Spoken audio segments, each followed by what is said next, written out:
It's day 5 of the 2015 Wimbledon Championships. Yes, it's Friday, the 3rd of July, and we are live at Wimbledon with you for the next 7 hours of straight coverage here at the All England Club. Myself, Cara Robinson, and 7-time Grand Slam champion Mats Wilander. And we had a dread shock last night. Yes, that is the headline sweeping the newspapers this morning. The biggest upset of the championships so far. A qualifier ranked 102 in the world, Dustin Brown, knocked out a former 2-time champion Rafael Nadal of centre court. It happened late last night, Mats, but if you look at the recent history from Rafael Nadal, this is the 4th year in a row that he has been knocked out by an opponent ranked outside of the world's top 100. His Wimbledon record is getting worse. It is getting worse, and I listened to his press conference, and he said that you can't really count 2012 and 13 because he was slightly injured, but this year and of course last year as well, it's the same kind of opponent though. Nick Kyrgios, very unpredictable. Dustin Brown, unpredictable. Lucas Rosol a couple of years ago, very unpredictable. Big serves, and they just don't let Rafa play. And he's talked himself about not having to hit 3 shots in a row in the whole match. So a difficult loss for him, but at the same time, I think he did everything he could. He prepared. He's not a grass court specialist, even though he's won here twice, made 5 finals overall. It's not to be expected, but this can happen in the first week. Yes, Rafael Nadal has made 5 finals for 5 consecutive years here at the Wimbledon Championships from 2006 to 2011. But in the last 4 years, he's been knocked out before the 4th round, never getting farther than the 1st round. He got knocked out in the 2nd round in 2012, the 1st round in 2013, the 4th round in 2014, and then there last night on centre court against the German qualifier, got knocked out in the 2nd round in 2015, and he has a very special moment there, tapping the tattoo that's a portrait to his father, obviously very special influence to him on his tennis life. But let's just talk about this man, Matt. So here's a guy who is very happy with the way he looks, with the way he is. He said, that's just me, that's all I've ever known. He was asked a lot of questions about his lifestyle, his appearance in his press conference last night. He spent years living in a camper van, and he said, but that's all I know. I could turn around and say, why do you all look so different? This is who I am. And he seems really comfortable in himself, which is just fabulous to see. Yeah, well, that's what we all strive for, I guess. At the same time, when you have that much talent, you would I'm gonna ask him too, but why isn't he higher ranked? Why hasn't he gone further than the 3rd round at Wimbledon? And that's the only time he's gone to the 3rd round is here once before. He's won a match at the US Open. Otherwise, he's never passed the 1st round. So it's kind of, he owes it to the world of tennis. He's so exciting, and it seems like maybe he needs to work harder. Maybe he needs to strive to be a better tennis player in a different way. I mean, it's one thing to be comfortable in your own skin, but at the same time, I think we want to see him go further in tournaments because he's so exciting. And hopefully Nick Kyrgios is going to go further, but at the same time, there's the same kind of situation where they're so unpredictable. That's why they're fun to watch. He might throw in a horror in the next round against Viktor Troicki, and that's too bad if that happens. Well, he's admitted that he has such a wide span in his own game and that he either wins or he loses. And of course, Dustin Brown, actually, the man known as Dreddy, made himself famous here at Wimbledon once before. Back in 2013, he knocked another big name, Leighton Hewitt, out of these championships in 4 sets in the 2nd round. So people are familiar with Dustin. This isn't the first time he's really captured the headlines here at these championships. But one thing we must touch on is the style of play that he used last night. Serve and volleying, we saw back back at the Wimbledon Championships, and he said he had a game plan. He knew that's what he had to do to unsettle Rafael Nadal, and most of all, just not let him get into a rhythm from the baseline, and it worked. Yeah, definitely. I think when you play that way, I think a lot of players can learn something from Dustin Brown, because not only did he play the right way, when you play the right way against Nadal, it also makes Nadal a way worse player by not giving him any rhythm. Pete Sampras used to do that to a lot of players. He used to not rally at all, and then suddenly it was a break point, and suddenly started rallying. So Dustin Brown, it's great to see that you can serve and volley still, and we see Ivo Karlovic do it. We saw Sergei Slavkovsky do it against Roger Federer a couple of years ago. Sam Groth, who's playing Federer in the next round, is doing it on both serves most of the time. So it is possible, and it's important for tennis, the global sport of tennis, for kids to understand you got to play the way you want to play, not like everybody else tells you to play, and not the way Nadal plays. That's how he plays. So I love it that you can go out and play this way. I don't like the fact that Rafael Nadal is out of the championships, because he's such a great champion, and he always plays better in the second week. So I'm not sure what's next for Rafael Nadal. Is he going to change a little bit of his game? Is he going to try and maybe serve and volley a little bit more? Because it's becoming easier and easier to see him lose to the whole locker room, and that's the big difference. Well, Rafael Nadal's already on his way home to Mallorca. Said his house here that he rented for the fortnight at Wimbledon is free. If anyone wants to use it, he's definitely going straight home. Dustin Brown played his own game. He didn't play Rafael Nadal from the baseline, and he came through victorious in 4 sets. There's plenty more to discuss on the big upset last night. Our analyst, Craig O'Shaughnessy, works with Dustin Brown. He was in the players' box, and he'll be up here to talk us through it in a bit more detail later on. But for now, it's another glorious day at the All England Club for this 5th day of the Wimbledon Championships, and Rachel Stringer is here with a weather update. Day 5 of the championships is looking dry and warm, with a little bit of cloud cover overhead, with temperatures set to reach 26 degrees. So lots of sunshine for everyone to bask in today, but not as much as the 29th of June 1995, when there was wall-to-wall sunshine for 15 hours. Wow, that is a lot. So that is actually it from me today. So I hope you enjoy your day, enjoy your tennis, and enjoy the beautiful sunshine. I'll see you tomorrow.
Well, it's going to be a very busy day of action on centre court. You saw that last match-up is the only British lady left in this competition. Heather Watson will be playing Serena Williams. We'll get back onto them in a minute. But the match that's going to open play is the 11th seed from Bulgaria, Grigor Dimitrov, taking on the 21 seed, Richard Gasquet from France. Following them, it will be Novak Djokovic, the defending champion, who plays one of 5 Australians who've made it into the 3rd round here at Wimbledon, Bernard Tomic. And then, of course, we just mentioned it, Serena Williams, the defending champion on the ladies' side, takes on Heather Watson, the world number 59. But let's first of all discuss Grigor Dimitrov and Richard Gasquet. Dimitrov, of course, the higher-ranked, higher-seeded player, Matt. They've played each other, these two, 4 times before. Richard Gasquet has won all 4 times, so that is a huge advantage to take those memories into today's matchup. It is. He's what is he, 4 or 5 years older than Grigor Dimitrov as well. So Dimitrov really has only come into his own in the last couple of years. Of course, semi-finalist last year. So he would go in as the slight favorite. He's starting to play better again, Grigor Dimitrov. He's finally got comfortable. He changed not brand of racket, but he changed the head size to a little bit bigger, a little more power, just like Roger Federer did. So, and it takes about 6-7 months to get used to a new racket. And it looks like Dimitrov is finally playing well again. So, Richard Gasquet is not really known to be a big match player. He has reached the semi-finals here, but all in all, I would think that Dimitrov is going to win. But what a beautiful match, because they both have a really nice one-handed backhands. They both play the all-court game. They both can come into the net. And Richard Gasquet is one of those really, really talented players who most probably has underachieved just a little bit over the course of his career. So a lot of pressure on Richard Gasquet throughout his whole career. And the same pressure is now on Grigor Dimitrov. Yeah, Richard Gasquet reached the semi-finals here back in 2007. Grigor Dimitrov reached the semi-finals here last year in 2014, losing out to eventual champion Novak Djokovic.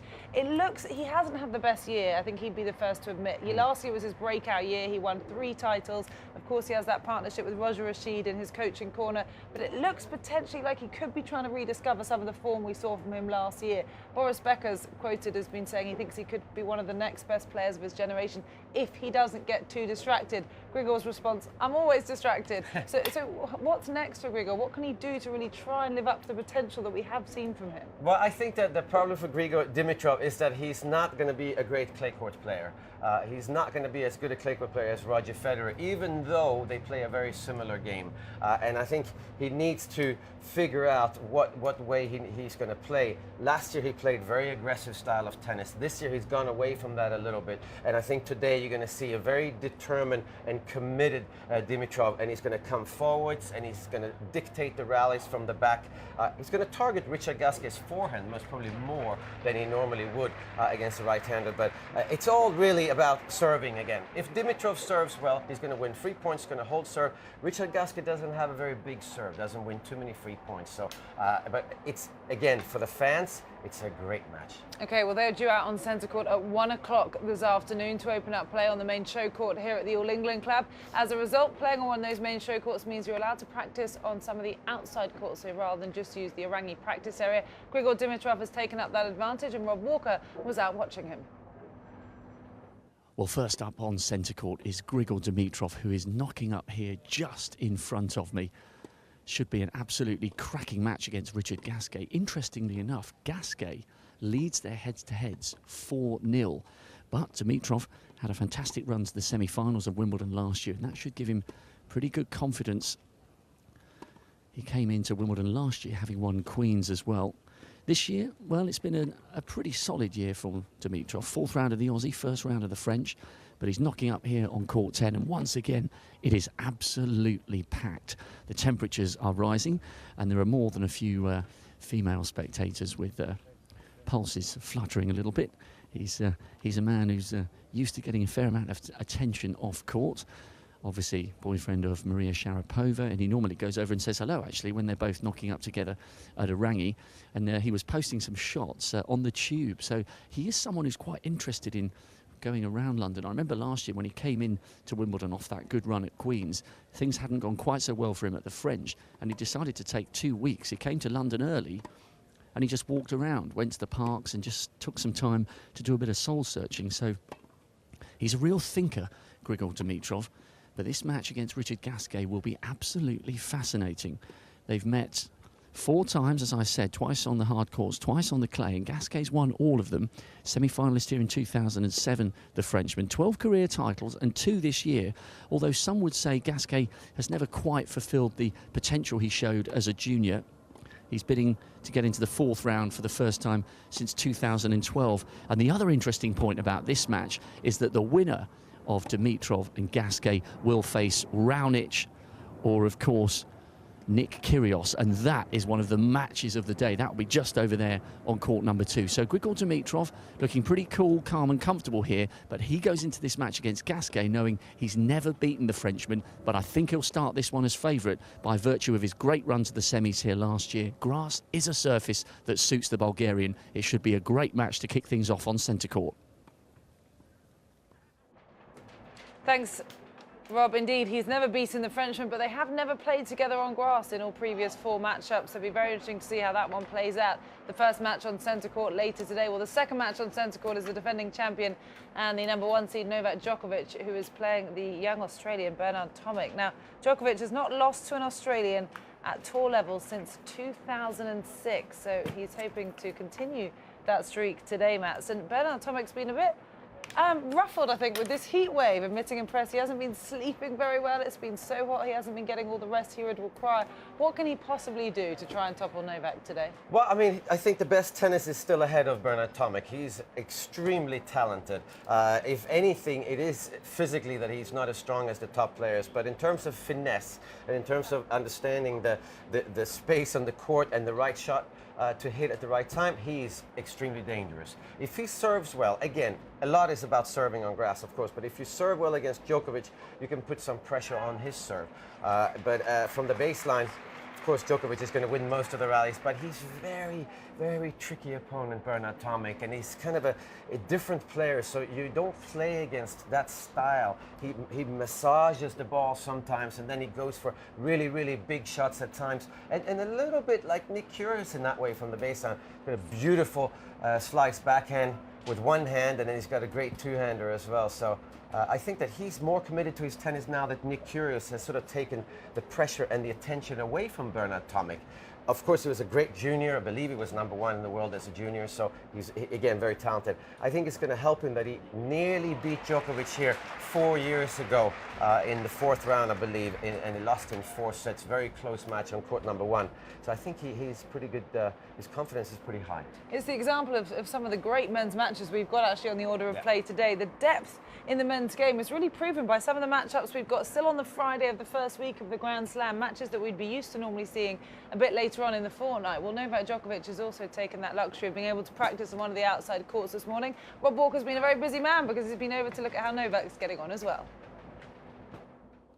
Well, there are no bad views of the Wimbledon complex, especially on a gorgeous, boiling hot, sunny day such as this. But believe it or not, the 3 or 4 years we've been doing live at Wimbledon, this is the very first time we've taken up this camera position overlooking court 3. And what a vantage point over the rest of the outside courts. The reason we don't come up here when play is in progress is because as the sun moves, it casts a shadow on court 8 just down beneath us. So this is a position we only occupy before play gets underway. And the other reason we've come up here is not to just talk about how magnificent everything looks. Have a glance down there on outside court #5. I'm sure my highly skilled cameraman, Jeff Rice, has woken up this morning and he's got the world #1 and the defending champion, Novak Djokovic, fully in focus. And focus is a relevant word when it comes to the defending champion, Australian Open champion earlier this year, and then, of course, famously lost the French Open final, the only one missing from his collection of all the slams, to Stan Wawrinka just a couple of months ago. 5 titles in all this year for Djokovic. Straight sets victories against Kohlschreiber and then Jarkko Nieminen. Nieminen, the flying Finn who came through that epic first-round match against Leighton Hewitt.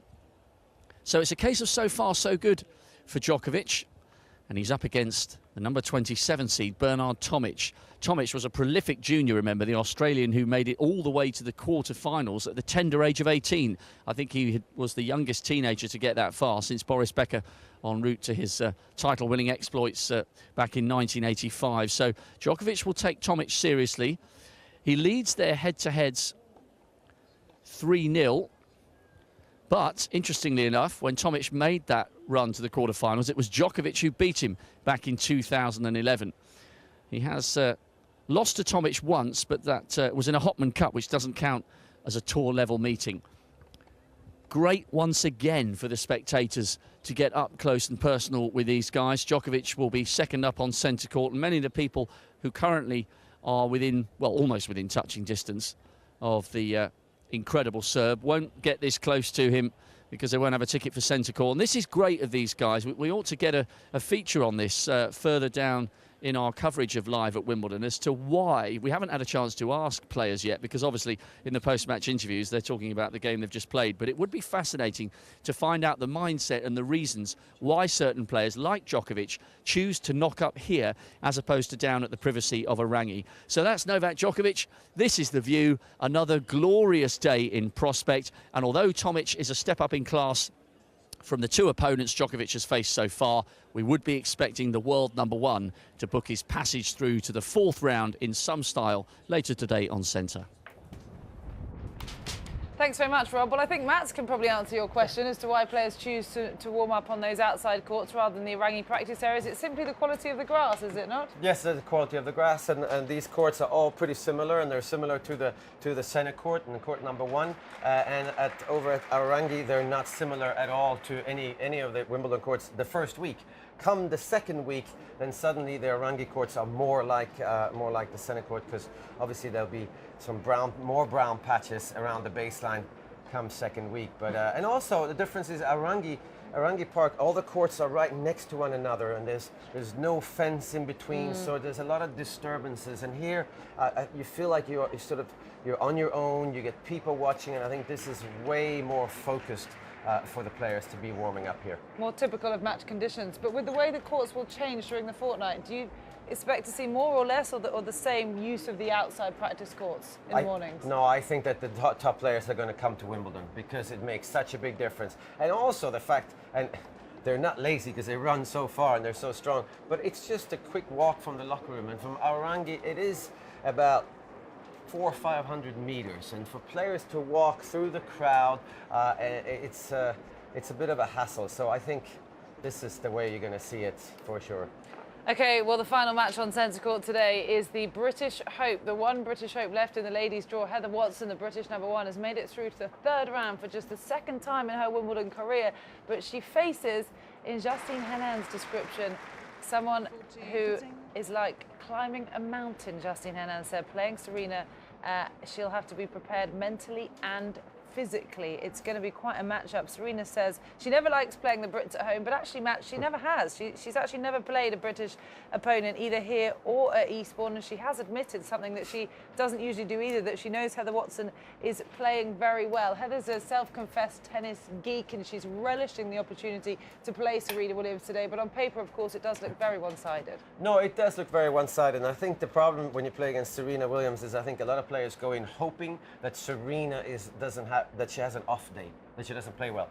Well, that's not enough. You got to go in and thinking that I got to play my best tennis, and then also hope that Serena is going to have an off day. But you can't just rely on Serena missing, and I think a lot of players do that. So Heather Watson doesn't make too many mistakes. She can definitely bother Serena Williams. The problem is not to play the right way. The problem is to beat Serena Williams, and that's a big difference compared to just playing a good match. Well, we've been speaking so much about the importance of serving at this year's Wimbledon Championships, as it has been traditionally, and against Serena, that couldn't be more evident. Marion Bartoli was very vocal about the fact that she served so well when she beat her en route to winning the title here a couple of years ago.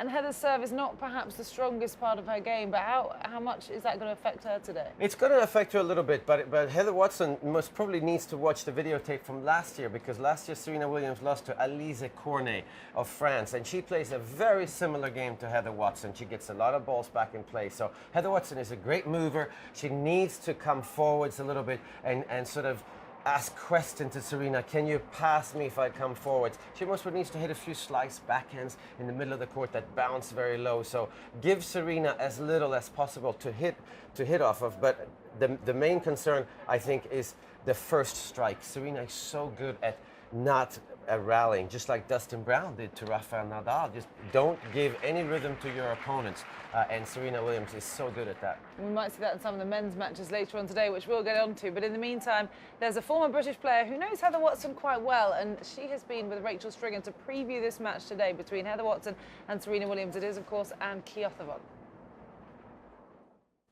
I'm with Anne Kyothevon here on the roof at Wimbledon to talk through some of the ladies in action on day 5 of the championships. I guess the match that everyone wants to see, Anne, is Heather Watson versus Serena Williams on centre court later on. Yes, it'll be on at prime time. And Heather Watson, I mean, hopefully the crowd will get behind her in today's match. She'll need everyone's support out there. Hopefully that will lift her spirits.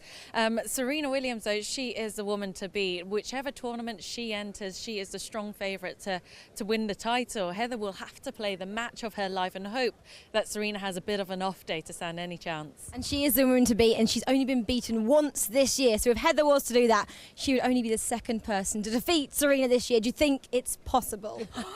Yeah, well, you know, if you go out there, no matter who you're up against, you have to believe you have some kind of chance. Even if it's a tiny chance of winning, you've got to have a bit of belief out there, if not a lot, to cause an upset like that. Because if you think you've lost the match before you've already walked out on there's no point going out. You know, it's you may as well just hand it to your opponent. So yes, knowing what Heather's like, she's full of confidence at the moment. She loves the limelight. She loves being out there on the big stage.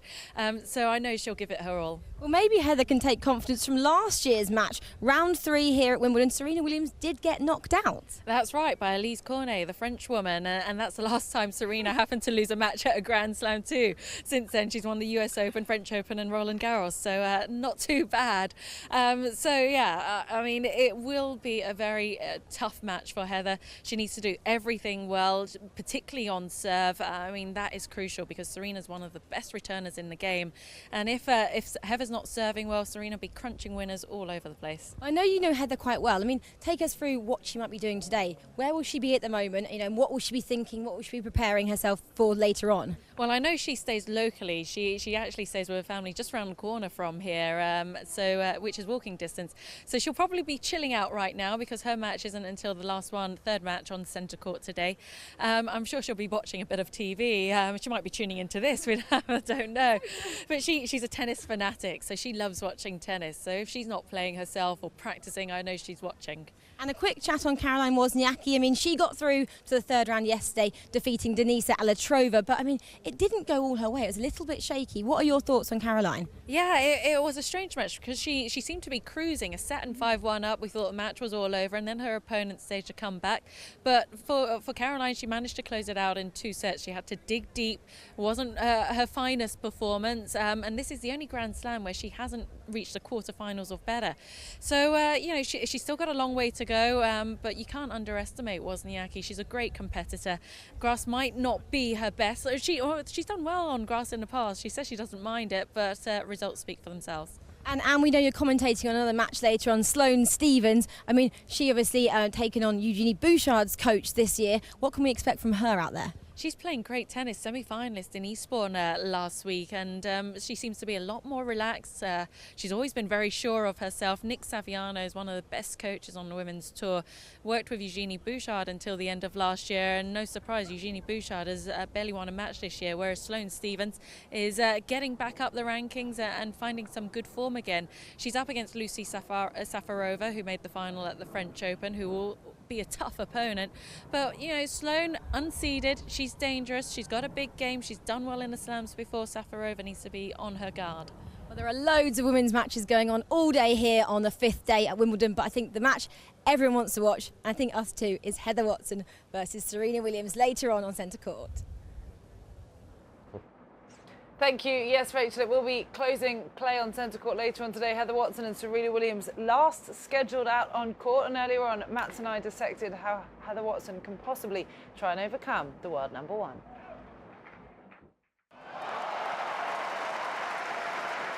Welcome to IBM's Tennis Insights with myself, Cara Robinson, and 7-time Grand Slam champion Mats Wilander. Today we're going to look ahead to the next match for Britain's Heather Watson. She's made it into the 3rd round of the Wimbledon Championships for only the 2nd time in her career, but now has a huge test ahead in the shape of Serena Williams, a player ranked some 58 places above her in the world rankings. This is going to be a serious test ahead for Heather, Mats. Well, it's easily the biggest test you can have on the women's side. Obviously, Serena Williams is going for the Serena Slam. If she wins the Wimbledon, she holds all 4 majors, which she's done before, but she's also going for the calendar slam. And if she catches that, she will also catch Steffi Graf with 22 Grand Slam titles. So yes, it's the biggest test, and really if Serena plays well, not much of a chance for Heather Watson. Okay, well, IBM's insights have already uncovered some key areas where the 23-year-old has performed well so far in this year's tournament, and the first one is the length of rally. If she can hold the rally for a little bit longer, she tends to have performed well so far. She's won 18 points from the longer rallies and lost only 4.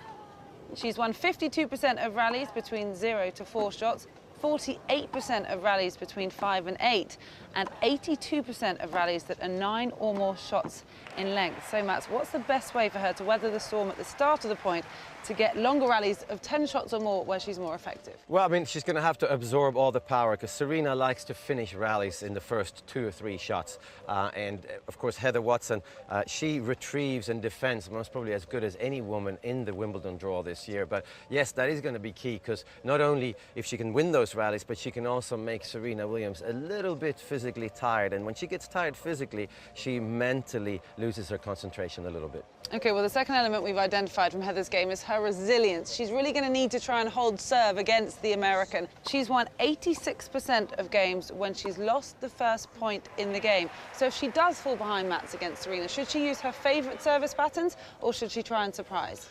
Well, she needs to get the first serve in play, that's for sure, because if you hear the second serve to Serena, she's going to go for broke. And she does that even if you get the first serve in play, if she knows where the serve comes. So I think you have to move it around. You have to go to the forehand more than to the backhand, but also most probably serve to the body of Serena Williams. Okay, so the final insight we're going to look at is Watson on break points. She has actually been extremely effective on break points so far, helping her hold and stay alive in the tournament. She's saved 8 of 14 break points that she's faced so far, and if we just take a look at those statistics, she has made her first serve 71% of the time when facing a break point, and that's 10 out of 14, and of those 10, she's won 7 of those points. So, Mats, she's served well on those big points, and she'll need to continue that against Williams, but what is the best location for her against the American, wide body or middle? Well, I mean, if you look at those statistics, getting the first serve in play is crucial because she only saved 1 break point when she had to hit a second serve. So getting the first serve in play, again, and if she can move it around a little bit, Serena's forehand most probably more often than to her backhand, but also the body serve. The danger with the body serve is that if it's not right at Serena, it'll be right in her strike zone. And if it's in there, Serena is going to go for broke again. And for Heather Watson, she's fiery and she's ready to go from the beginning. So it's going to be crucial for her to try and extend the rallies, but at the same time, don't become too defensive because then Serena will find her range. Okay, well, Heather Watson faces Serena Williams in the third round here of the 2015 Wimbledon Championships, and we'll be back with more IBM Tennis Insights tomorrow.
Well, that's the current scene on court number 1, and they've got some huge names scheduled to play against them today, in front of them, I should say, today as well. Stan Wawrinka, the reigning French Open champion, number 4 seed from Switzerland, takes on the Spaniard Fernando Verdasco first up at 1 o'clock.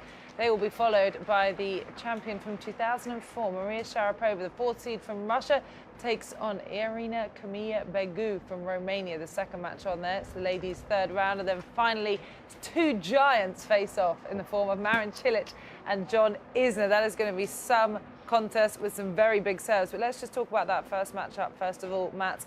Fernando Verdasco has already spent over 7 hours on court. He's played 10 sets already to get through the first 2 rounds over Klizan and then Teen before he even steps on court against Stan Wawrinka. Now, Stan is a righty with an amazing backhand. Verdasco is a lefty with an amazing forehand. How do you expect these two to match up? Well, I think it'd be, first of all, be a very attractive match in terms of shot making because they both have a beautiful game. Verdasco has a beautiful forehand, one of the best in the game. He's got good-looking serve. Stan Wawrinka, we know how good-looking his game is. I think the fact that he has spent that much time on court and he's played 10 sets, I think it could make him relax, but it'd make him a little bit tired. And I think yes, he does play well against the best players in the world, but Stan Wawrinka has surprised me in the first 2 rounds. He's actually taken to the grass courts more than I would have thought. He's serving and volleying a little bit.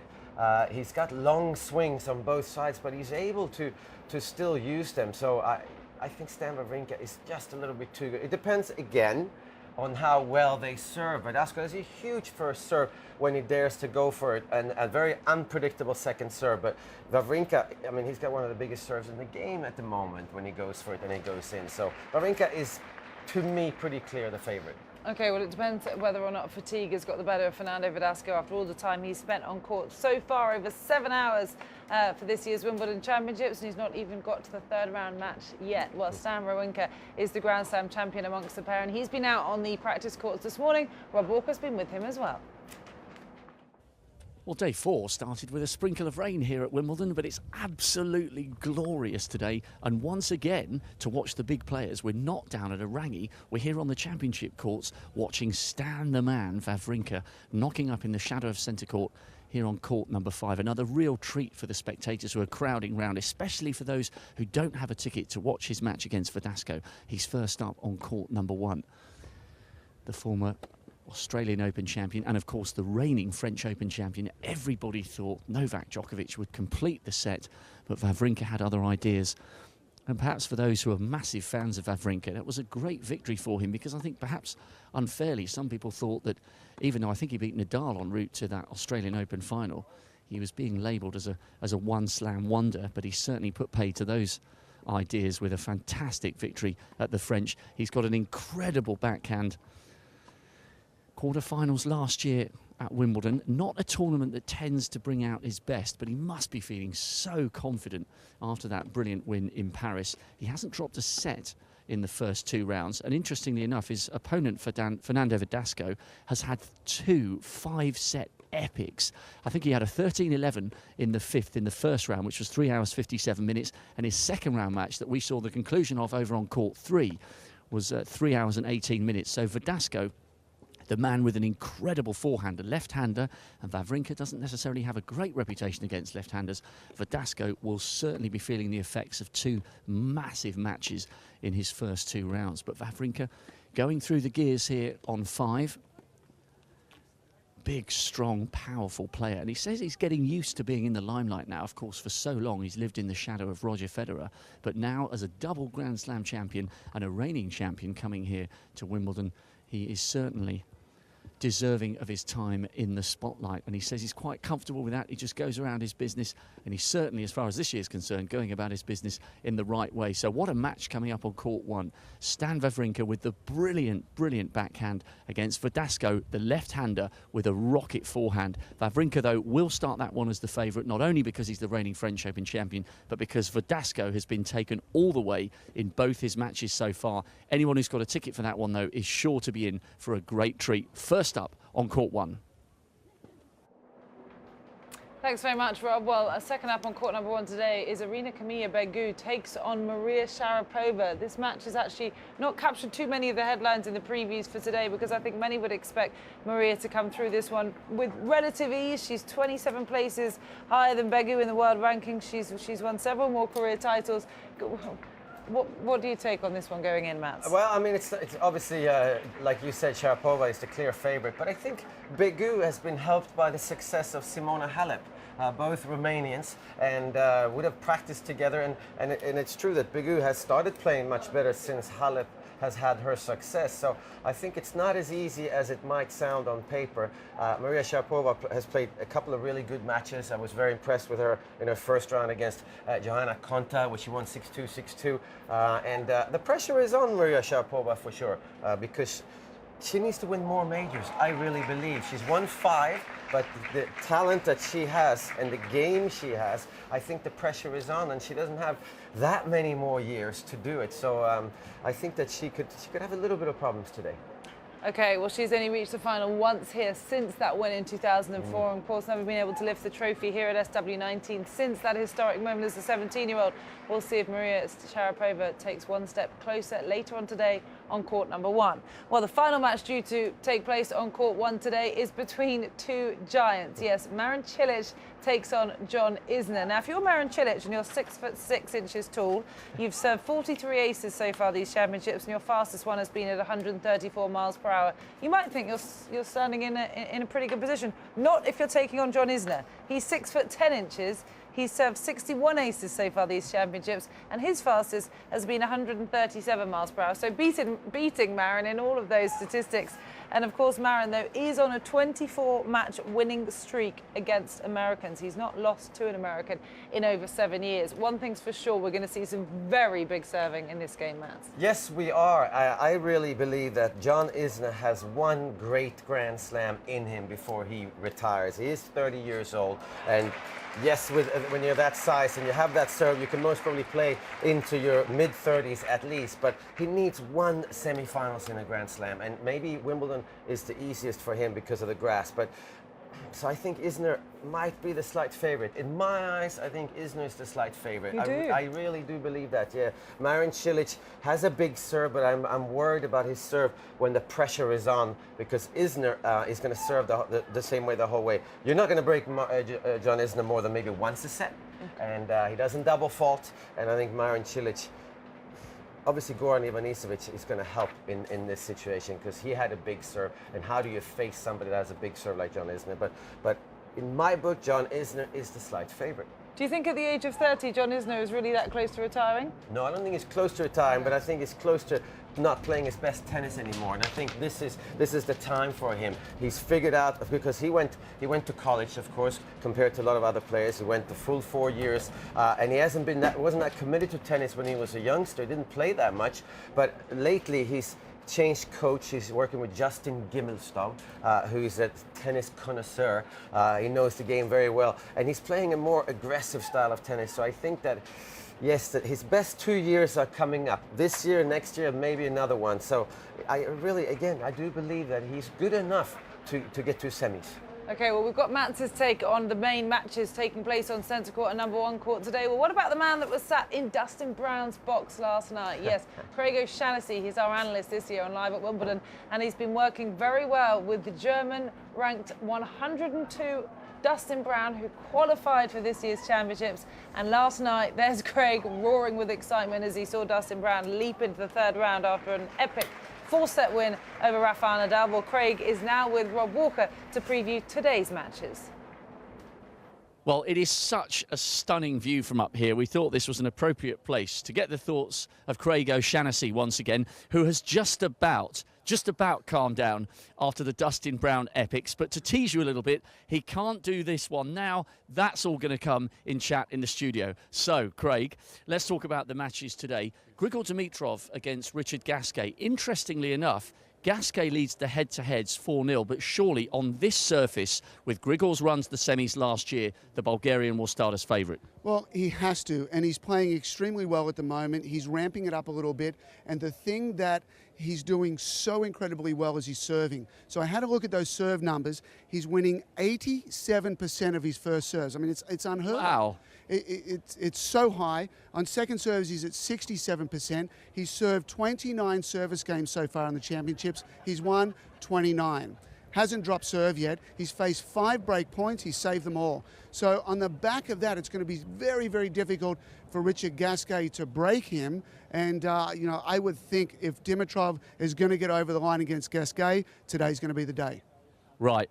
A mouth-watering match on court number 2. One of your countrymen, Nick Kyrgios against Milos Raonic. It's a rerun of a great quarter-final from last year, which the Canadian won. In fact, he's won both of their 2 matches. But Kyrgios, when he's confident, he is absolutely flying. Do you see him being good enough to take on the might of the Raonic serve? Yeah, I think he certainly can. Raonic's game is built around his serve, but interestingly, Kyrgios is returning extremely well so far. He's making 70% of his returns. He's putting a lot back in play, and that's exactly what you've got to do against Raonic. Now, the thing with Raonic, he has 52% of his serves unreturned. So if you do want to think about that for a second, he serves twice, only one out of those two does he have to deal with another ball, whether it's a weak ball coming back and he's, killing a forehand, or it's a volley. He's getting a lot of free points. So if Kyrgios can get the ball back in play like he has in the first couple of rounds, it's going to worry Raonic, and he's going to have to extend the rallies a little bit, and that's where Kyrgios can make hay. So can you see Kyrgios getting some joy if he sticks towards the baseline and manages to get the first serve back? Yes, exactly. Milos is very, very good at running around his backhand. He loves to do that. But, I think Kyrgios has a better backhand, and if he can steer that cross-court and take the time away from Milos running around it, I think Nick is going to do better in that backhand-to-backhand exchange. And over time, over a couple of hours, those points add up, and all of a sudden you start seeing a few more break points, and, there's the match right there. OK, now, we try not to be too British-centric here at Live at Wimbledon because this is a global service. Now, I think we can afford to talk a little bit about a Brit, Heather Watson, taking on Serena Williams, the world #1. It's almost the perfect matchup in terms of our focus here on a brilliant, brilliant champion and an emerging talent from the UK. How on earth does Heather Watson even begin to go about dismantling Serena Williams, who holds all 3 of the other slams at the moment? Yeah, Serena is almost unstoppable here. Her serve is so big, her return game is monstrous. She stands inside the baseline taking first and second serves. Serena doesn't want a rally at all. She wants to destroy things with the serve and the return. And for Heather, it's about trying to extend the rally. So I looked at some numbers from her first couple of rounds. Heather's winning 52% of the 0 through 4, and 0 represents a double fault.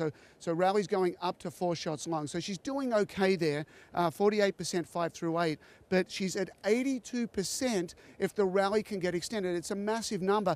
The only problem is she's playing the one person in the draw that just doesn't do that. So, for Heather, it's completely about defense. She's going to have to block that return to serve back. She's going to have to weather the storm of a big shot from the baseline on the first couple. And then if she can extend it just a little bit, third shot, fourth shot, that's where she can start to win some points and really have a chance against, Serena is just incredibly dominant here on the grass. When you are such an underdog in a match, not just Heather Watson representing Great Britain, any player going out onto court facing someone who is so clearly on top of their craft as Serena Williams is the mindset to go out and enjoy it and just see what happens? Is that the best way to tackle a situation like that? Well, it is. You want to go out and you want to play loose, you want to play free because you absolutely have nothing to lose. But the real question that I like to focus on is it more important to hit the ball where you want to hit it, or more important to hit it where your opponent doesn't want it? So a lot of times upsets happen because the person says, you know what, I like this shot over here, but I know you don't like that one, so I'm going to give you a heavy dose of what you don't like. It's very tough against Serena to find a place on the court that she doesn't like. The forehand return, can break down a little. Some errors can happen there. And, one of the interesting things is that if you actually hit the ball a little slower against her, some off-pace serves, some slice serves, and you just slow things down and remove the power out of the rally, you actually have a better chance against Serena. You just don't even consider trying to go through her. She thrives on that power. Well, some great analysis there of 3 really intriguing matches, all for different reasons. And the most amazing thing is he never mentioned the words Dustin Brown once. Last night, this man was all over it. He was in the commentary box. He was down with the team in the coach's corner. You'll hear more about that. This guy, such great knowledge and such incredible enthusiasm. The headline here is we've got 3 cracking matches coming up on centre court, and over on 2, Kyrgios against Raonic. That's going to be huge. Thanks, Rob. And over on court number 1 is another great match. Stan Wawrinka is playing this man, the Spaniard Fernando Verdasco. He's a lefty. He's got a huge forehand, and he actually leads the head-to-head against Stan Wawrinka 2-1. They've played each other 3 times before, but this is their first meeting at a Grand Slam and their first meeting on grass. And an interesting statistic is that Wawrinka has lost 2 of his last 3 matches against left-handers. So as they prepare for this match to start over on number 1 court, do you think a left-hander worries Stan at all, Mats? I think a left-hander always worries somebody who has a one-handed backhand. And I think what Rafael Nadal has done to right-handers in general, but especially against right-handers with a one-handed backhand, I think a lefty like Verdasco has seen that. It's a little harder for Verdasco to get the ball up high on grass because it doesn't bounce that high, but if you can get it up high on Wawrinka's backhand, it's not quite as dangerous. But I think the serve is going to be huge for Verdasco. If he can get a high percentage of first serves in, Wawrinka's weakness is the return. He just sort of bunts the ball back in play, and that gives Verdasco a chance to start dictating. But most probably a match where there will be quite a few service breaks because of the strength in their ground strokes. But again, a great match for anyone that has a ticket on the number 1 court. To me, in many ways, the most attractive match of the day. Really? Yes, definitely. Well, you see Stan racing towards the baseline there to start their warm-up. They're very similar ages, these guys. Stan is 30 years of old, Fernando is 31. Fernando's been around for some time. Do you feel like he's ever really reached his potential though? No, I feel that he hasn't. And I think he is most probably looking at Stan Wawrinka and going, well, hold on a second, how come you won 2 majors? Because I am as talented as you. I have worked most probably even harder than Wawrinka, because Verdasco is a very hard worker. He's extremely strong, and he made the semi-finals of the Australian Open 4, 5, 6 years ago maybe, and he played amazing semis against Rafael Nadal where he lost in 5 sets. But we haven't seen the same Fernando Verdasco since then, so he's underachieved just a little bit in my book, and I think by now Stan Wawrinka has most probably overachieved. So maybe there's a little bit of that in Verdasco, where I am gonna beat you because I deserve recognition the way that Wawrinka has gotten it lately. Yeah, well, Stan is ranked now some 39 places above Fernando Verdasco. It's Mats's match of the day, and Mats and Annabelle have been to Coaching Corner to break down Stan the man's game in a bit more detail. Time now to talk about the backhand, and we're actually going to talk about one of the most beautiful single-handed backhands, which of course is Stan Wawrinka, which has just won him his 2nd Grand Slam title at the French Open, Mats. It is a thing of beauty. What makes it so special? I think the fact that he can hit it down the line as well as cross-court. A one-handed backhand is much easier to hit it cross-court because you can come out on the outside of the ball and you can drive through it. Whereas down the line is where his backhand is so good because it's a higher part of the net. But because he's so strong and he is able to spin it so much, he can hit the backhand down the line. And that's, of course, how he won the French Open. Very fittingly, he hit a winner down the line on the match point against Novak Djokovic. Yeah, really bullying Novak Djokovic with it, actually. Yeah, and I think that's very unusual. It is very unusual because players, they like to play to their opponent's backhand, whether it's a better shot or a worse shot. It doesn't really matter. We try and set the point up because against most players, that's how you play into the ad court. Against Stan Wawrinka, you're going to have to rethink it a little bit because once he gets the rhythm on his one-handed backhand, it's a serious weapon. It's most probably a better shot than his forehand, and that's very rare. We always talk about the backhand being a very strong shot, and it's not really better than the forehand. But with Stan Wawrinka, I think that is the case. I mean, it's such a beautiful stroke, isn't it? Aesthetically, it's very pleasing, but in terms of the sort of the rhythm of his backhand, it's such a smooth swing. It's almost like a golf shot, isn't it? Yes, it is very smooth, and I think the big difference between let's say, his backhand and a one-handed backhand like a Roger Federer or a Grigor Dimitrov is that Stan Wawrinka, I always try and tell amateurs that you mustn't open up with your chest. Because once you open up with your chest, you tend to come off the shot. But Stan Wawrinka, he has such good timing that he hits it and then he opens up his chest as well. So he adds that little bit of extra power. Whereas if you watch Roger Federer or Grigor Dimitrov, they tend to hit it and nearly go the other way with their chest, making sure that they don't open up. But Stan Wawrinka, It helps to be strong. Yeah, I was just going to say, where does that strength come from? Because he's very powerfully built, isn't it? Is a lot of the strength coming from his legs, or is it from the upper body? I think it's both. I think it's timing, first of all, of course, but then I think it's upper body strength mainly. I think that the difference between his backhand and other one-handed backhands is that there is no weakness. He can hit it from low down, but he can also hit winners from up above his shoulder. Which is unusual, isn't it, for a single-hander? That's nearly impossible to do. So Stan Wawrinka, of course, the ball doesn't bounce as high here at Wimbledon as they do on other surfaces. So his backhand is not going to be quite as effective, but he needs his backhand to be working at 100%. Otherwise, he's not going to have a chance of winning Wimbledon. OK, fantastic stuff. Well, it's certainly not to be missed, the Stan Wawrinka backhand.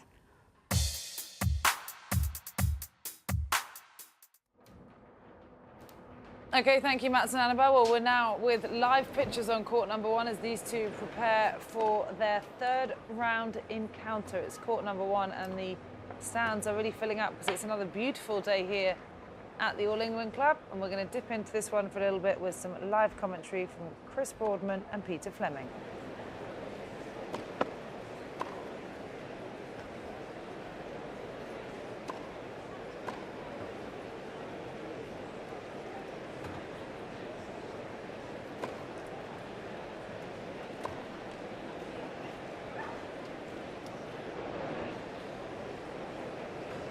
He's become very consistent, and of course making the quarter-finals here last year. He completed the set of the last 8 club at all the 4 majors. He's been on court for 3 hours 18 minutes. He hasn't dropped a set, and importantly he's not been broken either. He offered no break points against the Portuguese #1 in the opening round, third on centre court Monday, and he saved just the 2 break points he offered the man from the Dominican Republic, Estrella Burgos. So he's in terrific serving form himself, Wawrinka, at this year's championship so far.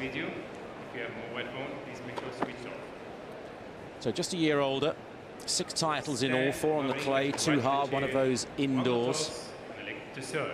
Last year seeded 18, so you can see why Peter Fleming has emphasised the word could, slipping down the rankings.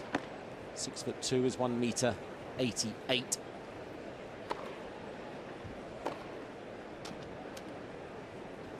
Quarter-final here a couple of years ago. Lost to Murray, 7-5 in the 5th. We know Murray went on to win the tournament.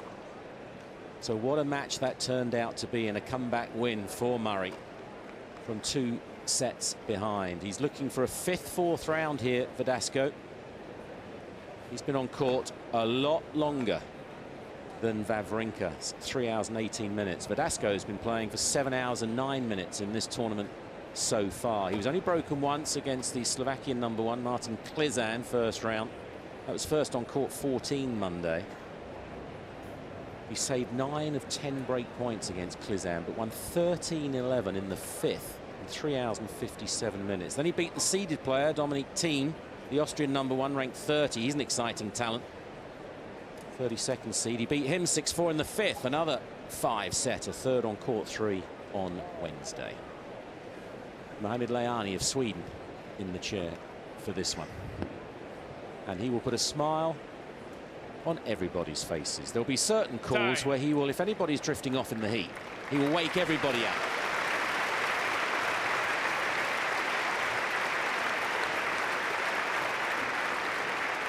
Fourth meeting between these two. Verdasco leads 2-1. Their last meeting was 3 years ago on the clay in Acapulco. Verdasco winning 3-3. Wawrinka is a mighty different player these days. This is a big task for the Spanish #8. Wawrinka to begin. First set.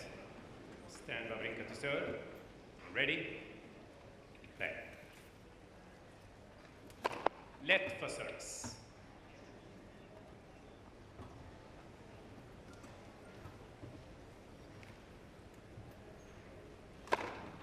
$15 love.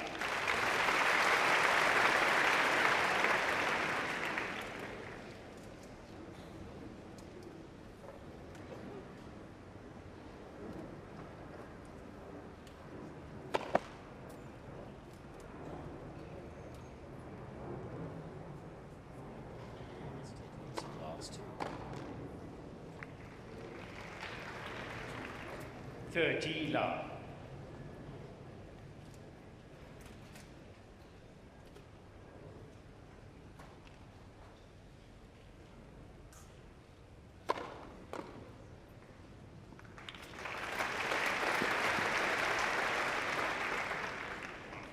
Love.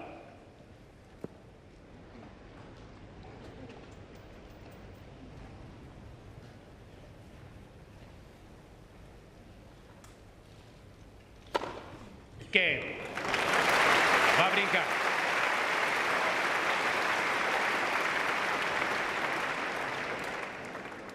Wawrinka holding his serve to go 1-love in the first game of the first set out on court number 1. Well, one of the matches of the day. If you want to continue watching that Stan Wawrinka match, you can do so on BBC or ESPN. Matches with much attention is on court number 2. It's the Australian firework Nick Kyrgios against the Canadian big fast server Milos Raonic in a repeat of last year's Wimbledon quarter-final match. And at this stage, Nick Kyrgios is serving at 5-6 down to take this first set to a tiebreak. Let's join it with commentary from David Mercer and John Lloyd.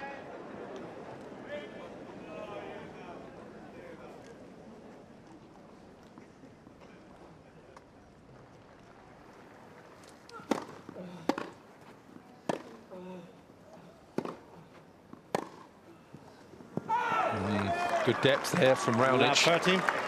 Now, certainly got a little opening here.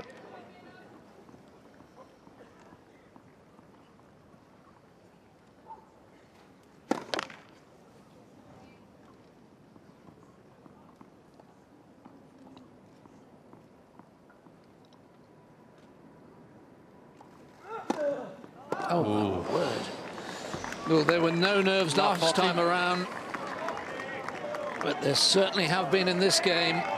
2 doubles, and now 3 set points for Raonic.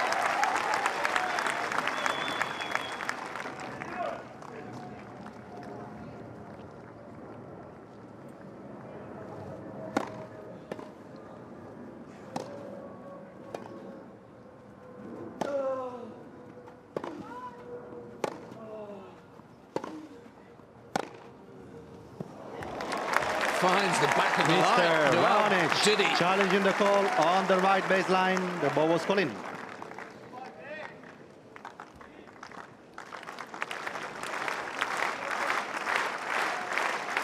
He did indeed find the line. 15-40.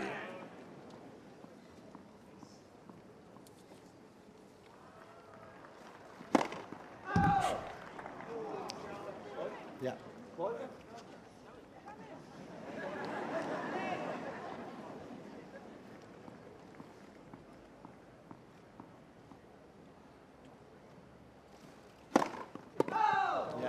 Mr. Kyrgios challenging the call on the right service line. What was called out? 124-mile-an-hour second serve. 15-40. At set point, and he missed it, and 3 double faults.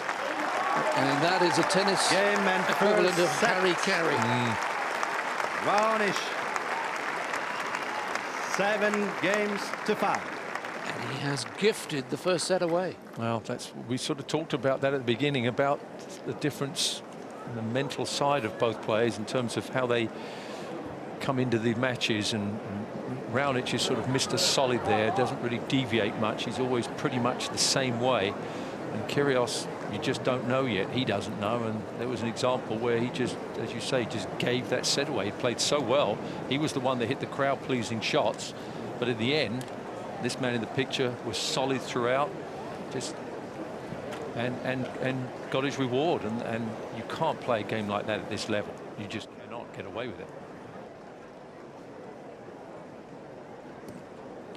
Well, there we go, Mats. The commentators there saying Nick Kyrgios gifted that first set to Milos Raonic some double faults, and he loses that first one 5-7. Disappointing to see that? Yeah, I mean, you have 3 double faults the whole set, and they all come in that last game. And they're not just normal double faults, they're double faults when he actually goes for the second serve. So that is the unpredictability with Nick Kyrgios. That's why he's exciting, but it's also a place where he really needs to tidy things out. But again, Milos Raonic, I mean, the serve is unbelievable. 81% he wins to the first serve when the first serve goes in. 63 on the second serve. Net approaches, 14 net approaches for Milos Raonic. That means he's serving and volleying, because once the ball is in play from the baseline, he's not going to have time to get in. So that's good to see that he's serving and volleying. And I'm actually surprised that Nick Kyrgios has more aces from that first set than Milos Raonic does, 7 to his 4. Yeah, I think Milos Raonic is a smarter server. I think he's playing his service games to not lose serve, and he's serving to win the point, whereas Nick Kyrgios is serving to win the point with the serve, and that's not necessarily true for Milos Raonic. Okay, we'll keep you updated on what happens out on court number 2. If you want to continue live coverage, that should be available on BBC or ESPN. It's a very big day with some absolutely tantalising matches in both sides of the draw, particularly the men's. There are some real matchups today, but we've now got our social media reporter with us, Catherine Whitaker. It's always busy in these 2 weeks at the Wimbledon Championships, but what's the most talked about subject today? Well, I'm sure you can guess, Cara. Really? I'm sure you can guess. It's Mr. Dustin Brown. Yes. And actually, it's very interesting that it's more about Dustin Brown than it is about Rafael Nadal. Yes, it was a shock that Rafael Nadal lost that match yesterday, but I think rightly so. The focus on social media and everywhere really has been on Dustin Brown. Look, just a little summary of how much coverage he's getting today. Look, he's on the front page of the Times, major British newspaper, front page of the Guardian there, back page of the Telegraph, back page of the Daily Mail. He really is everywhere. He's so interesting, isn't he? He's really inspired so many people, he was trending worldwide yesterday during the match. He gained 20,000 extra followers in the 3 hours of the match without even tweeting. I'm sure that's gone up even more overnight. So many people tweeting about him, including his countrywoman Sabine Lisicki. She was absolutely delighted to see him win. Sloane Stephens as well was tweeting about him. Dustin, you just give me chills, well deserved. Well, that kind of sums up the general feeling. Lots of articles doing the rounds on social media today about a sort of getting to know Dustin Brown, facts you didn't know about Dustin Brown. And just to pick out a few, the Telegraph has his tattoo, lots of speculation about what this tattoo is in fact of. And general consensus seems to be that it's of his dad, Leroy Brown, who he says he doesn't get to see that often. But he gets to see him every time he looks in the mirror, presumably. Other things you might not know about Dustin Brown. Mats, I know during the match yesterday you asked, is his hair real? Well, I can confirm his hair is all real, and he hasn't cut it for 19 years. 19 years since his last haircut.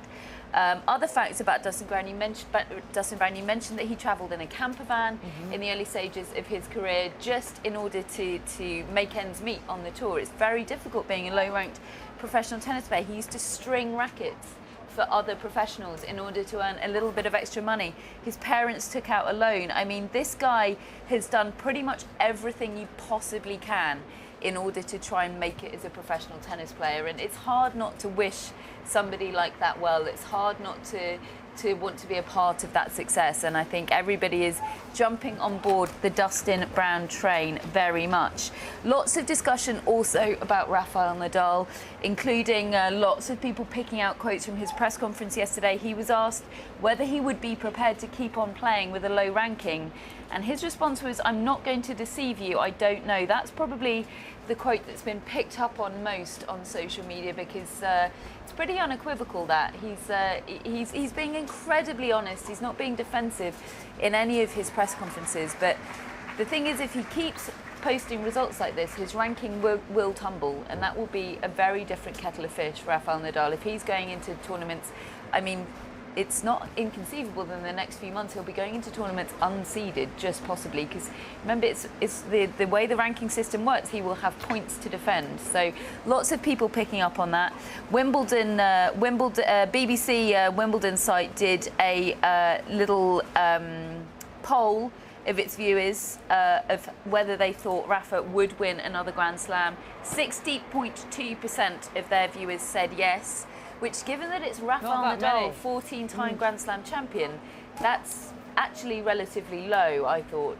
Well, I have to say, my biggest reference I bring to all of this is actually from the golf world, and it's Tiger Woods, and that's the absolute fall of a champion. Yeah, I'm not trying to say that Rafa Nadal and Tiger Woods are or were the same people by any means, but in the golf world, everyone is experiencing a fall from grace, and it's not just because of everything that went on off the golf course with Tiger Woods back at the end of 2009, but here is someone who was probably this generation's the best player of all time, who is now ranked outside of the world's top 100, and he is trying to compete, trying to get something back, playing with such a low ranking, and he's actually not exempt from some of the biggest competitions on the golf circuit these days, and it's a real different world for him, and it's very interesting to hear that they ask Rafa that same question and if he would be happy to compete with a low ranking. And I don't know what your take is on it, Matt, from someone who's also been at the top of the tennis world, to how life changes as your career progresses. You can't maintain that dominant level. Yeah, no, I think that he's going to have I think he'll think about it twice. I don't know if he'll continue with a lower ranking. I think that once you tumble a little bit outside of where you think you deserve to be, I think you might take a break and rethink it, and then maybe you start again and you try to get back to where you were, but please don't say that. No, sorry. No, I mean, we don't want Nadal to stop. He's so exciting. So good luck, Rafa, is all I can say. Yeah, no, we all want to see him back to his best, but the thing is, he said in press last night, he's reached a peace with the fact that he thinks he might never win Wimbledon again, which, to hear a great champion like that say that is quite interesting. But then if you look back over his results, his last 4 losses here have all been to opponents ranked outside the top 100. 4 years ago, losing to Lucas Russell, and remember how big a shock this was at the time. It was utterly seismic, wasn't it? Under the roof, under the lights, it was incredible. The following year, losing to Steve Darcis of Belgium. Where is Steve Darcis now? I mean, he's barely done anything since the defeat he scored over Rafael Nadal. So we were just having a look at Steve Darcis. We were just having a look at Lucas Russell. Lucas Russell has pushed on a bit since that victory. Steve Darcis not so much, but what a moment that was for him. Incredible. And look, that was ever so slightly less of a shock than it was the previous year, but I think it was a sign of Nadal slightly losing his invincibility, and then the following year it happened again. Slightly different one last year, losing to Nick Kyrgios, ranked outside the top 100, but only because he was so young. He was very clearly somebody that was going to be big, and of course now is a seeded player, but still a shock at the time. Nick Kyrgios beating him, I think, in 4 sets last year. Amazing, just blew him off the court. To see Nick Kyrgios, a 19-year-old, come out like that from nowhere and just blow Rafael Nadal off the court from the back of the court was amazing. And there Rafael Nadal disappointed once again, and then last night against a qualifier, Dustin Brown. It's interesting, and John McEnroe today, or last night I think, on BBC Radio 5 Live, saying he thinks that Nadal should be considering a change of coach. His coach, of course, at the moment is his uncle Tony, so ditching a member of your family as your coach, I'm sure, is a very awkward thing, and I'm not sure if it's anything Nadal would even have contemplated, but suddenly it seems to be something that people are discussing. I don't know what your thoughts on that are, Mats. Yeah, I mean, why not? He needs to change something for sure, because it seems that Rafael Nadal, to me, he's always talking about how well or how badly he hits his forehand, and he wins and loses with his forehand, but that's too simple, I think, today. You see Marin, he's improved every shot in the book. Novak Djokovic has improved his serve, his forehand, his volleys, and I haven't really seen an improvement in Nadal's game on the other strokes. It's not easy to improve your best stroke, but he could improve his volley, improve his serve, and maybe it takes another set of eyes. And there's so many great Spanish players that Carlos Moya is from Mallorca as well. So there's a lot of good players that could be a coach. Well, you talk about his ranking, and I know I'm not wishing that he has the same fall down the rankings that Tiger Woods did, but being seeded 10th at this year's Wimbledon Championships was a huge shock for a lot of people. Yet he did actually still reach the 4th round last year when he got knocked out to Nick Kyrgios. You'd think he'd be outside of the top 10 next year if he's fallen at the 2nd round this time. But I just wanted to pick up on what you said about John McEnroe, because he was absolutely overly complimental, well, not overly, but he was very vocal in his compliments for Dustin Brown off the back of that match yesterday. And I've got to hear what he was quoted as saying. He actually, first of all, said he thought it was one of the greatest performances of all time from a low-ranked opponent on centre court last night, beating Rafa in 4 sets. And he then said 500 professional tennis players were inspired to hang in for a couple of years longer because of what they have just seen.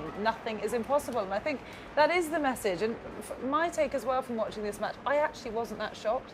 Because of Rafa's recent results, I actually was expecting a bit of an upset, and because we know that Dustin Brown's done this before here at Wimbledon with Leighton Hewitt, I don't think it's that shocking to see Rafa fall in one of the early rounds at Wimbledon anymore. It's a sad fact, but it's almost becoming what we're used to. It's interesting, just picking up on your point, Matt, possibly he could do what Novak Djokovic has done and what a number of people are to do, which is not necessarily to ditch Uncle Tony, but to bring in a new pair of eyes, like Novak Djokovic did with Boris Becker. He still has Marin on his team, who he's worked with for many, many years. He just brought in Boris Becker for a fresh pair of eyes, fresh pair of champions' eyes. Not that Rafa Nadal needs to be taught anything about being a champion, but it's worked for others and it could work for him. On to slightly lighter topics. Another thing that everybody has been talking about is the Roger Federer hot dog lob. Is it a hot dog? Is it a tweener? I'm not sure there is a dictionary definition of a hot dog or a tweener. Let's just glory in this. But why does he do that, Matt? Did he need to do that shot, or did he choose to do that shot? He didn't need to do it because he could have. He could have hit it normally, couldn't he? Well, he was asked that in his press conference, and the transcript of the press conference has gone far and wide on social media because he was asked, was it just a split-second decision, you just did it? And he said no. He sort of went through all of the thought processes that went through his head before. It was a very conscious decision to hit that shot. He says he slightly overran it, and he sort of, in a split second, went through all the various options that he had on the shot, and he decided to go for the tweener lob. And if you're Roger Federer, you can do that. You can get away with it. It's gone absolutely everywhere. Wimbledon tweeted it yesterday, and it's been picked up absolutely everywhere. Everyone's still talking about it. Enjoy that Federer tweener lob again and again. So if you just want to watch that on a loop, which I know some people have been doing, basking in the glory of Roger Federer's brilliance, you can do that at Wimbledon on Twitter. And this is a line he said from the press conference yesterday. It was a perfect shot, but if you don't win the point, you look a bit silly. Well said, Roger. The thing is, every time he does that, he does win the point. He never. When was the last time Roger Federer ever looked silly? And on the subject of the queue, I would like to give you an update on the queue at this point in the day. Well, it's going absolutely nuts. I mean, it's no surprise given what wonderful tennis we're seeing on the main courts and on the outside courts. If you've got a grounds ticket today, you're seeing pretty much the best day of tennis, I would say, of the year. I think it's a very special day to have a grounds pass. The queue is completely full once again at 6:30 this morning, and even more incredibly, the queue for main show court tickets for tomorrow was full at 7:30 a.m. this morning. There's still, the queue isn't at capacity for grounds passes for tomorrow, but all the show court tickets for tomorrow were allocated at 7:30 this morning, which is just amazing. They've got a long day of camping in the sunshine, but it's a Murray Mania day tomorrow, isn't it? So people are getting ready to try and get their ticket to watch the British #1 in his third round match here of the Wimbledon Championships. Well, thanks for the update on the queue, Catherine, and our reporter Rachel's actually been down there at the queue meeting some of the people who are waiting very patiently. I'm down at the queue, and behind me, somewhere way over there, there's a green flag which signals the end of today's queue. There's also a yellow one somewhere. We're not going to mention that because that's tomorrow's end of the queue. But people over here, they're about 7,300 maybe in the queue. They're nodding their heads, that's right.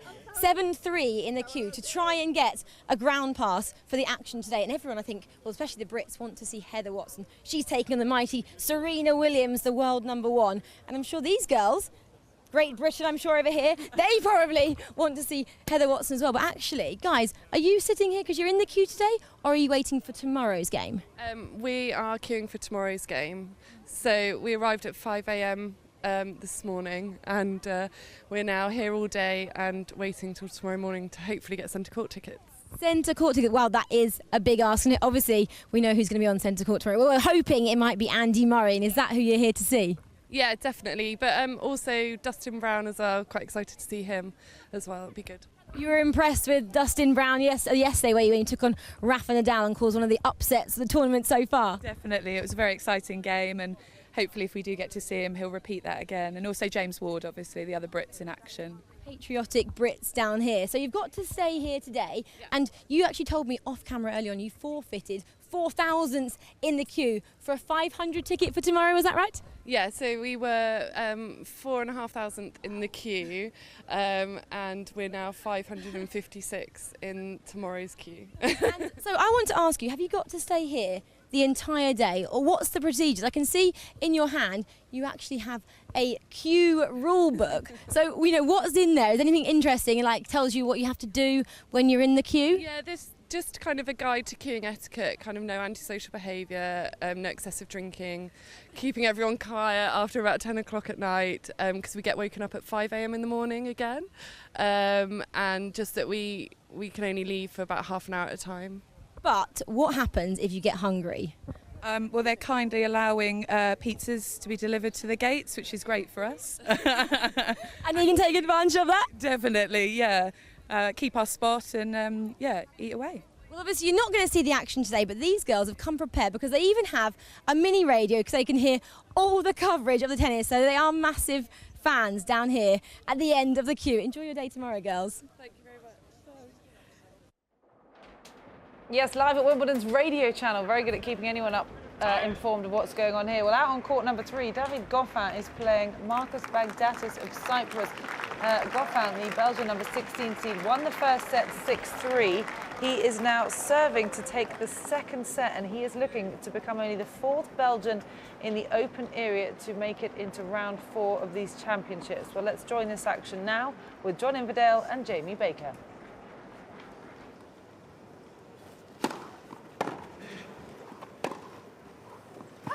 Love 15. Well, it's now or never for Baghdatis, getting back into this second set. And that error from Goffin on the forehand gives him first shot anyway.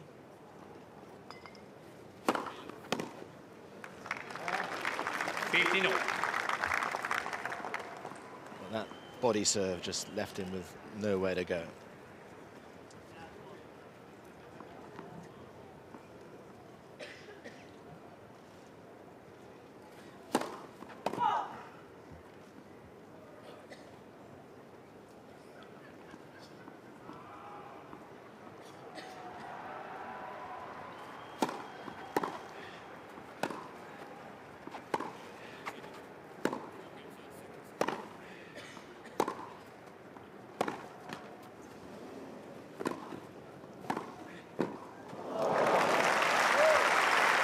Oh, the chance was there.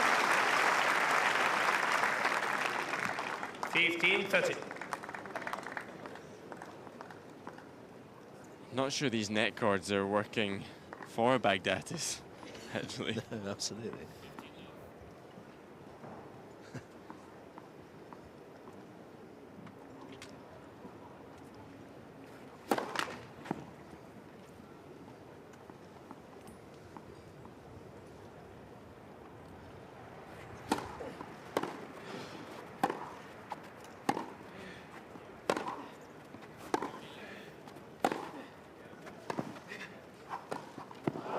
Goodness me.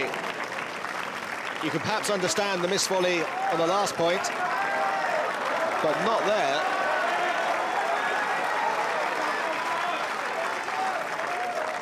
And a few more people are saying, come on, Baggy.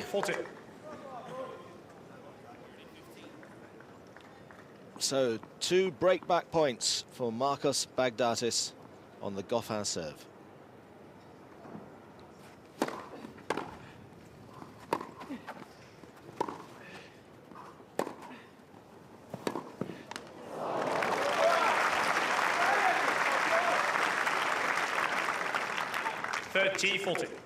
Did Goffin mean that ball to land so short? No, that was a slight mishit, but what a recovery from the return. It was a fantastic return from Baghdatis. Still break point. These are the moments, the chances you've just got to take.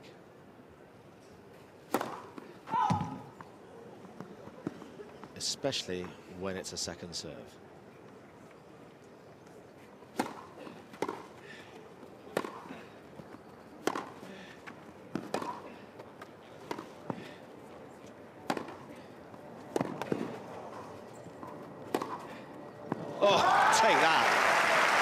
That's a huge winner.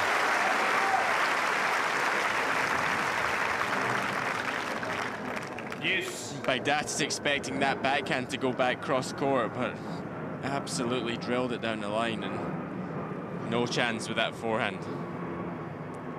So Goffin brings things back to deuce, and he's now just 2 points away from a 2-sets lead.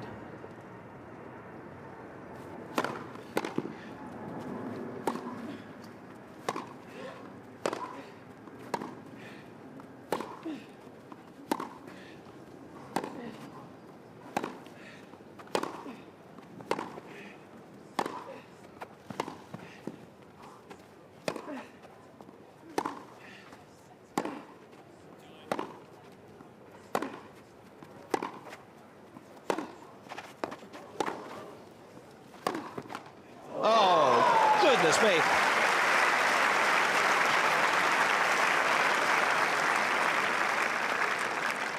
Advantage, Goffin. Goffin lost his footing, as you can see, look, but he's still able to get back to hit a winner like that. Wow. And after all that, after an hour and a quarter, Goffin has this for a 2-set-to-love lead against Marcos Bagdatis.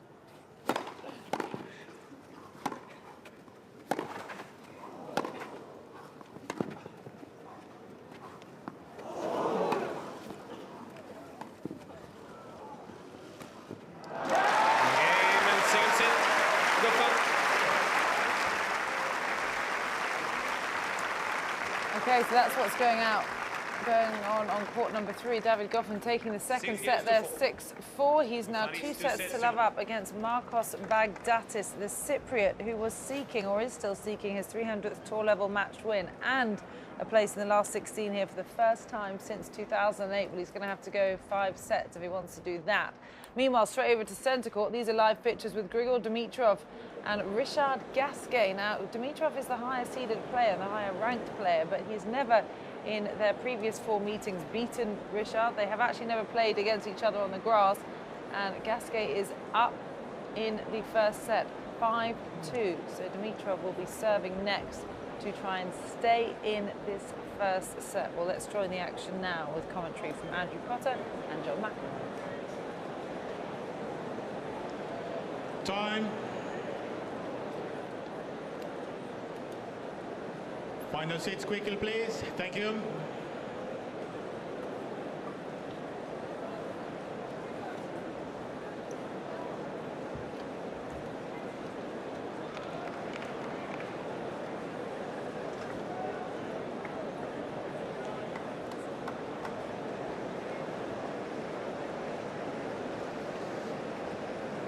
Thank you. Players are ready. Thank you.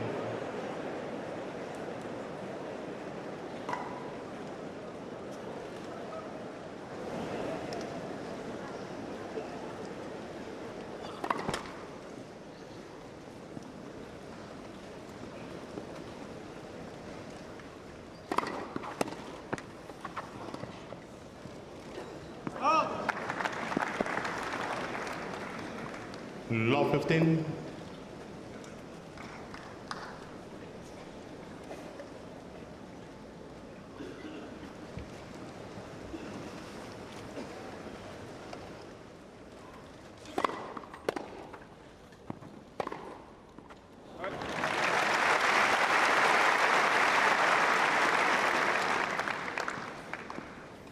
All.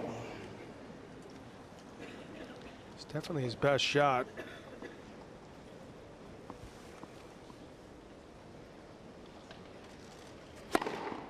The other thing, he's getting more pop on the serve generally the last year and a half. Tendency to me is he's throwing that toss a little bit to his left, which doesn't allow him to use the slice as much.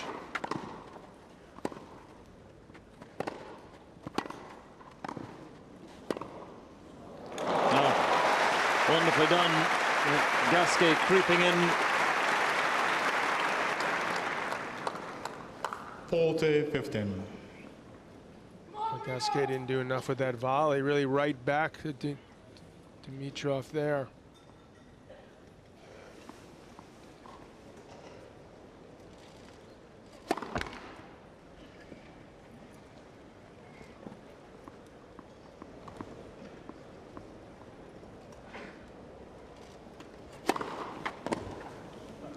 Again, Dimitrov. So Grigor Dimitrov holding serve Gasquet. to go 3-5 in the first set against Richard Gasquet. And if you want to continue watching live coverage of that, you can do so on BBC or ESPN. We're now going to hand over to Adam Hunt, who earlier on this morning, before this match started out on centre, caught up with a French journalist to get his perspective on this opening match. Well, one of the highlights of the men's singles matches today concerns a French player, Richard Gasquet, against Grigor Dimitrov on centre court at the moment. I'm joined now by a French journalist, Julien Laurent from Le Parisien. Thanks for joining us, Julien. We're looking ahead to this match. How do you think Richard's going to cope with Grigor? I think he's got a good chance, to win. Dimitrov's form this year hasn't been great. Richard hasn't played fantastically either, but he likes playing here on grass. He likes the centre court. His game against Dimitrov have always been very, very interesting, quite tight either. Doesn't have a great record, but, he's still always in the game. And I think he's had two very easy first rounds. Now this is the big test for him, but I think he's ready for it. And it's a battle of two of the best single-handed backhands in the game. Oh, Gasquet is wonderful. I mean, I like Dimitrov, but Richard, because he's French, I think he's probably the most beautiful, with Roger, I guess. But it's fantastic to see him play the way he's been playing. The first two rounds here, it was two very easy rounds. But he played so well, he put his tennis in place perfectly perfectly suited for this game today. Richard's quite a mercurial character, as you said, up and down. We don't really know what we're going to get with him. How's he received in France? Exactly like that. He had that problem with the ban, and it was a weird story that in the end, was okay, but still that tarnished a little bit his image. And the thing is, the talent is there, there's no doubt. He's a wonderful talent when he was a kid. Everybody knew he was the next big thing, but I think mentally he still needs to improve a bit. He's not getting any younger, but the difference, I think, with the other big players is more mentally than technically, because technically he's right up there. He's just mentally, I think he needs to be a bit more of a fighter than what he is now. He's clearly got the quality. I think he has been inside the top 10 in the world. He got up to number 7, I think. But do you think he's got what it takes to maybe crack the top 5 or win a Grand Slam? I think maybe with a bit of experience, maybe a bit more maturity. I mean, like I said, he was praised so young that I think maybe that's taking a bit of time for him to get to maturity, unlike Roger or other players. And I think he's not yet amongst the top 5, 6, no doubt. But I think with a bit of work and, like I said, with that experience, that maturity, he can maybe get there. And I think with a sort of friendly draw, if you want, and a few good results going his way, maybe he can reach the last 4. In the last 4, then anything is possible. And his game certainly is suited to grass. We've seen here in the past he had that memorable 5-setter against Andy Murray. I think he was a couple of sets up in that match. I know he lost, but he is good on grass. He's great on grass. He likes it. I mean, obviously clay, for him and for us French, he's always the main surface because of Roland Garros, and kids grew up on clay in France. But I think he really likes grass, and like Monfils or Per or even Simon, not really that keen, but him and Tsonga are really, really liking here. They like the tradition, they like the experience, and they like the grass, and they've got a game which is good on grass. So fingers crossed, today would be good for him, and then going into the second week as well. Mention some of the other players as well. 3 other Frenchmen left in the men's draw. Simon against Monfils, playing each other, and then Tsonga as well. Of those 3, who do you think's got the potential to go the furthest? I would say Tsonga. He's got a great record here. He's played some fantastic tournaments, some great games. I think that the very interesting one for us is the one between Simon and Monfils, because they've been friends since they were kids. They met when they were 9. They've been friends for 20 years. They are proper friends. They have the same coach. It's quite rare to share the same coach and then face each other at Wimbledon in the 3rd round. Their coach has said to them, "You're not going to see me until Saturday," and then for the game, I'm not going to talk to you. That's the deal between us. So it's going to be a fascinating one between 2 close friends. Okay, Julien, thanks for joining us here on Live at Wimbledon. Okay, thank you very much, Adam. Well, just to update you, Richard Gasquet has now won the first set 6-3 out on centre court against Grigor Dimitrov. And meanwhile, over on number 1 court, Stan Wawrinka's taken the first set 6-4 over Fernando Verdasco. Does that centre court scoreline surprise you, Mats? It does actually, but obviously Gasquet has never lost to Dimitrov, but it does surprise me still, but there's still a long way to go, and Grigor Dimitrov is one of the fittest players on tour. and he loves the big stage. So he's not going to go away without a fight. And I have this feeling that Richard Gasquet might not be able to handle the pressure, but maybe Gasquet knows something that we don't know, because he has never lost to him. Okay, well, here we are live on court number 2, and despite having several break points, Kyrgios was unable to convert, and Milos Raonic held on to his serve. He is now 5-4 up in the second set. Kyrgios has got to serve once again to try and stay in this set and prevent the Canadian going 2 sets to love up. And it's interesting to note the Canadian's fastest serve so far these Wimbledon Championships is 145 miles per hour. He's just so hard to break, isn't he? Yeah, very nearly impossible to break. And I think what else happens is when you have a big serve of your own, like Nick Kyrgios, and then your opponent has an even bigger serve, I think you do get a little bit intimidated. And we saw Nick Kyrgios in the first set, he literally gifted away the set by double faulting 3 times at 5-6. So the interesting. Ooh, and that was probably a little bit of a fine there for Mr. Kyrgios. You have to be careful about throwing rackets around, because if it hits a spectator, you could be defaulted. Remember, Tim Henman hit a tennis ball once that actually hit a ball boy, and he got defaulted for that, Mr. Henman. Thank you, ladies and gentlemen. Thank you. Well, he nearly hit a line judge there and nearly a spectator, so he does need to be a bit careful. He's actually been quoted as saying he knows he needs to control himself emotionally on court and conserve energy when I can. Well, that's a perfect example of perhaps those emotions that he needs to learn to control. Well, let's join this one now with Nick Kyrgios serving in the later stages of the second set. They're out on court number 2, and the commentary once again will come from David Mercer and John Lloyd.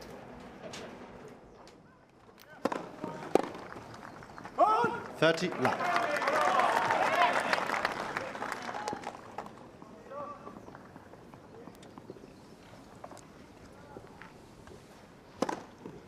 Laps.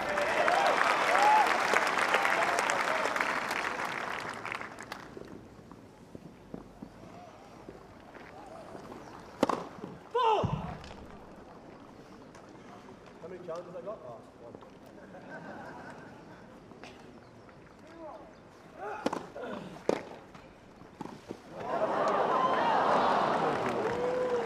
1. 40-15.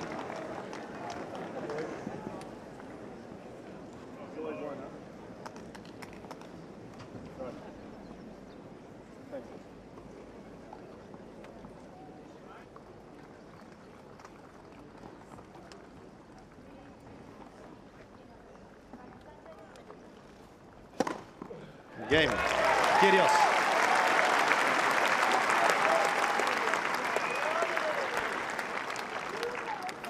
Well, despite trying to seal the game with a tweener, it didn't work. He had to go 1 more point, and Nick Kyrgios did manage to hold on to his serve to go 5-all in the second set, 1 set down. It's actually a fantastic match out there on court number 2. We'll continue to keep you posted, and live coverage does also come from BBC and ESPN. Well, one of the fantastic things about the All England Club here at the Wimbledon Championships is Autograph Island. Various players visit there every now and then to sign as many autographs as the fans need, and Rachel Stringer has been out to meet the latest attendee.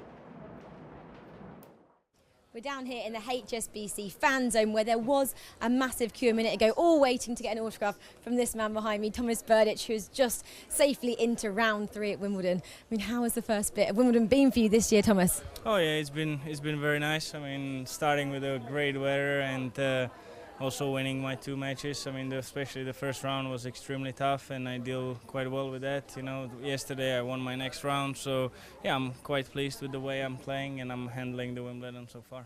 And how are you looking forward to the rest of the competition? It's still a long way to go.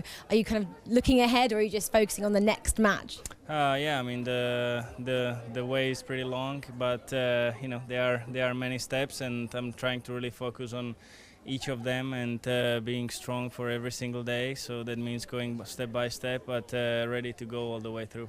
And it's great that you just got to sign some fan autographs here. You had a massive queue there. I mean, how exciting is it for you to see so many people turn out to get your autograph? It's very nice, you know, when you see the people are coming, the people are interested, and you know, especially the kids, and you know, you can see all kind of people, you know, asking for the autographs, which is nice. I think that's part of it. That's fun, and I really enjoyed it. It definitely put a smile on some of their faces. And can you put a smile on my face as well and sign me one, please? Sure, of course I can. Thank you very much. autograph here from Thomas Burgic. Thank you very much, and good luck for the rest of your Wimbledon campaign. Thank you, Thomas. Thank you Thank very you. much. Thanks. Thank you. So Thomas Burdick over in Autograph Island there. And Mats was quite surprised to see some big names do go and do that here at Wimbledon. It is quite unique for such a major event, but it's amazing that they take the time. And I've been over there before. There tends to be a whole queue of people to sign autographs. So I guess maybe if you know you're doing that, it's an easier way to manage your time than try and sign as many as you can. But here at a Grand Slam, you don't, I suppose the players, you know, they're not really that accessible to the crowds. Right. It's not that easy to see them to ask for an autograph, is it? No, I mean, it's great, but I don't know if it's going to cut out the other autographs that he has to sign. But yeah, very strange. I haven't seen that being done at a Grand Slam before. Okay, well, the man of the moment is Dustin Brown. He beat Rafael Nadal in 4 sets out on centre court late last night. He's a qualifier from Germany. He's ranked number 102 in the world, and there were a lot of questions for him at his post-round press conference, and here is what he had to say. Dustin, when you came off court, John McEnroe described your performance as one of the all-time greats that he's ever seen here at Wimbledon, of a low-ranked player playing on centre court. How would you respond to that, and how would you describe your performance out there today? He just said that to me. I did a radio interview with him also, and he said the same thing to me. It's a great feeling for him to say that, obviously, you know, from the generation that we're all kind of playing like that, playing serve and volley, coming to the net a lot. It was great to be able to do that today and do it for that long. I knew what the plan was because I played against him in Halle before. Obviously, he's a great tennis player, and knowing that the grass might be a little slower than in Halle, and obviously doing it over best of 5 sets is a different situation than doing it only best of 3. Dustin, your return game is also really interesting and I think unusual for the tour these days in terms of like drop shots and really aggressive returns. Can you talk about your approach, your tactics when you're returning serve against Nadal? Well, the point is, whatever I do is to take him out of his comfort zone. I mean, if I would stay in the back and just rally with him left, right, that would not be a very good match for me. I know that. So obviously, I try to play my game. And even if I miss a few returns or whatever, just try to... It's also good if he doesn't get that many hits and obviously doesn't get into a rhythm. In the second set there, he got into it a little bit, and that was very difficult for me because, you know that you got to put the volley on a dime in the corner, and even then he still passed me, so I just had to say, okay, that was too good, and try to concentrate more on the serve and put a little bit more on it. Dustin, as you think about your accomplishment, what goes through your mind about Rafa's career and legacy? That's a very difficult question. Obviously, he's one of the best players of the sport, and for me, being able to play against him twice, obviously on my favorite surface, is probably my luck. I mean, I wouldn't want to play him on clay or on hard court because it would make, obviously, playing my type of tennis even more difficult. I'm happy that I got to play him on this court, win or lose, because I think all the kids that play tennis dream on, being able to play on that center court, and then playing against him there is special, and then also to be able to put that performance together. It was definitely very difficult, and I'm very happy that I held it together for the whole match. Dustin, you've got a very stunning tattoo on your torso. Can you tell us a little bit about it? It's a portrait of my dad. I've got it last year in April, I think, and I've always wanted to have a tattoo. I have the portrait of my dad at home in my bedroom also, and I don't get to see him that often, normally always in the off season, and yeah, it's been a very long road for me and my whole family, and that's one of the things I've been wanting to do for a really long time, and I had the opportunity to do that with a very great tattoo artist in Cologne in Germany last year.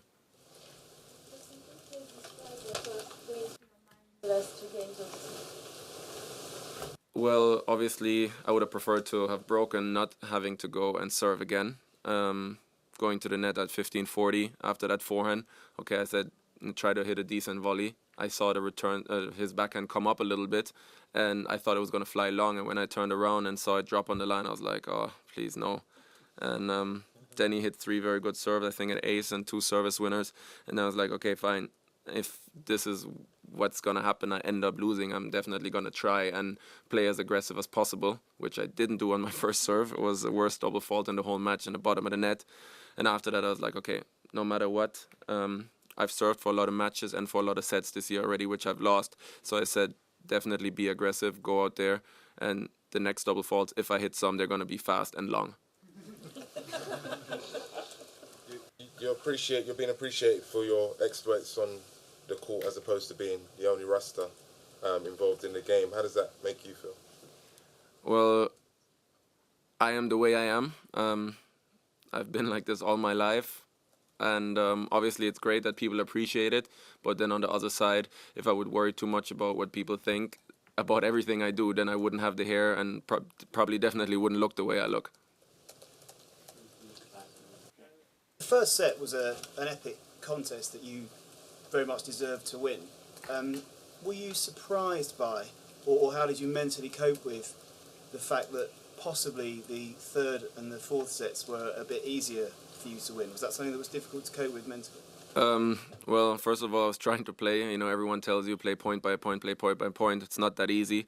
I would definitely not say it was easy because playing him is never easy. Even the match in Halle wasn't easy because I was playing really well and trying to keep that together for such a long time and not trying to think about what just happened out there and what I need to keep doing to win the match. I had a game plan, obviously the same one I had last time when I played. And when I got that break in the beginning, I was a little bit too passive on the volleys and tried to go for too much because I know he's a great player and, you know, if he gets any chance, most likely he's going to pass me, especially off the forehand side. And that game where he broke me, hit a really good lob off of decent volleys where I thought I would be, you know, pretty good in the point. But, you know, I just tried to stay out there, play aggressive. I realized that I had chances on the return games, and that's what I tried to focus on. Dustin, you said to me something that was very interesting. You just said, I am the way I am. Could you take a moment and explain what you meant by that? And also, could you reflect on all those years in the Volkswagen camper and what those experiences were like?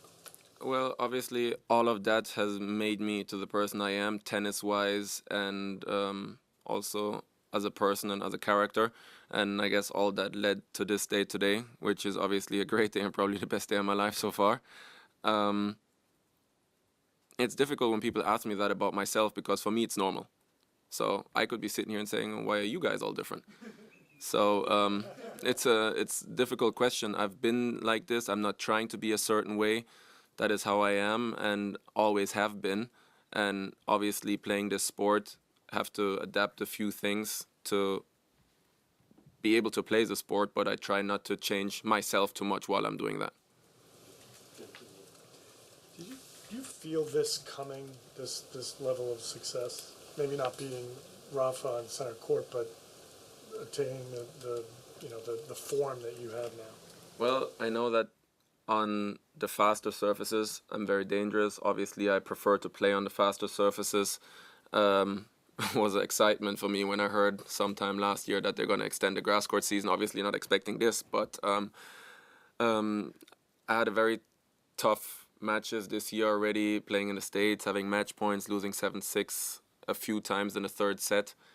And I was really looking forward to this stretch of tournaments. After French Open, I took some time off, took a week off, didn't do anything, went to see my girlfriend in the States and just relaxed a little bit and tried to get my head fresh for the grass court season. Played qualies in Stuttgart, was able to play 3 good matches there, then lost against Janovic, a tight one, but I still had the feeling I played really well.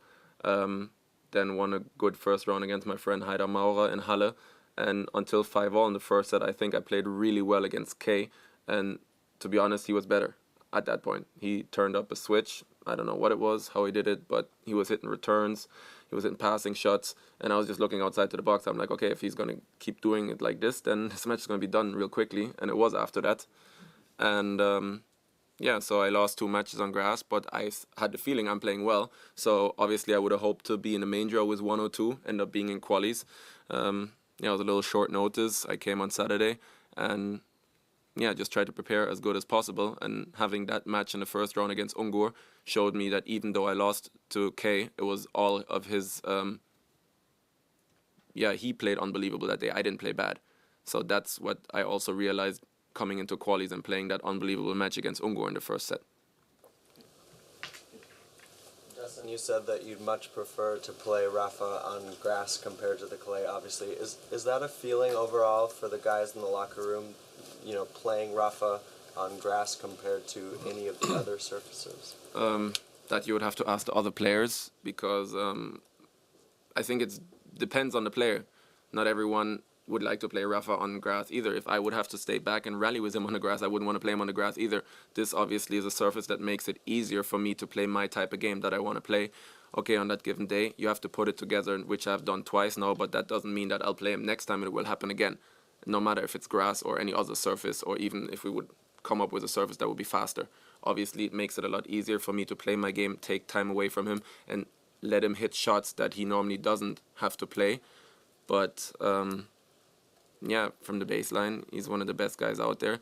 And with his forehand, yeah, you put the ball in the court, and normally it's not gonna, when it comes back, the point's done. Dustin, a lot of players, their personalities get expressed in their games, in their game style and the way that they play. How do you think that your personality is expressed through your tennis? What do you think kind of we can see about you in the way that you play the sport? Well, it's the same thing, a little bit like the question before. I don't know, obviously, how it looks from the outside, because I don't see myself play. Obviously, when we watch matches sometimes, then you're like, okay, that was a good shot, or maybe that was stupid. But that is how I am, and that is what makes me dangerous, especially on these surfaces. And it took a while for me to learn to know that I can win a match like this on a given day, but I can also play a shocking match. I had a quarterfinals in a Rome Challenger, and it was actually to be direct main draw for Wimbledon, and I don't know what I did out there, but it was terrible. I think I lost 1 and 2. It was done within the hour, and I guess the main thing for me is to accept that my game has that span, and that's the things I need to accept and know what I need to be doing on the court and do that, and either I win or I lose.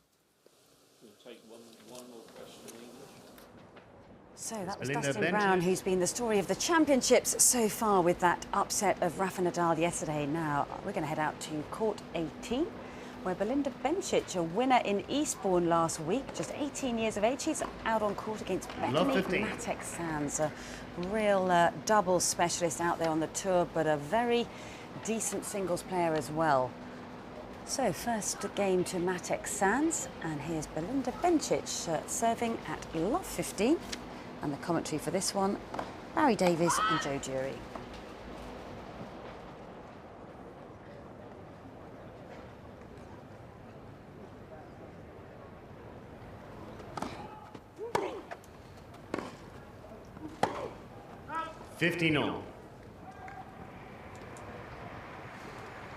I would think really that you're being a tiny bit critical of Bencic, and it's hard to, because she's 18 and still learning. The second serve can sometimes be a little bit too weak, and I would expect Matek-Sands to really step up the court and belt it.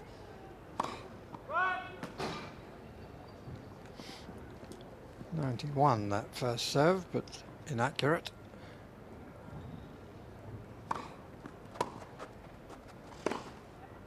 Actually, in fairness, that was a better second serve from her, wasn't it? 30-15.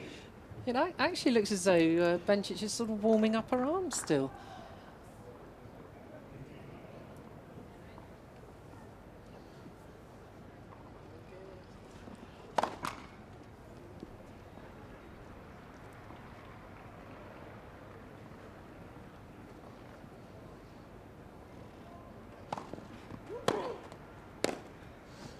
Yes, there's 77 mph serve, and immediately Matek-Sands is onto it.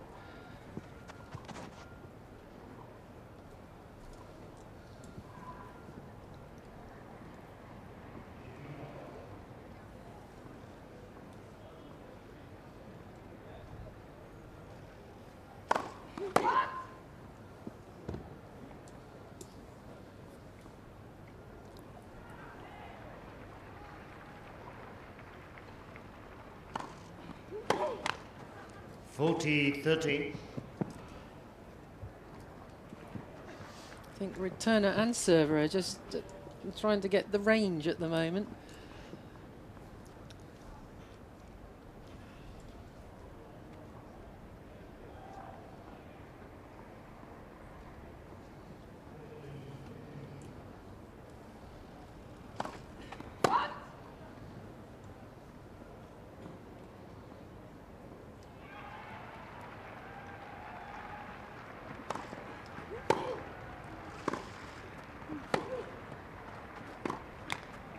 Dues.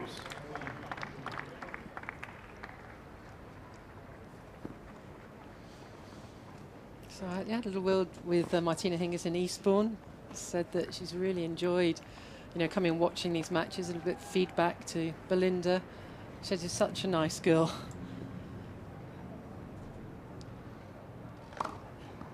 Certainly gave that impression to the public at Eastbourne. It's a great tournament that I always used to enjoy. Love it down there.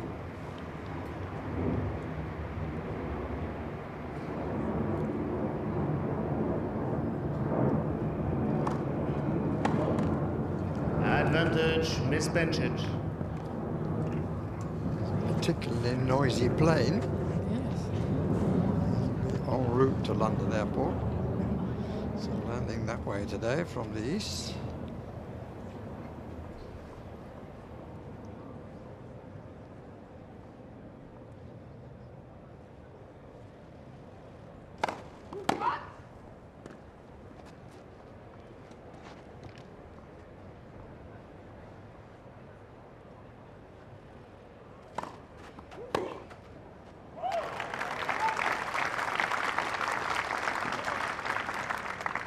Dues.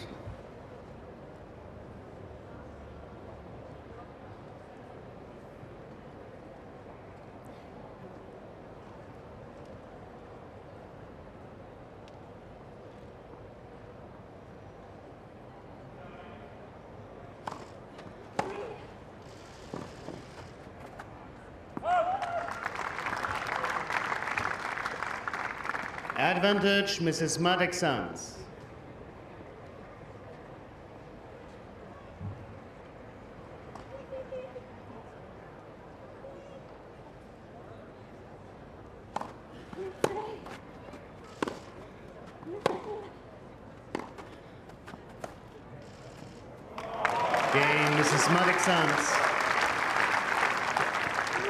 So a terrific start for Bethany Maddox-Sands, a winner in the doubles at the French Open just a few weeks ago with Lucy Safarova. So keep you posted on that one, but in the meantime we're going to head straight over to court 3 where Marcus Baghdatis is up against this man, David Goffin.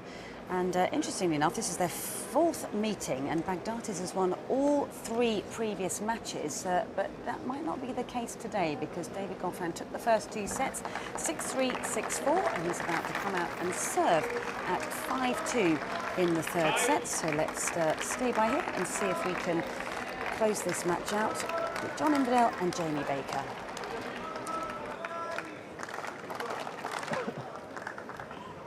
Very compact, very no-nonsense as well. Just gets on with the job. And he gets on with it so well that here he finds himself serving for a place in the 4th round.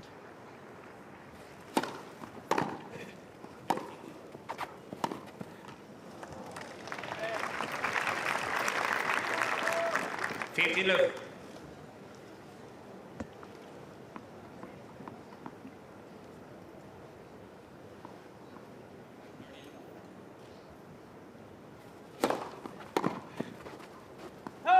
30 low.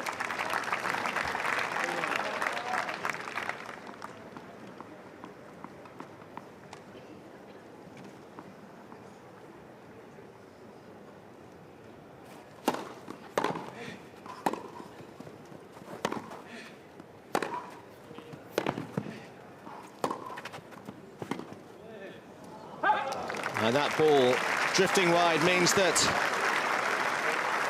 after Dick Norman, Xavier Melis and Olivier Rochus,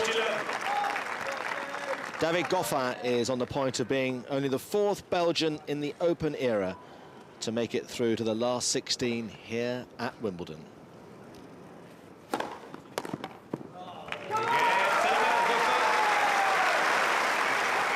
Well, that is a terrific result. The first time they have met on grass, and it's a win for David Goffin, who is through to the 4th round, and he'll await the winner of the French Open champion, Stan Wawrinka or Fernando Verdasco. So I wonder who that will be at the moment. Wawrinka is a set up and 3-all on that match. But let's get your thoughts on David Goffin. Of course, he first came to our attention, didn't he, in French Open in 2012, where he reached the 4th round as a lucky loser that year. And it's been a bit of a rocky journey since then. But what do you make of his tennis? Yeah, he's a very, very talented player. 24 years old. He hasn't been able to play for that long. He's been injured for the last couple of years after that French Open. It's good to see Marcus Baghdatis make it to the 3rd round, I have to say. Unfortunately, we don't get to see Pat Cash's next painted fingernail, which would have been nice. But David Goffin, a very solid player on all the different surfaces as well. So he's going to rise in the rankings. He's very talented, and he's worked extremely hard physically because he's not a big guy, but he's added a lot of power and a great ball striker and also a great mindset. Yes, very serious. A very beautiful ball striker out there. A lot of talent and a lot of flair and finesse.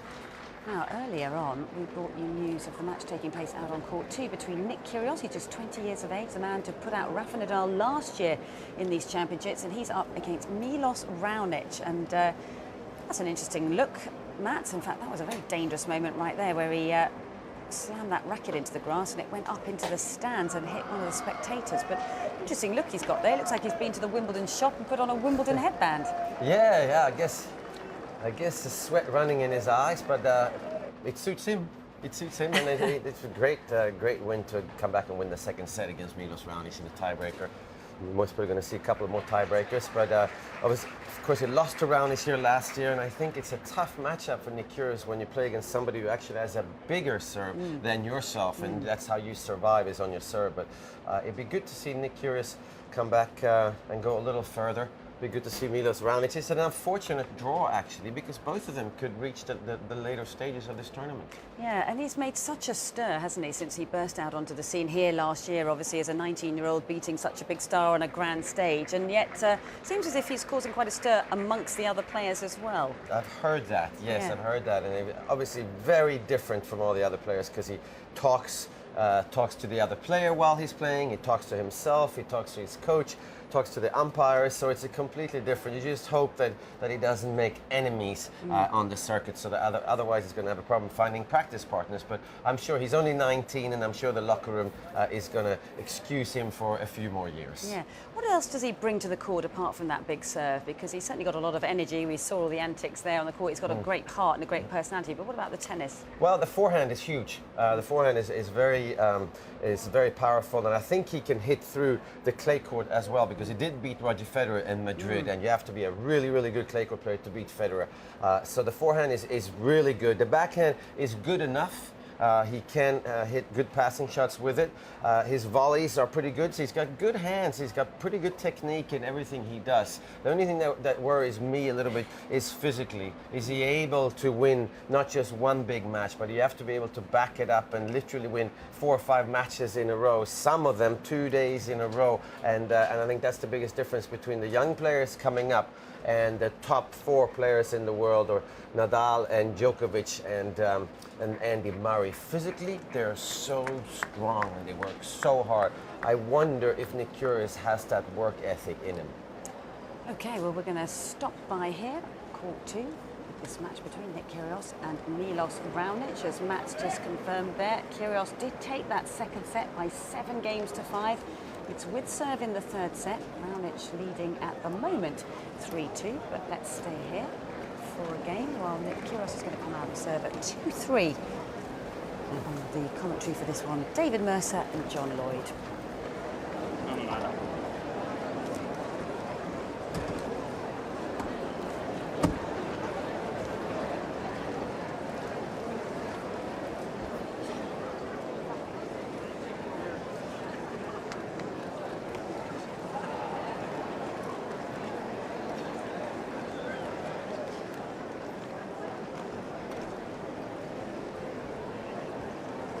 Time.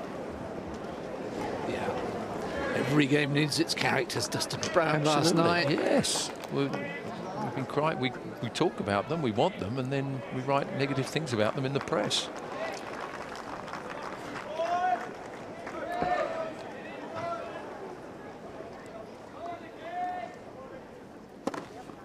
$15 love.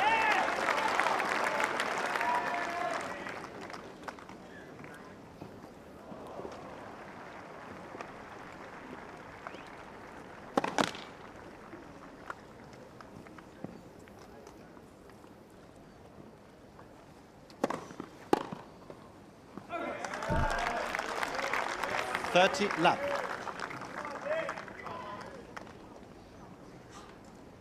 Ball, please. Ball go. Thank you.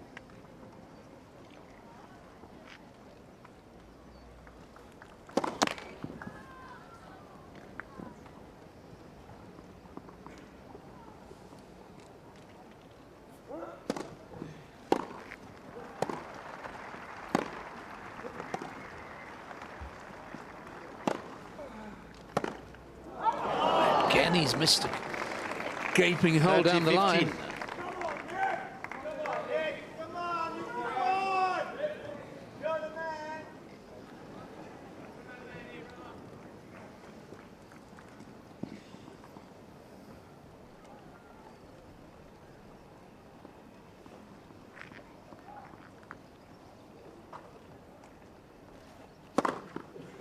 40-15.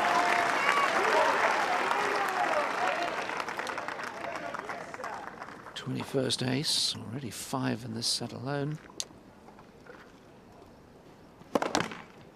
Net for service.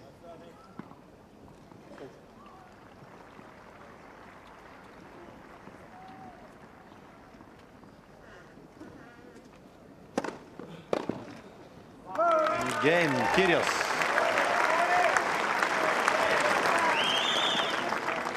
Three games all third sets. So neck and neck there on court 2 with Nick Kyrgios holding serve. It's now 3-all in the third set out on court 2. So we'll keep you posted on that as it develops. Now, real problems for Grigor Dimitrov. You may remember semi-finalist here last year, taking out the defending champion Andy Murray. Had a tricky season in 2015, a little bit up and down for him, but he's up against someone he's also had problems with in the past. He's never beaten Richard Gasquet in 4 previous matches. And it looks to be going the same way again today. Here's Richard Gasquet. He's a set-up serving for the second set at 5-4 and 30-15. So let's just see if he can close out this second set then. And the commentary on this one, Andrew Cotter and John McEnroe.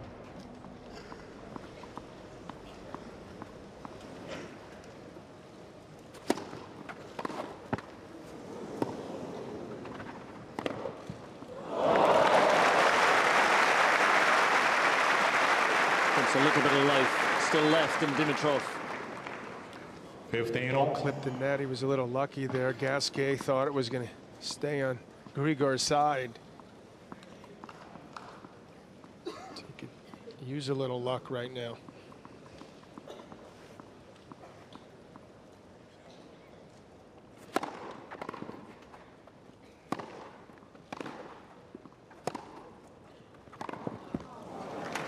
Such a smart play by Gasquet, going to the weaker side, forcing Dimitrov again to hit a shot that he doesn't execute consistently enough.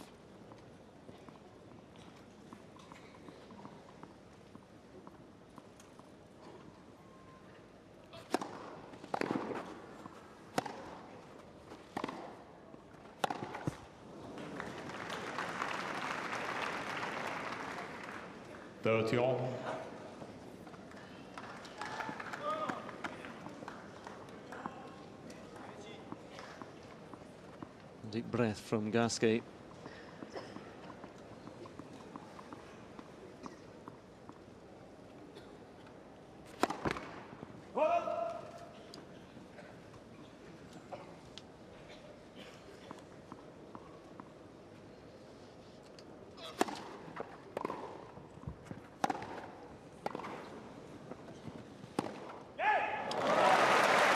What a well-worked point from Richard Gasquet.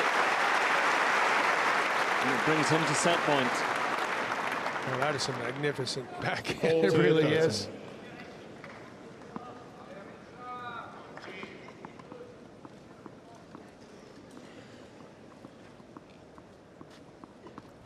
Gachassin, French tennis president.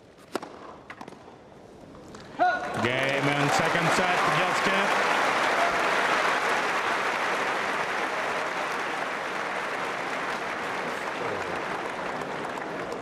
By 6 games to 4. So the 11th seed, Grigor Dimitrov, in a real trouble out on centre court, and he's going to have to do it the hard way and go the full distance Well, 5 sets if he's going to come through that match against Richard Gasquet. Now, the biggest shock of the tournament and the biggest upset, of course, was this man here, Dustin Brown, taking out the former 2-time champion, the 14-time Grand Slam champion, Rafa Nadal, late last evening on centre court. And what a story it's been.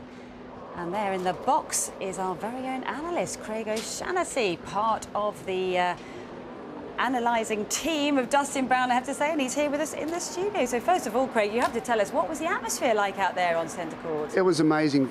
You're on centre court at Wimbledon, so that takes the level as high as it gets. Then you're playing Rafael Nadal, so then find another level. And the way Dustin Brown plays is so electric. It's so exciting. So the crowd's into it. The drop shots and the power and the ripping winners.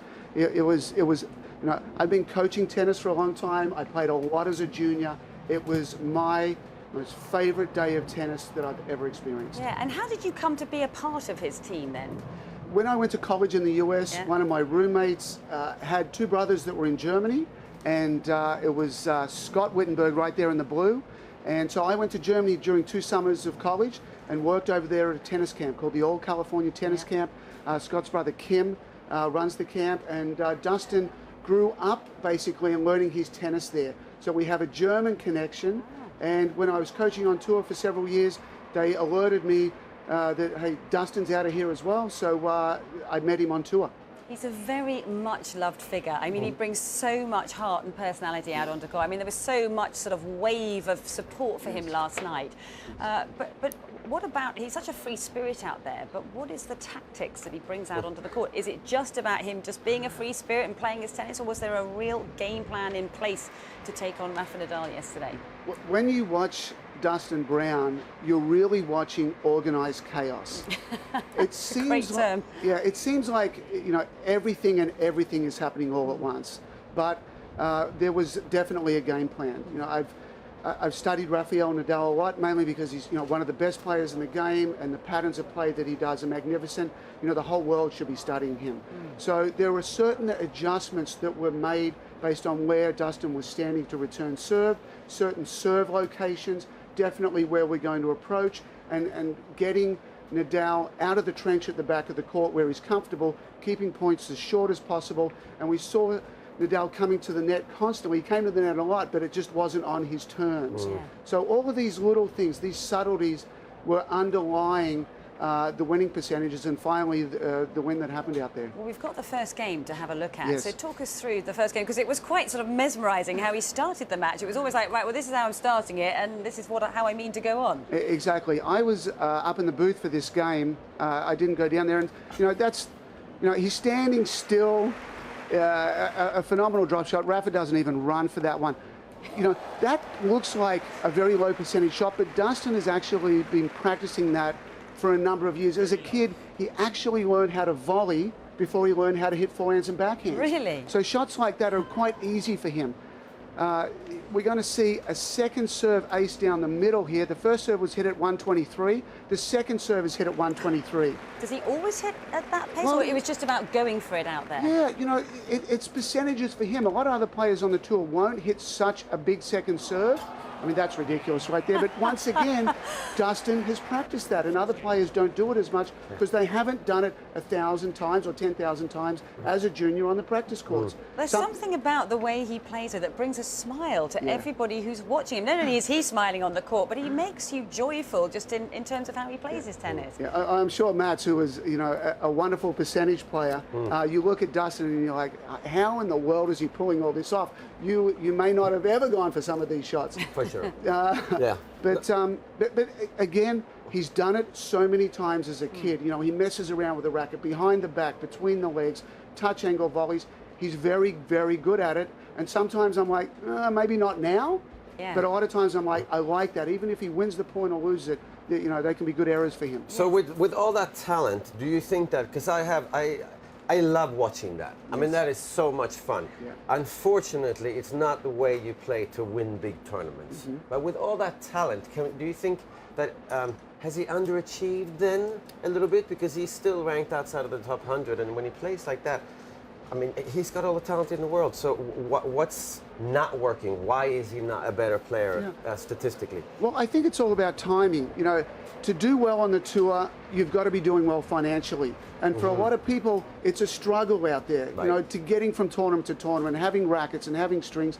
And Dustin fell into that early on in his career. He really struggled, so that kept him back a little bit. And then not having a coach with him on the tour kept him back a little bit. So I think there's a number of areas, and certainly, you know, Mats, as you know, when you're a serve and volley and you're attacking the net, that takes longer to develop as well. Sure. So you combine all these elements, and Dustin is just on a slower burn than most other players. But, you know, he's 30, and he certainly arrived yesterday on centre court. Yes, he made a very big announcement yesterday. You mentioned the serve and obviously the second serve aces as well, but the return was very key, wasn't it? A lot of strategy into that returning yesterday. Yeah, let's have a look at a few returns, and especially in the deuce court, I really like how Dustin steps in and rips down the line. So this was one of the definite strategies. When Rafa serves in the deuce, he's going to fall a little bit to his right, protecting his backhand, and it leaves that wide open.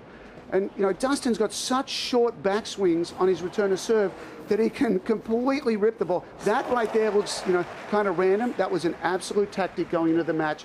Deuce court. Look where he's standing right there. He's taking away Rafa's serve down the tee, and then he mixes that in. So, it's, you know, he's creating chaos in Rafa's mind. It's like, you know, in order for Rafa to counter that, he's got to get his mind clear. But with all of this going on, it's very difficult. That set point where Rafa basically hits his leg trying to get out of the way of a monster return. So, you know, all of these things are not normal for other players. Dustin pulls it off very, very well. How does he hit the ball so? Because he's not that strong, is he? It's just all timing then. It's 100% timing, and it's short backswings. But it's a short backswing. You know, his arm is loose.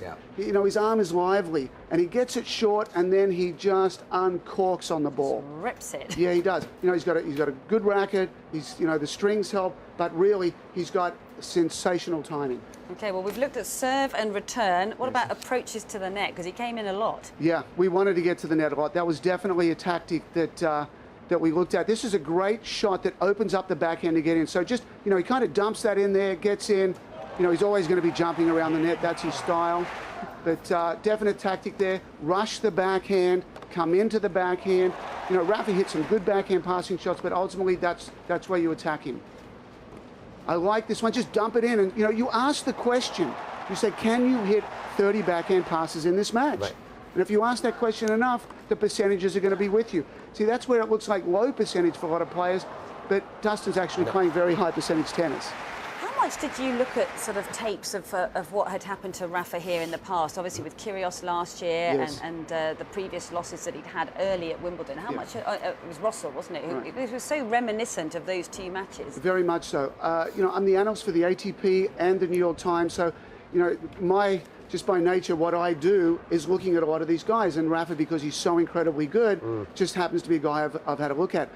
Scott Wittenberg and I sat down and we watched the Halle match, and we saw, especially in the first set, little adjustments that needed to be made. Dustin needed to stand wider in the ad court. I coached against Rafa one other time. I was coaching Kevin Anderson in 2009 in Toronto, and one of the big patterns of play was to put at least 1 foot in the alley, in the ad court, to take that away. And I said to Kevin, you can get beat down the middle in the ad court all day long, that's fine, but you must break even out wide if you're going to win this match. It's like gambling a little bit. It is. It's exactly gambling. You want to shut down where they want to hit it, and you want to make them hit it where you wanted to hit it.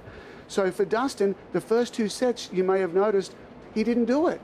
And one of the first things, you know, after I said, you know, he came off and congratulations and hugs all around, I'm like, what happened in the first two sets? He's like, I forgot it.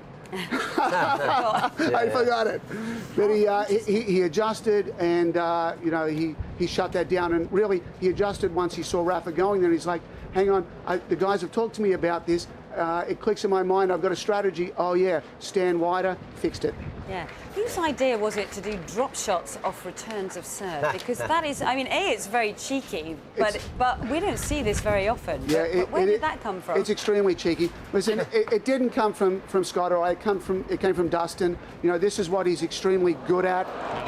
You know, it's shock, it's awe, it's total chaos, and it's really, you know, it's just meant to freak the opponent out. I mean, after Rafa hits that serve, he's wanting to back up.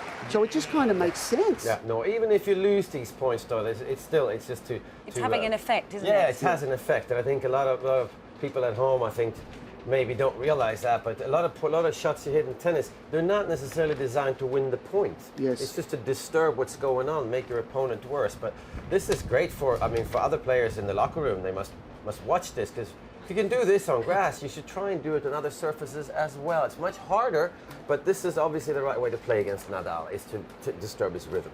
Disturb is the perfect word. It's the perfect word. And Dustin, he's honed it incredibly well, and there's going to be a lot of people going at home like, oh, that's low percentage, oh, you can't pull that off. Well, go and practice it 10,000 times and you'll get good at it. Yeah, was this the absolute perfect match that he's played out here yesterday? I mean, when you consider he was down at Roehampton, battling through those 3 rounds of qualifying, I mean, the scenario couldn't be more opposite. It's like a fairy tale, actually, isn't it? It is a fairy tale. I actually put that out as one of my tweets yesterday. It's it's a perfect storm where you get you get kind of the coaching team that, one of the coaches takes care of this area and another one takes care of that area, and then you play on a big stage. Dustin thrives on energy. So, Scott sitting next to me in the box, there was a couple of times where, especially in the second set where Rafa came back, and I kept, talking to Scott and nudging. I said, Scott, you are providing the confidence and the energy. I want you to be hoarse at the end of this match, because Dustin feeds off that. You may notice that Dustin is a player that likes to look at the box, and he feeds off Scott's energy. And I was constantly going to Scott, you talk, you yell, you beat your chest. And as a coach, sometimes it's good to be calm in the box. Sometimes it's good to be relaxed. But other times, yesterday was not one of those days. Dustin feeds off energy, and we bought that. And there are a couple of other times, 2 guys sitting next to me, good friends, I said, we're all up. Everyone stands up. And he looks up and he feeds off that. And, it was the best moment I've ever had in coaching. I'm sure it was. I mean, it's going to be a very, very memorable match, that match last night. I mean, one of the greatest actually ever, I think, that we've witnessed in terms of sort of the shock and the awe and what he put out there. Talk about his character as a person, because he's such a lovable man. Everybody seems to like Dustin, but tell us about his character. He comes from a very humble background, and that's a word that immediately springs to mind when you talk to him. He appreciates where he's at. He appreciates the moment. He appreciates the stage. He's had to do it tough. And I think a lot of players on tour, maybe not. They get a sponsor and the money comes easy and the talent comes easy. Whereas, Dustin, there's nobody that has had to work hard and had to endure and had to take it one step at a time. And, not many players at 30 years of age finally arrive. Yeah. So certainly humble. From a tennis perspective, when I first sat down and talked with him, most players are going to be in one of 2 camps. They're going to talk more about themselves, or they're going to talk more about the opponent. And I like the players that talk more about the opponent. I like the players that look over the other side of the court and said, I can figure out how to make that player play bad today. Yeah. And that's exactly Dustin. He really understands the court well. He's got a great tennis mind. He sees that it's important to make Nadal off balance and uncomfortable. And he's an absolute dream to coach, with this dynamic game style and a great tennis mind. What do you think is going to happen now? Because suddenly, I think everybody's most probably asking him already, you can't become a one-hit wonder. Yes. So how is he going to deal with that pressure? Because he plays Viktor Troicki. Yes. And he can beat Troicki. If he plays anywhere close to this, he can beat Troicki, but he's tough. How do you think Dustin's going to handle that? Well, I think we've handled it already. Well, I hope we've handled it already. One of the things as a coach that you never want to do is say the word win. We're not going out to win this match. Winning is the end result and a byproduct of a lot of things that happen first. So we're very much about point by point. Here's the strategy at this moment in time. The score, which Mats, from talking to you, I know you're very you like that a lot. By this score, it means this tactic. So Dustin's very good at one point at a time and one match at a time. We're not talking about this is what you're going to do in this match that's going to have an end result. So I think, there's no talk about, well, here's the money you've earned. There's no talk about, here's the points you've earned. There's no talk about how you're going further than anything else. It's day to day. It's you know, we're trying to just downplay everything and make it as normal as possible, which when those moments come, hopefully we've already pre-coached that moment. Yeah, and he didn't appear to have any nerves whatsoever. I mean, it just, as we keep saying, free-spirited out there. But I guess that's from having done the 3 rounds of qualifying, a couple of rounds in the main draw as well. He sort of earned that right to be there, and he was just never going to let that opportunity slip. Yeah, exactly. And, you know, to his credit, you know, there's times you can give a game plan and say, this is what works, this is what you should be doing.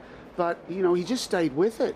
He didn't deviate from it. You know, there was one point where he tested with a couple of high balls. I think it was late in that 4th set. It didn't work. We never saw it again. You know, what was interesting is that Rafa didn't really, you know, he was getting dictated to, you know, one of the greatest players of all time, but didn't really go to a plan B. He served and volleyed once. He won that point. His winning percentage from the back of the court was only 40%. His winning percentage approaching was 63%. You know, when Rafa served and volleyed that one time, I'm like, I don't want to see too much more of that, and I didn't, so I was kind of happy with that. So it's you know, Matt's, you know... It's a bit strange, yeah. Yeah. I would have thought that if I was involved, played that kind of match, last year against Nick Kyrgios, he was sort of beaten by somebody who's a better player. Yesterday, obviously Dustin is a better player than Nadal in that match, but he was beaten by weird tactics that I think maybe Nadal reacted, I would have, oh, this can't work.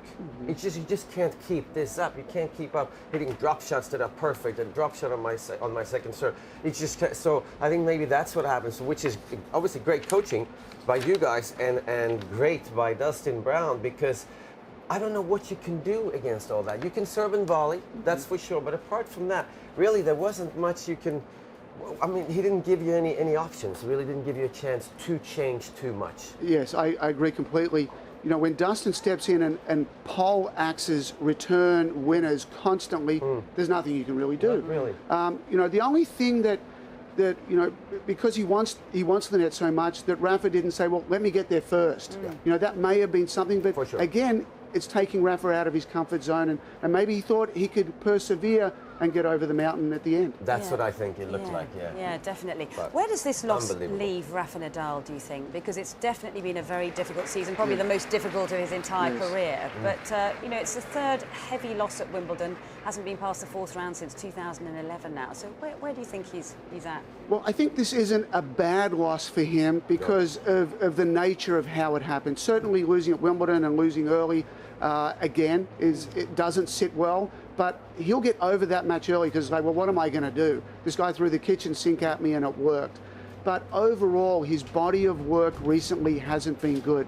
One of the things I love to do is go to practices here. I go and watch Roger. He is absolutely humming. He hardly misses a ball. He's so confident. He's got great rapport with Stefan Edberg.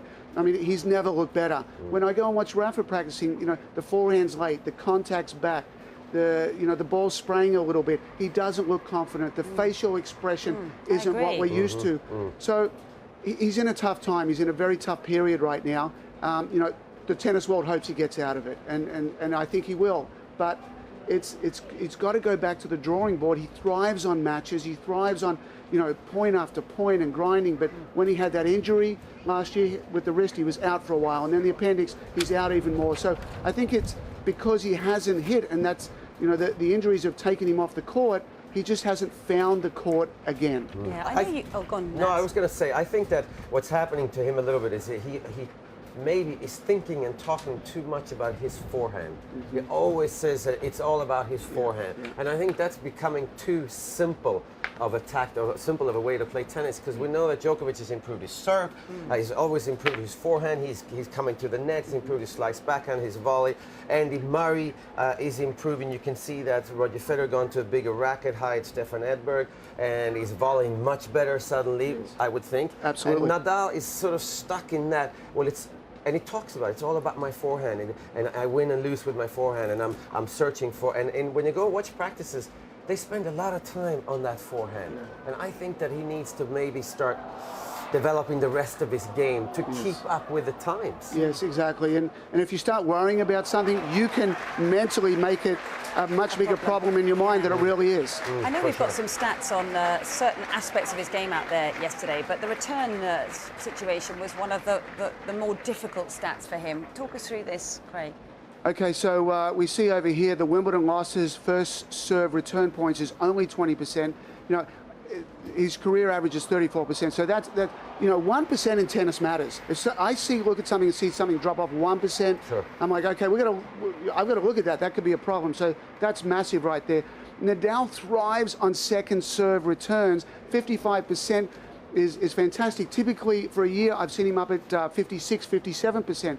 For 43%, it's just not good enough. It's not going to get the job done here or at any tennis venue around the world. Yeah, he's talked, I mean, Mats and I have talked about this all week in the first week, but he has been so open about the lack of confidence. But do you think that in itself has become a problem? Because people like Dustin went out there yesterday thinking they could beat him because they know how unconfident he is at the moment. I couldn't agree more. Talks too much about it. Yes, Yeah. he does. Yeah. He does. And if I'm picking up on it as a coach, and I told my player, hey, this guy's not who he once was. He's not as confident as he once was. He's saying it himself.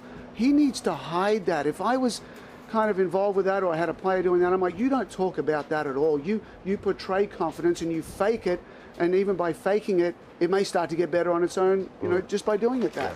So sure. It is surprising. Yeah, it really is. And I just wonder if the game is moving a little bit away from him. Do you see that? Because the patterns of play and the players that we've been talking about coming into the game, your Nick Kyrgios, your Kokonakis, the type of play that we saw from Dustin Brown, just short, sharp, up-tempo tennis. We're seeing Roger Federer still at number 2 in the world at 33, playing shorter points. Yes. Is that the way that the men's game is moving, do you think? 100% moving that way. It's a trend that's happened over the last few years. I did an analysis of points at the Australian Open this year. IBM do a fantastic job cutting it up in rally length. So you've got 0 to 4, 0 representing a double fault, and then 5 through 9, which is where most of the patterns emerge. And I call 0 through 4 first strike tennis, and then 10 plus is extended rallies. So for the men, 70% of all points at the Australian Open ended in the first 4 shots. Wow. They're done. The 20% was between 5 and 9, and only 10% of points are extended rallies. How interesting. And that wasn't the case a few years ago, was it? There was more extended rallies. There absolutely were. Sure. So points are getting shorter. Even on the women's side, Madison Keys versus Serena Williams in the semi-final of the Australian Open, the average rally length was 2.8 shots. Wow. 2.8. Yeah. How amazing. It's ridiculous. So points are getting shorter. The power is having more of an effect. And as you very correctly mentioned, Rafa's game is built on the other end of the spectrum. But I looked also at really long points that last, say, 27 shots, because I can compare them across the slams. They happen 2% of 1%. I mean, they just basically, you forget them. The longer rallies that Rafa kind of survives on are not there. And at the Australian Open this year, in extended rallies of 10 plus, he actually had a losing record. Wow. Who would have thought? It's going to be back to the drawing board for him, isn't it? It's exactly right. That's the perfect analogy. It really is back to the drawing board. Yeah. Just finally, I know that you went out for dinner, did you, with Dustin Brown? A little bit of celebration? Yes, we did. Yeah. That's last night. We went to Thai To up in the Wimbledon Village. There's, you build a team. It's, we're staying with Andy and Vicky Miller. We've got a good friend Mark down the end there, and you build a team around you, and everybody kind of fills a niche and in supporting Dustin. So we had a wonderful time at dinner. Dustin's obviously an instant hit. Everybody recognizes him. The spectacular way that he plays tennis naturally draws people to him. So it was a very enjoyable evening. And the way we talked about it, there was no way in the world we were talking about Victor Troicki last night. Last night, that whole day was all about Rafael Nadal. And at midnight last night, Scott and I are doing scouting. We're doing the report. Dustin's not going to do any of that, and we'll drip feed and distill the information to Dustin how we see fit on the best way to play a very, very solid player on the next round. I don't imagine he is superstitious, but is he going to go for Thai food every night now? I hope so. I love it personally, so I'm not... Yeah, I do too. Yeah, I'd love to go back there. It's a wonderful spot. Fantastic. Well, that was so interesting. Thank you so much. Really wonderful analysis. And I guess very best of luck in the next one. Oh, yeah. Well, thank you. You're going to be part of that team. Yeah, Dustin's, keep the ship sailing. And part of our team. Well, it's a pleasure to be on both sides of it. It really is. Fantastic. Thank you so much, Craig. My pleasure. Well, we're going to head out to Rob, who's going to give us more of an update on a German perspective of that win yesterday for Dustin Brown.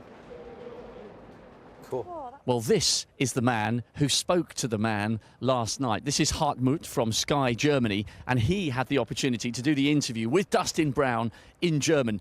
Now in English for me, if that's okay. What a night that was for German tennis, and for Dustin in particular. Yeah, it's a sensation. It was the match this year till now here on the Wimbledon, and it's such a great guy. He's so funny. He's plays a tennis you've never seen on this tournament or the last years. It was stunning. Well, he's fluent in German and English, but I suspect you might have got a better interview, with his mother tongue. His mum's German, his father's Jamaican, as we know. What did he say to you afterwards? What was it like? Yeah, it was. I mean, he was at the beginning of the match. He was kind of nervous, but I saw when he sat down, going out on the court before the first point, he was laughing. He enjoyed it so much. And then after the match point, he showed his. Did you see that? The tattoo. He had yes. A big tattoo on his, like here on the side, and it's his father. It's a picture of his father. He got this tattoo last year in Germany, in Cologne, from a friend of his. He is doing these tattoos. He's an artist, and this is, he's special. He's just special. And did anyone in the Sky Germany team think that he would win? Because he obviously beat Rafa last year on grass at Halle, but to take him on at centre court where he's won the title twice before, did any of you realistically think he had a chance? No, we didn't expect that. I mean, it was 4 sets. It was great. He played so brilliant. Of course, he bet him last year in Halle. Then Rafa, look at the last 4 years, how he played. He lost like in the first round, in the second round. He didn't play his best tennis in the last 4 years here. So we had a hope, and we sat there and prayed, and we were like, come on, Dustin, you can do it with your serve, with your returns, with your unconventional play, with your stops. And Rafa said afterwards, I didn't play 3 balls the same. And that was, I think, the secret to beat him, not to get him in his rhythm.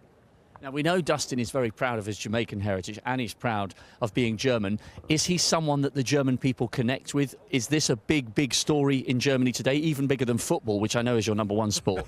I think today it's even bigger than football, because the season didn't start, the Bundesliga, so this is tennis, this is Wimbledon. I think this is really great and big in Germany right now. And he's so interesting because he's Rastafari, he has this hair, and he's even here. In Britain, he's on the newspapers on page 1 or on the back page, and this is big.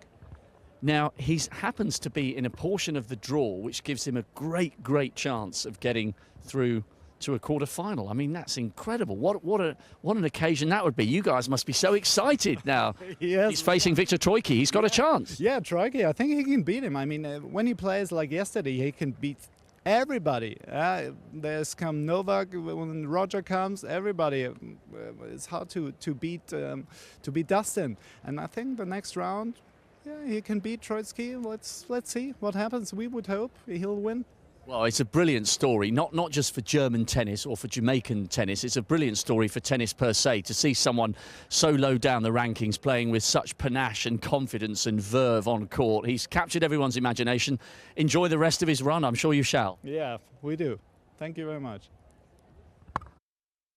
Well, we're here high above court #2. We've got a really entertaining match. We knew it would be, between Nick Kyrgios, the young Australian, and Milos Raonic, an exact repeat of the quarter-final from last year, which the Canadian Raonic won. As you can see, a match showing the scoreboard there. It's Kyrgios who's fought back. He lost the first set, of course, 7-5, but he's taken the last 2 sets, 7-5, 7-6. A very close tiebreak just now. It's been raining aces, as we expected here on court #2, but actually it's the Australian Kyrgios who's got more aces than Raonic, even though Raonic, who has one of the biggest serves in the game. 26 aces for Kyrgios, 15 aces for Raonic so far. That's 41 in total. And if Matt can just move round, you can see down there in the black cap, watching this match very intently from Nick Kyrgios's players box, is Leighton Hewitt. So a bit of the changing of the guard here on court #2. Leighton Hewitt, of course, losing his final singles match at Wimbledon. He's retiring after the Australian Open next year. He lost in the first round in 5 sets to Jarkko Nieminen, but he's here supporting his man, the man from Australia,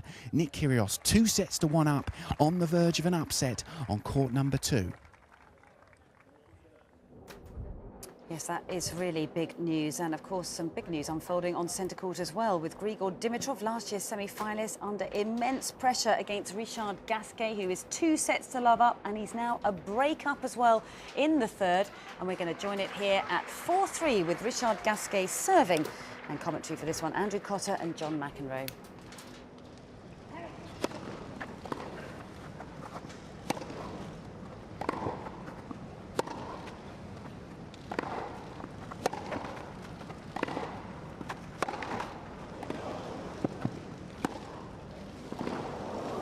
What a backhand he's got. Nice to have that at your disposal when needed. Just rip a Mach 2 topspin backhand up the line, as he did there. Forcing desperation forehands like that.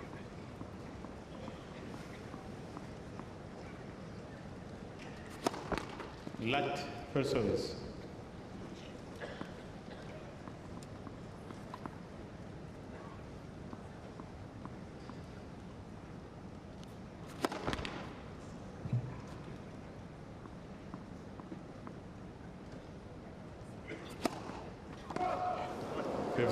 He's served a few in this match. That's 4 now. And only 7 overall in the championship.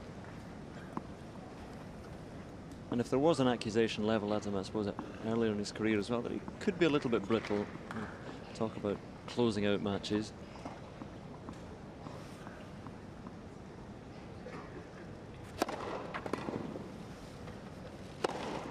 That's well done. You don't really practice that shot. Players should, moving forward, going after a ball, hitting an overhand. Well handled. Try to leave no stone unturned. Usually you're at net already, backing up to hit a lob. Every now and then you have to be able to execute that.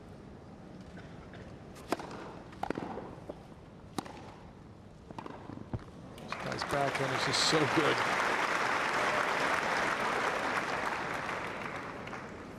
The ball doesn't get up as high in him here on the grass, which helps him because he's got a one-hander.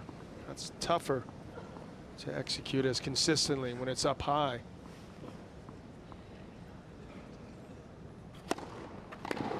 Game, Gasquet. So Richard Gasquet cruising through that service game, taking a 5-3 lead and just 1 game away from a place in the 4th round. But let's get your thoughts on this, Mats, because it is unusual, isn't it? On paper, you'd think that Dimitrov would have the edge, but it seems like the matchup just really doesn't suit him. He's lost all 4 of their previous matches, and it looks like he's going to lose a 5th as well. Yeah, I mean, I really thought that Dimitrov was the favorite in this match, even though he had lost the previous meetings. But obviously, that's not was probably not going to happen. But yes, it is very strange if it's mental. Maybe because physically, when you look at the 2 matchups, you can't really make out why Gasquet would have an easy time to play against Dimitrov. Maybe the fact that Dimitrov, you don't really know what's going to happen, and that might be easier for Gasquet to deal with because he's so talented. He can hit all the shots, and I think the best players in the world, Nadal and Novak and Andy Murray, they sort of wear him down, I have a feeling, and I think Gasquet is not strong enough mentally to go into the match thinking, okay, this is my game plan. It looks like he's nearly given up before in some of those big matches against the best players, but not so obviously against Dimitrov. And the only thing I can think of is that it's such a variety of shots coming from Dimitrov that it makes it easy for Gasquet to play against. He just reacts to what's happening. Yeah, the progress and rise of a future Grand Slam champion is obviously a different journey for everybody. But last year it seemed as if he was on track and he was making progress. He was reaching his semi-finals here at Wimbledon, taking out the defending champion.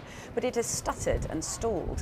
Why do you think that is? And what is it that's lacking in his game that hasn't been able to take him to the next level? Well, I think first of all, he did change rackets, and that does take not just a week to get used to. It takes a week to get used to it in practice, but when you play matches and when you start missing, for that thought in your head to not be, well, it could be the racket. Can it be the racket? Why am I missing? I'm never used to miss. So that thought has to go out of your mind, and that's going to take 5-6 months and a lot of matches to get through. So he's gotten through that though now. I don't know, there's something missing. It's like there's too much pressure or something, because even in that game we saw there, I think by now in this match, he needs to get a little upset or be frustrated or something, because he's losing in 3 straight sets to Gasquet again. Yes. It's been happening before, so it's like he's lost a little bit of the fire to me, and that sometimes it's because the pressure is holding you down. Yes, it's fascinating stuff. Well, an upset on the cards out on centre court, and we will keep you posted as that develops. OK, we're going to head out to Rachel now, who's at Autograph Island. I wonder who's signing some autographs right now.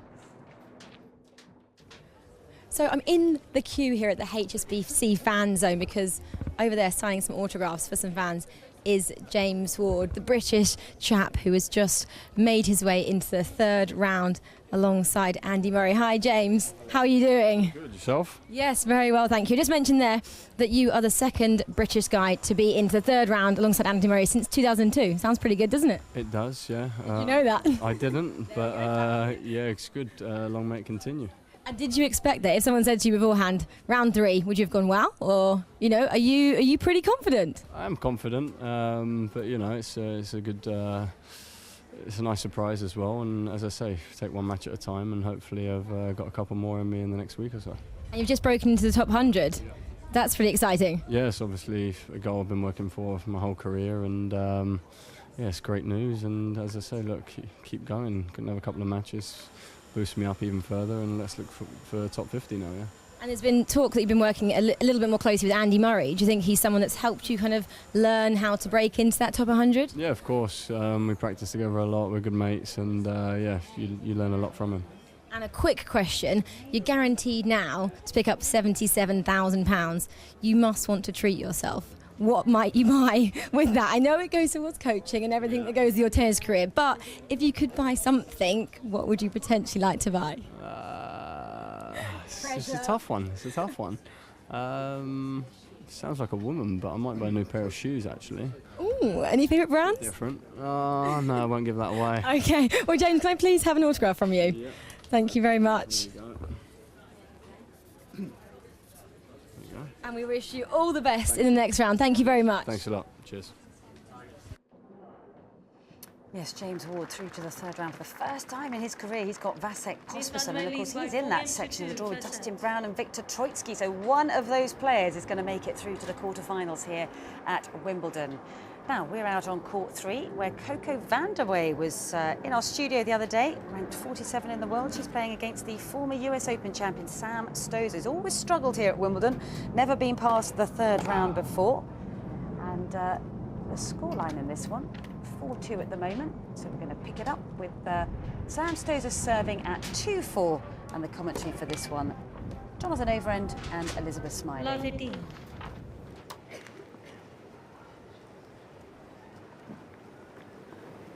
The serve starts faltering as well, then she's going out of the tournament. Not to be.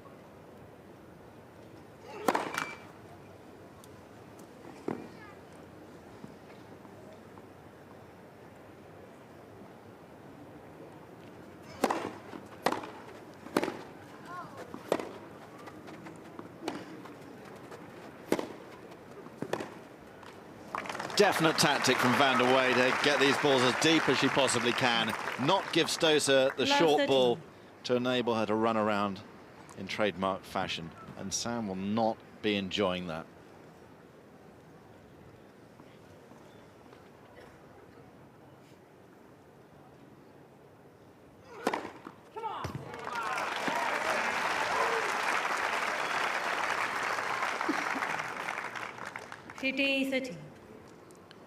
Second ace for the match for Stosur.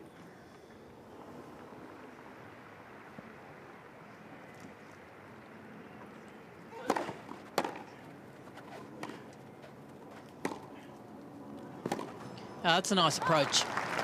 Stosur had hit an excellent backhand, actually. It had a little bit of bite on it. It stayed low. 15, 14. Such an effective shot on a grass court. And Vandeweghe knew she wasn't going to get under there with the two-handed backhand, so she's good enough to just lean on the slice backhand herself and come into the net.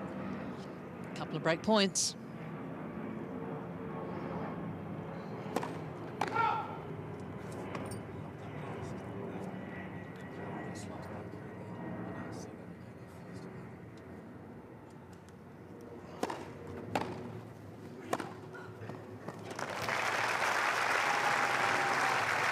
That's more like it from Stosur, and it's more of what she 30, wants 40. as well. She had the time and she had the space. And she could make sure that everything about that forehand was right before she hit it.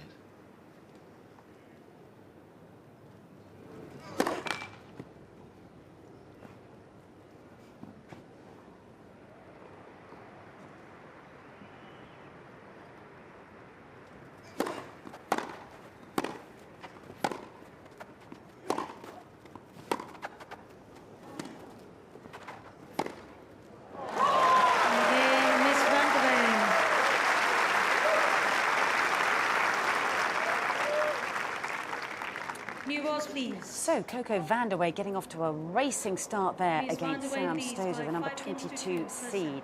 Now, we are going to head straight across to court number 1, where Stan Wawrinka, the French Open champion, the number 4 seed here at Wimbledon, a quarter-finalist last year, up against the left-handed Spaniard, Fernando Verdasco, who's currently ranked at 43 in the world.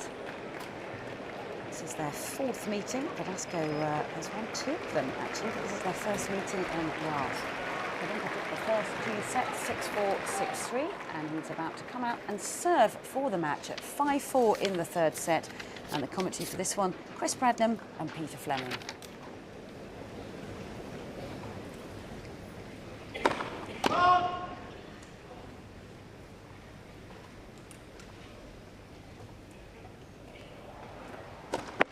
Left.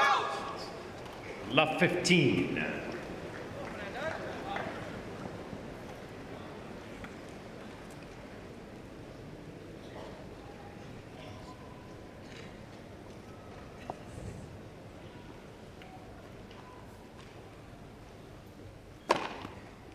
All.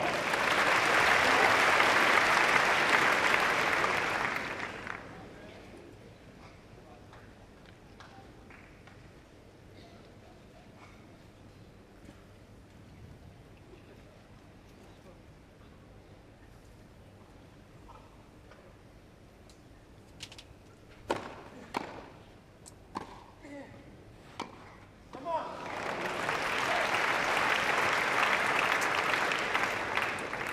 30-15.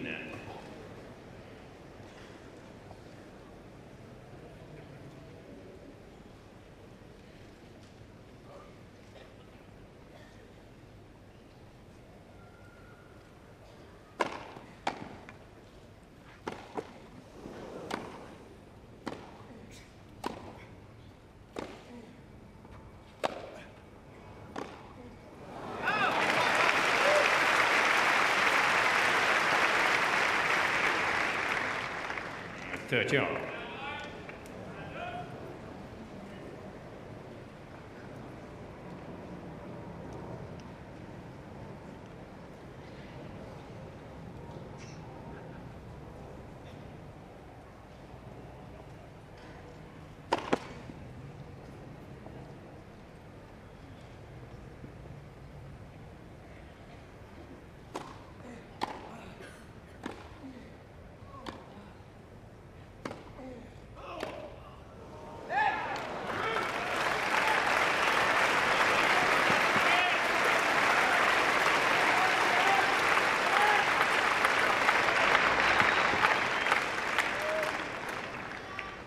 (40-30). Match point for the 4th seed.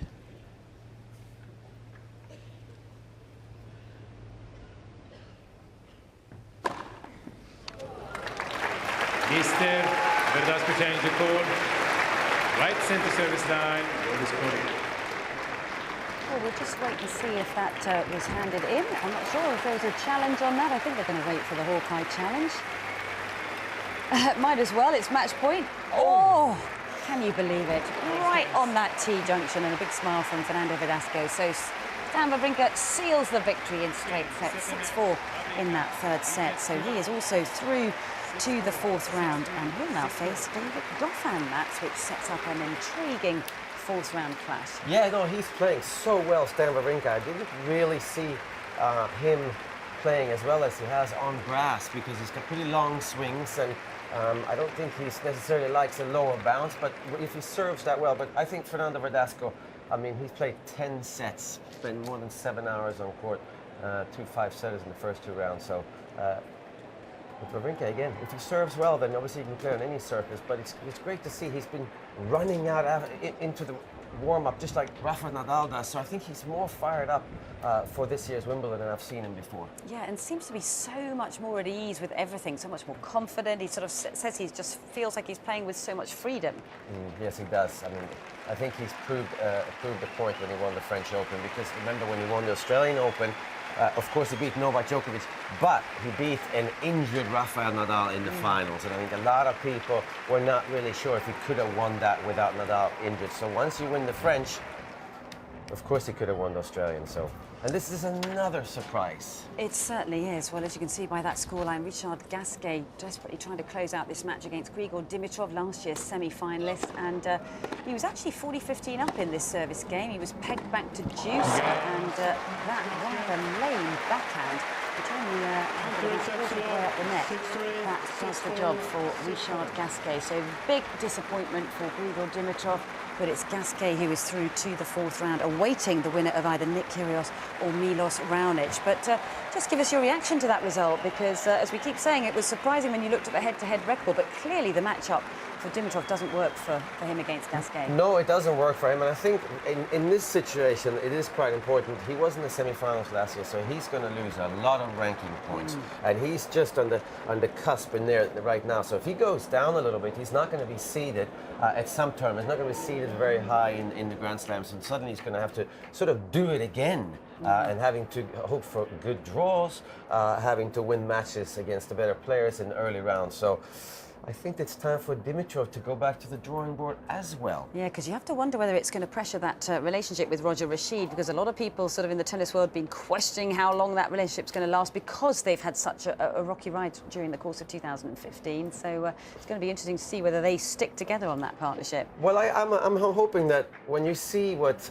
Novak Djokovic has done with Boris Becker, and I'm sure he still has Marian Vaida on the side, Roger Federer with Severin Luthi, and also hiring Stefan Edberg, Jonas Björkman, Amelie Mauresmo. I think that's a great way to go for younger players, is to get some experience of former players that have done really well, and then also have somebody like Roger Rashid, who's a hard worker. He takes tennis as serious as anyone. It's a science to him. He's a motivator as well, but hasn't necessarily experienced winning big tournaments. So I think that's a really good way to go. OK, so back to the drawing board for Grigor Dimitrov. Anyhow, we're going to go across to Rob now for a slice of Wimbledon history. To celebrate 80 amazing years on court, Robinsons are bringing a taste of the championship to tennis fans, giving you the chance to win fantastic prizes like a VIP day at Wimbledon. 8 giant balls have been hidden around Britain in the Great Robinsons Ball Hunt, each in a location with a proud association to Wimbledon history. Those who find them have a chance to go home with a tennis gift to treasure. Ball 1 was discovered in Swansea, birthplace to the one and only Welshman ever to appear in a Wimbledon final, and Mike Davies produced some magic moments to savour in the men's doubles of 1960. While his countrymen famously danced over try lines, here was a Welshman who traded in baselines. The seeds of his passion and promise were sown on the grass parks of Swansea. Mike Davies was a boy with a dream and the touch to match it. From humble beginnings to his run to the men's doubles final in 1960 is the stuff of sporting legend. He became and remains the only Welshman ever to play in a Wimbledon final. Flamboyant on court and groundbreaking off it, his was a distinctive voice in the call to use the fluorescent balls we still see today. The only question remains, as he was the first Welshman, when comes the second? Over the last 80 years, Robinsons have been on court to share the memories, and this year you could be here too. Join the Great Robinsons Ball Hunt for your chance to win a VIP day at Wimbledon. There's no finer place to be for tennis.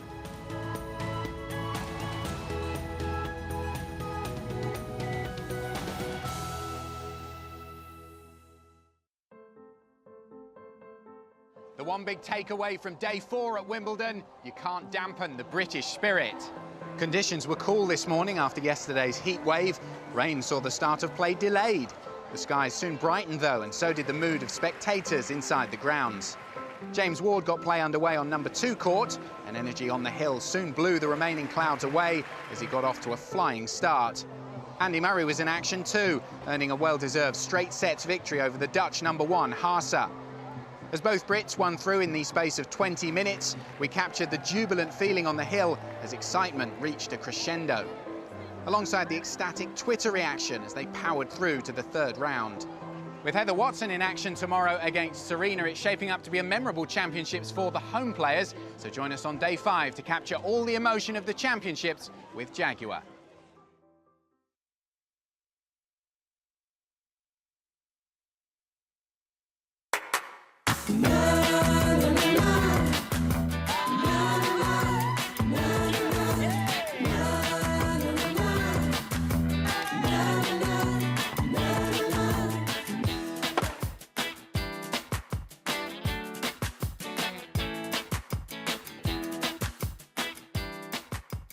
Being at Wimbledon has been absolutely insane. I love every single minute of it. Me Lydia. too. Why have we not been before? I really like all the strawberries and cream. Tennis, I guess. Nothing like a mouthful of fruit. The atmosphere at Wimbledon's like, it's just nothing else, isn't it? Here he comes, Mr. Murray. His brother's there as well. They've both got the same surname, Murray, so how do you know which one's which? Do you know anything about tennis? Yes. There's bouncy balls. And hasn't she got beautiful glossy hair? A racket. 2 rackets. 2 rackets. We need to find out what shampoo she uses. It's definitely not ours. Someone's back garden. Right. And a bit of fence. It's Judy Murray. If there's ever been a mother that has supported their child through thick and thin, it's me first and her second. He's going to win Wimbledon this year. I can feel it. He's an amazing tennis player, but he could have got a razor to his face. You sound like my grandmother. Look at the sweaty band. Yeah. James Ward. He's a wild card, isn't he? Well, I don't understand what a wild card is. Basically, if you're not good enough to get in, if your name's not down, they'll then still let you in. We love an underdog, don't Yeah. we? I mean, you're with James, aren't you? So. Oh, look at the Wallies! What a Wally, what a Wally, what a... Well, welcome back to Live at Wimbledon. Myself, Cara Robinson and Adam Hunter giving Mats and Annabelle a quick, well-deserved break. And we are delighted to say we have been joined by the man of the moment, Dustin Brown, known as Dreddy. Thank you so much for coming up to join us after that heroic win over Rafa Nadal last night in 4 sets. How are you feeling a day later? Has it sunk in? Yes, it does. First of all, thanks for having me. And yes, it has somewhat. Didn't sleep as much last night as I probably wanted to. I was pretty amped up still. Got to dinner pretty late at around 11 o'clock by the time I got home and changed, and then we ended up going to a restaurant. And yeah, just very happy. Had a good hit this morning with one of the German juniors, Tim Sandkauen. It was nice to just have a hit, and also with a familiar person that I know. And just had physio, massage, and yeah, now I'm here with you guys. Well, we're just going to look back now. Have you watched back match point yet? Match point I saw, yes. Just try and describe the emotions that were going on as you had the chance to serve out for victory over Rafa Nadal here at Wimbledon. Well, it was a little awkward. The game before I had match point already, and I left that volley through, and I was like, oh, I hope this doesn't come back to haunt me. And then I was just so happy that, yeah, you know, the first double fault, I was tight. I mean, I didn't tell anyone what I want, but the serve was in the bottom of the net. So after that, I was just like, you know, the aggressive playing is what got me here, so just keep doing that. And the next 3 points went really well, and then after it was done, I was like, just happy that that was finished. And now you've had time to reflect on the match. When you think back to it, have you got one moment what's the first memory that comes into your mind of the match? Is there a particular point or a moment that you remember? Probably walking out on the court. That's the first time I've actually been on the court. I don't even think I've watched a match live on the court before. They asked me a couple, like an hour or so before the match, like, you want to go out and see the court? I'm like, no, I don't want to do that. They're just, you know, I didn't know what was going to happen, but I thought, you know, when I walk on the court, it's probably better because I have things that I need to deal with anyways, you know, concentrating getting the match. So I thought it would be easier for me to deal with the court instead of going to see it before and then maybe freak out and have too much time to think about it. I want to talk to you about your style of play because we saw a lot of serve and volleying from you yesterday and you really rattled Rafa. You didn't allow him to get into a rhythm. He said that he didn't feel that he played 3 consecutive shots in a go and that meant he didn't have as much confidence playing some of his typical forehand winners. So what was your preparation for this game? How much time did you put into preparing exactly the right game plan against the Spaniard? Well, I think what helped a lot is playing against him in Halle already and playing unbelievable last year and beating him there. So I knew that that's what I needed to do if I wanted to have a chance in this match. But then on the other side, I said, you know, the grass here is probably a little slower than it is in Halle on the center court. And also, this is best of 5 instead of best of 3. So it would be a definitely more difficult task getting it done here. And yeah, I'm just delighted that I got through it and that I won the match. And I have to ask you about your Twitter following, which went up some 20,000 followers just during the course of the last 3 hours of the match. I imagine you've had all sorts of messages. What's the best message or person you've heard from since the win? Jada Pinkett Smith, Will Smith's wife, wrote me last night and congratulated me to the match. Boris Kodjoe, Tyson Beckford. It's great. You're a celebrity. Come on. I don't know about that, You're a celebrity. Yeah, I was, like I said, I was in bed. I was lying down. I couldn't sleep anyway, so I was just on my phone and looking at some of the stuff. I mean, obviously, normally I do all my Twitter and my Facebook myself, and normally I'm able to actually go through all the tweets, and even if I don't reply all the tweets, I can read all of them. There's no chance. After yesterday, my phone was a complete mess with Facebook and everything. I still didn't get through everything. I'm happy I got, you know, to write back to most of the people on WhatsApp and stuff like that, but obviously there's more stuff coming in the whole time, so there's no chance to catch up. I know, I tweeted you, I didn't get a response. Really, I'm joking. I fully understand. Not just Twitter. On the back of every single national newspaper, I don't know if you can push back in on this. Front pages of a lot of... Front of some. This is the back of one of the papers. Rasta La Vista Rafa, and then a brilliant shot of you there just shouting and the hair going everywhere. What's it like to see that? You're the talk of the town.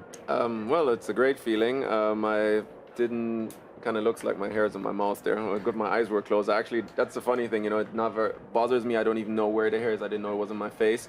It's always funny when I see those pictures to see what my hair actually does behind me, because normally I don't get to see that.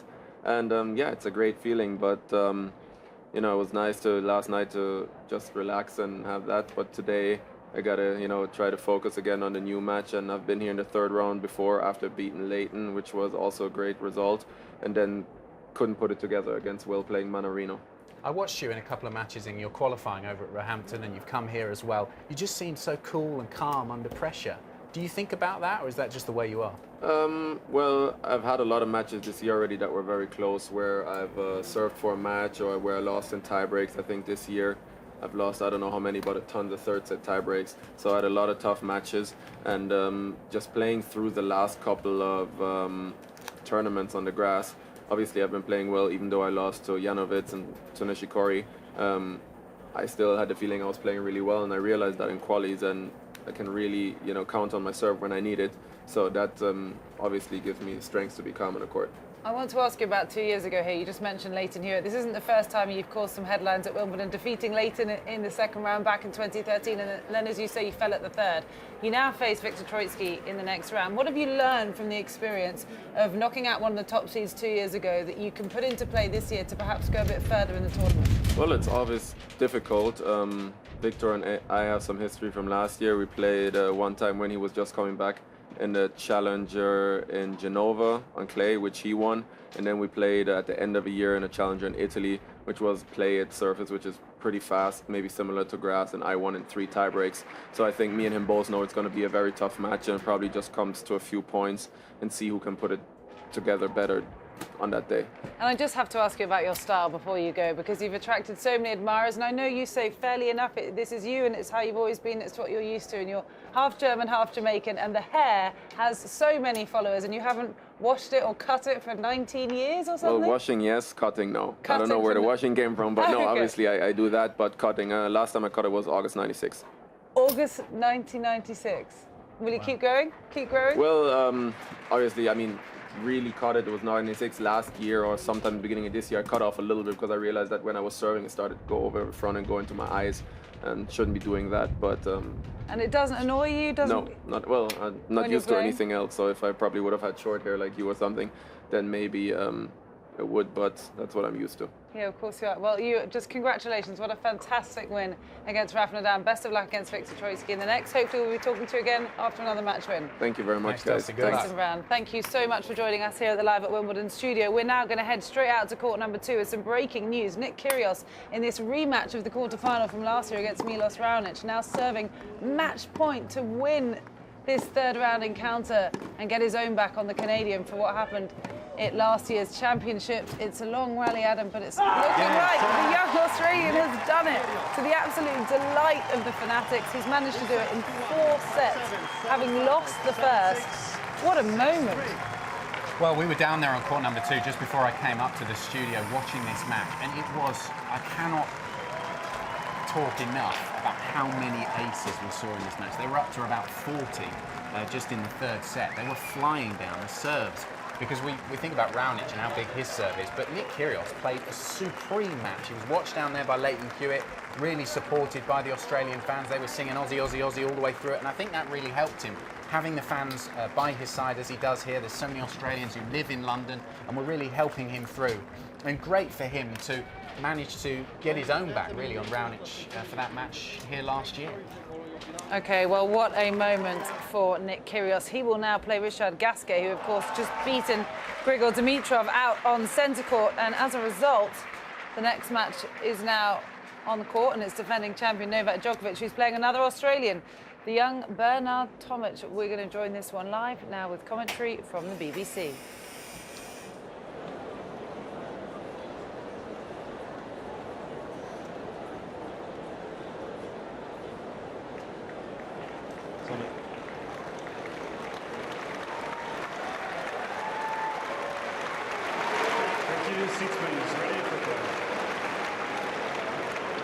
At a tour event, he's never beaten a world #1 Tomic.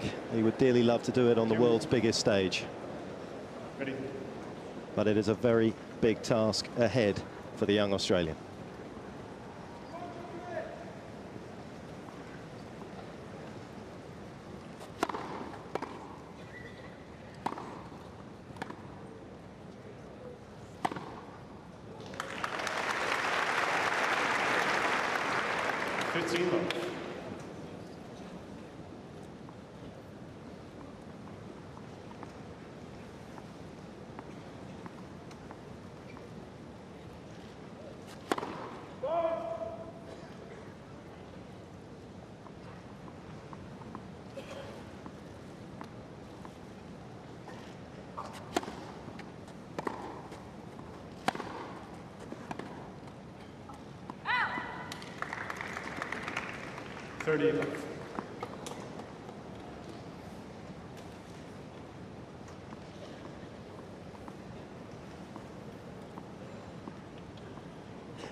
First ace of the championship for Novak.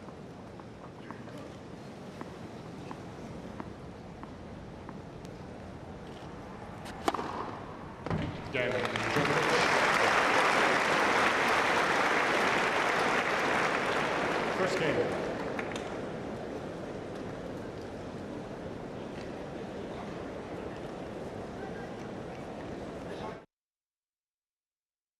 Talk about the return of serve, and of course one of the best returners in the game is Novak Djokovic. So Matt, just talk us through, why is Novak's return so effective? Well, first of all, because he stands pretty close to the baseline, and he doesn't change his court positioning that much between the first serve and the second serve return. Obviously, when you have a two-handed backhand, you tend to return a little bit better off of the backhand side than a one-handed backhand. So he has maybe the best two-handed backhand of all time, and especially on the return of serve. And I think the fact that it's on grass here at Wimbledon, he's so flexible as well. So he can get to the wide serve much better than other players. He doesn't have to worry about the kick serve that bounces high. And I think that, therefore, his return of serve on grass is way more effective than it is on the other surfaces. Yeah, and would he return differently on a grass court to how he would on a hard court or a clay court? And obviously the positioning that he gets himself into, is that different? I would think that he tries to hit a little bit less shorten up your swings a little bit on grass, because there is a chance that the ball either skids through the court, or sometimes, even here at Wimbledon, it can take sort of a bad bounce. So you need to shorten your swings. I think the forehand side of Novak Djokovic is not quite as good as the backhand, and that usually has to do with that he has such an extreme grip. Yeah, so what grip does he actually use for the return? Because obviously you can stand there with forehand or backhand, can't you? Yeah, you can, but I think with two hands, what I used to do, because obviously I had a two-handed backhand too, was to favor the forehand grip just a little bit, because you have the other hand and you can help and you can hit one backhand with the wrong grip on the return of serve, and then you change your grip to the one you prefer when you hit a two-handed backhand. And I think Djokovic does the same, but he definitely has a weaker forehand return than the backhand return. So does Rafael Nadal, and so does Roger Federer in many ways, and that has to do with their grips. And he stays very, very low, doesn't he? A very wide stance and very crouched over, actually. Yeah, he does, and I think the big difference between him and other really good returners, like, let's say, Andy Murray takes this giant split step towards the serve, and especially on the second serve. So I think he's a little more intimidating, whereas Djokovic is much more quiet, and he literally just has a little split step. But you can see him, his eyes are very important. You see him clear his eyes before he returns, and sort of does this, and his reaction time is incredible. But I think the fact that his swings are so short, I think that's what makes him the best returner of all time. When you're returning against a massive server, is it just a case of just picking one way or the other? What is the key? That is a good question. We always heard Roger Federer again say that he always knew where Andy Roddick would serve. And I don't know why he would do that. I think you know where your opponent's going to serve sometimes, depending on the score. So on grass courts here at Wimbledon, very often the players start off the first point with a slice serve out to the forehand. Yeah. So they can open up the court. Plus, it's an easy serve to hit for pros. You know that. Much easier than the flat serve. But I think the single most important is to try and figure out where the toss is. Because very often you can see when the player throws the ball a little bit further out here when they're going to hit a slice serve, and they throw it a little bit further behind them when they're going to hit a kick serve. So you're trying to read it all. You're trying to read it this way, sideways, but also you're trying to read it a little bit how far in front, because if they're going to hit a really hard flat serve, we tend to throw the ball a little bit further in front so that you get your whole body. Second serve, obviously, is going to be a little bit more behind you. So I think the combination of knowing what your opponent's favorite serve is, realizing what surface you're playing on, and also the score. Add that together with trying to figure out where the toss is. Yeah, and the other thing to talk about, I guess, is that some players like to chip that return of serve as opposed to hit it. And also, some players just like to kind of nullify the point to the centre of the court. Others be aggressive like Novak Djokovic and actually go for the lines, don't they? Yeah. Very different mindset in terms of how you're going to return. Very different mindsets. And I think that Djokovic, what he does so well is he's predictable. He hits nearly every return. Very rarely does he take a one-handed backhand and chips it back. Whereas you see Roger Federer, of course, chips most of the backhand returns back. Stanislav Wawrinka chips off of both sides. So he just tries to get the ball neutral in the middle of the court, and then he can start hitting. Whereas Djokovic, it must be very stressful to play against him because he's always on top of your first serve and your second serve. And I really don't know if a kick serve or a slice serve is the best serve against Djokovic. I think a body serve sometimes works the best. Great stuff. So there you have it, the return of serve. Quiet, please. Play. Well, thank you for applying. What's your name? Novak Djokovic. And your occupation? A tennis pro and a world traveler. Right. And how would you describe your playing style, either on the court or around the travels? I would say I am very agile. What does that mean? That means that I can get anything from anywhere. What's your number of Wimbledon titles? 2. Your number of other titles? 51. Do you know your number of Twitter followers?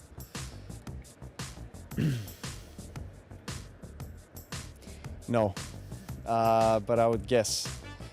That would be 4.3 million. And can you describe yourself in 3 words? Emotional, honest, and crazy. And what skills do you have to be a Wimbledon champion?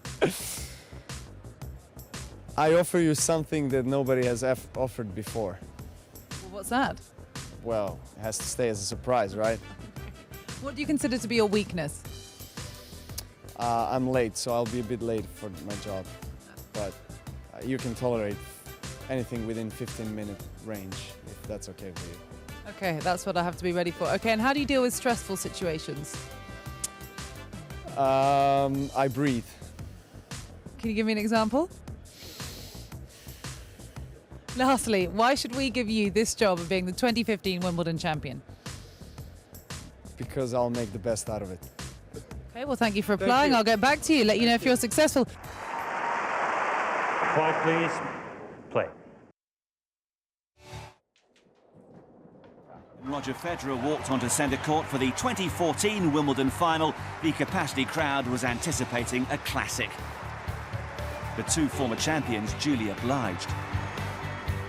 Djokovic, the #1 seed, but 18 months without a Grand Slam title. Federer seeded 4 and in search of an historic 8th Wimbledon title. The stakes were high, the atmosphere intense in both camps. Federer made the opening move, winning the first set tiebreak to the crowd's delight.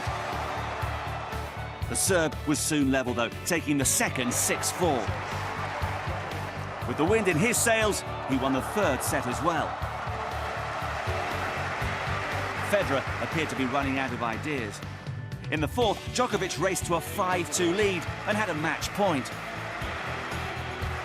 But the Swiss maestro then won 5 games in a row, and that meant a 5th set.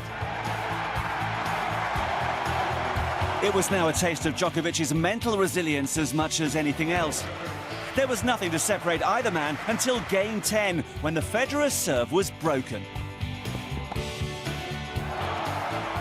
The crowd half expected another twist, but Djokovic was back in the zone and hung on. Some match and a second SW19 title for Novak Djokovic. 2 great champions on show, but only one winner. Another Rolex golden moment from Wimbledon. Well, we've just witnessed an almighty capitulation from the former US Open champion and French Open finalist. Sam Stosur, the Australian 22 seed, won the first 2 games in this match against Coco Vandeweghe, the American now soaking up the applause of the crowd, and then she didn't win another single game. Vandeweghe winning 12 unanswered games there. It was an extraordinary match. Vandeweghe lost her opening service game. She had a few double faults and looked a little bit out of sorts. So in the very early stages, it looked as though Sam Stosur was going to get in the mix and make this a really good match. But she's trudging off court very quickly here. Massive disappointment there. We know that she's never yet really produced her best at Wimbledon, but that was an extraordinary turn of events to lose 12 games in succession.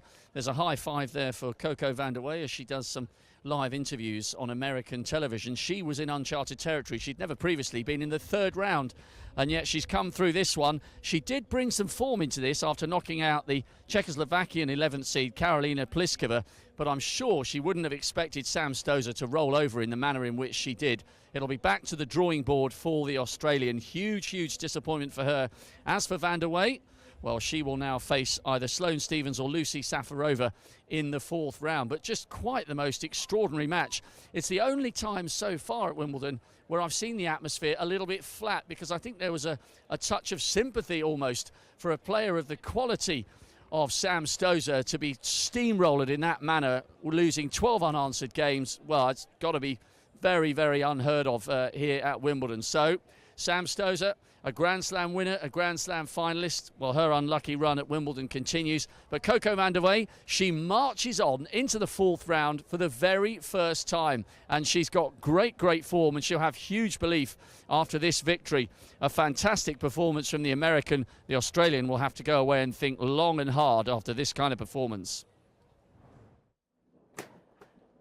Thanks, Rob. Yep, Sousa crashing out in the third round of another Wimbledon Championships. Meanwhile, on court number 18, Bethany Mattek-Sands lost the first set over Belinda Bencic, the young Swiss teenager. She now, though, has a chance to win the second set if she can break Belinda Bencic's serve. We're going to join this action now live with commentary from Barry Davis and Joe Jury. Love 15.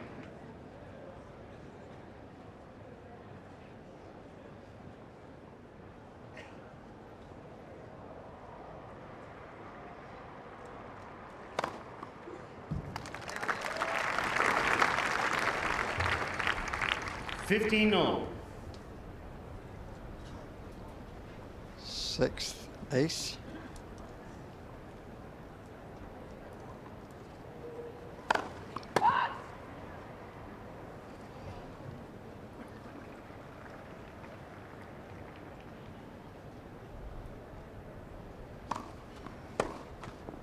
$30-15.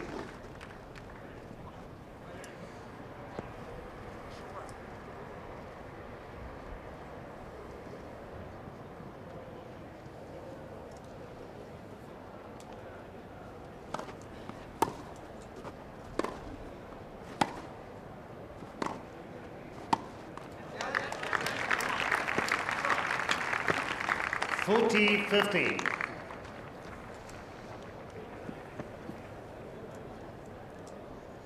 Bencic is having a little look down the other end, see what's going on with Mattek-Sands. One of those lulls at the moment.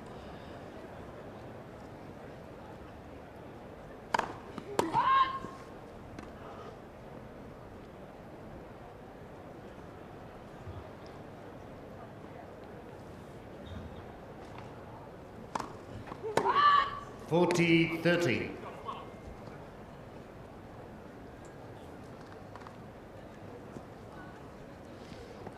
Only her second double fault.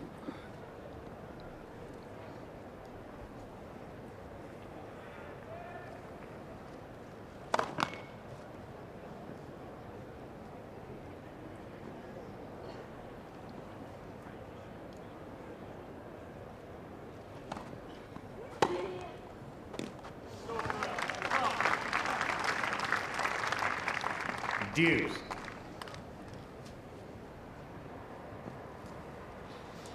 So Deuce now an important first serve.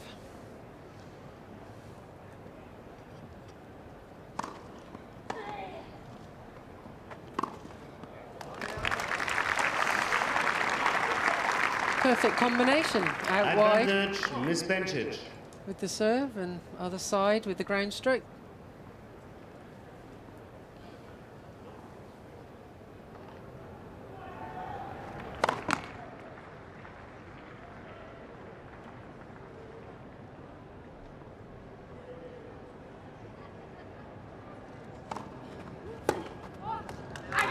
Game is Bencic. 5 games old, second Okay, set. so Bethany unable to take the second set there. Belinda Bencic holding on to serve to go 5-all in the second set, and Belinda did win the first 7-5. She is the seeded player of the two. Bethany came through qualifying, but Belinda Bencic, the number 30 seed from Switzerland, and if you want to continue watching that, you can do so on the BBC or ESPN. Well, back in our Live at Wimbledon studio now is Catherine Whitaker, our social media reporter. We have been hearing about all things Dreddy this morning. We just were delighted with him in our studio. But what has the social media conversation turned to now? Well, it's Kyrgios Corner once again, because everybody is talking about Nick Kyrgios. He's, of course, just come back to beat the 7th seed Milos Raonic and make it into the 4th round of Wimbledon for the 2nd year in a row, but not without controversy. I mean, he plays like no other person. He hit about 3 tweeners during his match, all of which gathering significant attention. He had a clothing violation. He had a warning for throwing his racket into the crowd. He's just come into press, and we're getting the first quotes through from that here on Twitter, and it's saying, he is not afraid of anyone. He believes he can beat anyone, and why wouldn't he? He's beaten Rafa, he's beaten Federer. He's now beaten Milos Raonic. Why couldn't he beat anyone? What was the clothing violation? Well, I will get on to that in a minute Okay. because that's a particularly amusing one, actually. He's tweeted to his fans, "Thanks to all my supporters giving me energy. 4th round, let's go. Hashtag SW19. Hashtag always watching." Not sure what he means by hashtag always watching. Slightly creepy. Maybe the Aussies, they're always with him, always watching him. Maybe. Those fanatics are really doing a good job for their guys this week, aren't they? They don't stop cheering. They don't. They're almost like a machine. You press go when the match starts, Yeah. and they just keep going until They're it like stops. the Energizer Bunny, aren't they? And he had lots and lots of support out there. There's lots of Nick Kyrgios fans, make no mistake about it. Well done, Nick Kyrgios, coming from behind and beating Milos Raonic. Brilliant. He must really love Wimbledon. Well, he certainly does. And another one, come on, Nick Kyrgios. Wimbledon is donating every ace he gets to the Elena Baltasha Foundation to support kids playing tennis. So that's a very good reason to be supporting Nick Kyrgios. That's a fantastic thing that Wimbledon are doing there. But he does divide opinion, and I'll show you a little bit of what people are saying on the other side of the coin. We've got Kyrgios is making a mockery of the game of tennis. This is embarrassing. And mate, agree 100%. A lot of Australians, myself including, want Kyrgios to lose. He's behaving like a brat. It's embarrassing. And this is a bit of a chat that we had with Mats Wilander last night, isn't it? Everybody is crying out for personalities in the game of tennis. We've been saying for so long. But that's that not we the kind want of personality personalities you want. in tennis, and then they come along and it comes with controversy. And I think general consensus is most of the time he's on the right side of the line, but every now and then, like this moment we're just watching now, he strays onto the wrong side of the line. He did quite rightly receive a code violation for that, and not only that either, he also, well, that caused quite a stir on social media. Kyrgios threw his racket into the crowd after losing a point. Crazy. That's certainly not really something I've ever seen before.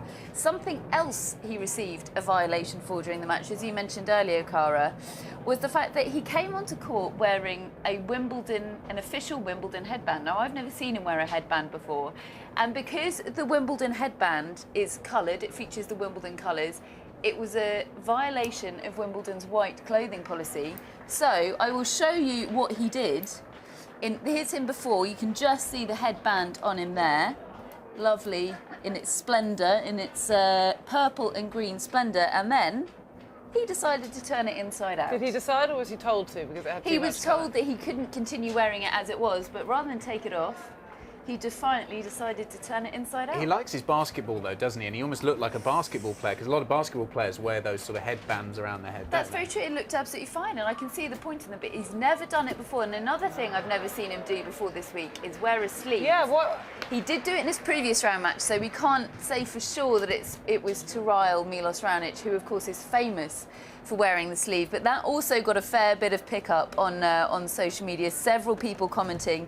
Ben Rothenberger, a journalist for the New York Times, said Kyrgios showing ample audacity to take to the court versus Raonic wearing a sleeve. It's like doing Hero at karaoke while Mariah Carey watches. They were two very different characters, though, aren't they? Nick Kyrgios, the brash, young, and then you've got Milos Raonic, who, of course, is young as well, but completely different. He's like a machine. It was like watching Borg versus McEnroe, wasn't it, in terms of the clash of temperaments. It was the cool, calm, collected, really focused, really intense versus the just, as you say, brash out there.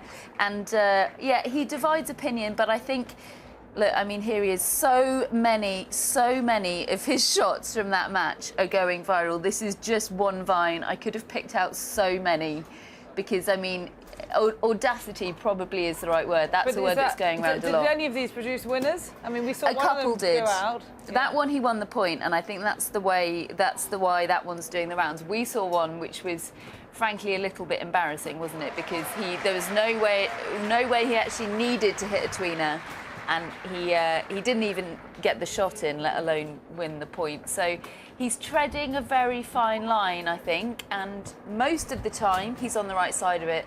But I do think there's some behaviour there which hopefully, with age, he's only 20 years old, hopefully will get ironed out with a bit of maturity. There seems to be some cockiness there, and it just depends as to whether it stays under wraps or whether it perhaps bubbles over more than more than many people would appreciate. And it's interesting, the tennis world calls for personality. We get a personality, but then, you know, the tennis racket being thrown into the crowd is not really the kind of personality that people want. And it seems as though, you know, last year he was age 19, he won everyone's hearts, that huge win over Rafa Nadal, and, you know, he's become a much more famous, a much better known player since then, and he does seem to be a very different person playing at this year's Wimbledon Championships to the one that we really got to know last year.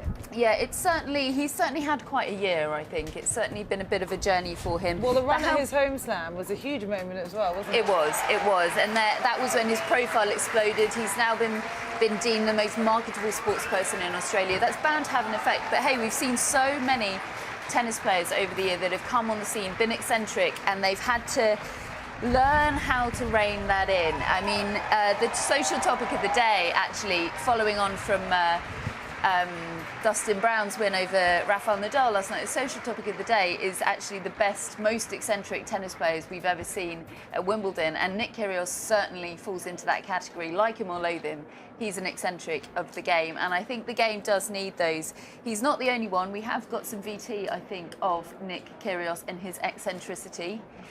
I mean, it must have been difficult to put this package together because there's so much material to choose from Nick Kyrgios. This is probably all just from today. He also, being on the court, he talks his way through it as well, doesn't he? Here we have Mr. Jeff Tarango. He's got a little bit less hair than that now. This is Goran Ivanisevic, famous. He won Wimbledon 2001. He famously had good Goran and bad Goran. He is still as eccentric as ever, I can promise you that. There he is, embracing his dad after the victory. And Andre Agassi, one of the great eccentrics. He was another one that didn't like the all-white policy here at Wimbledon. He was a bit of a colourful guy. And now we know after his autobiography that hair is a wig, or was a wig. That's eccentric for you, wearing a wig in a Wimbledon Dustin Brown final. certainly doesn't need a wig.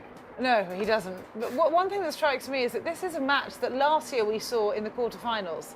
And this year, Nick Kyrgios and Milos Raonic, we're seeing it in the third round. You know, it's still Friday of the first week of a Grand Slam. It does show just the huge depth that there is in the men's game now, that we are getting these kind of matchups between two seeds before we even get into the second week. There really is. I mean, they were honestly, that's what's going to happen now with Nick Kyrgios. Because he's seeded, he will... Third round is where a top seed and a lower seed will always meet. Last year, he took out Richard Gasquet early on. Interestingly, that is going to be his fourth round opponent.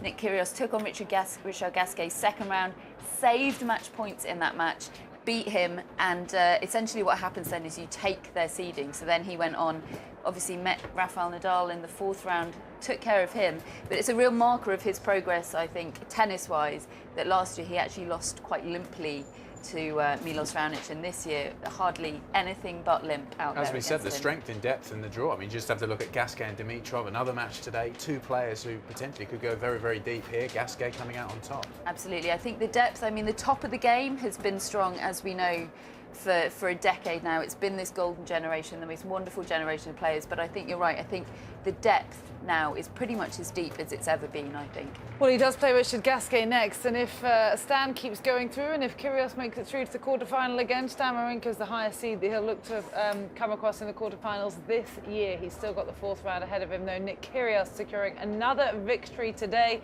over the man that knocked him out last year. Well, he's been to his press conference after that four-setter over Milos Raonic, and this is what the young Australian had to say. Nick, you really turned it on from 4-3 down in the second set. Was it the headband?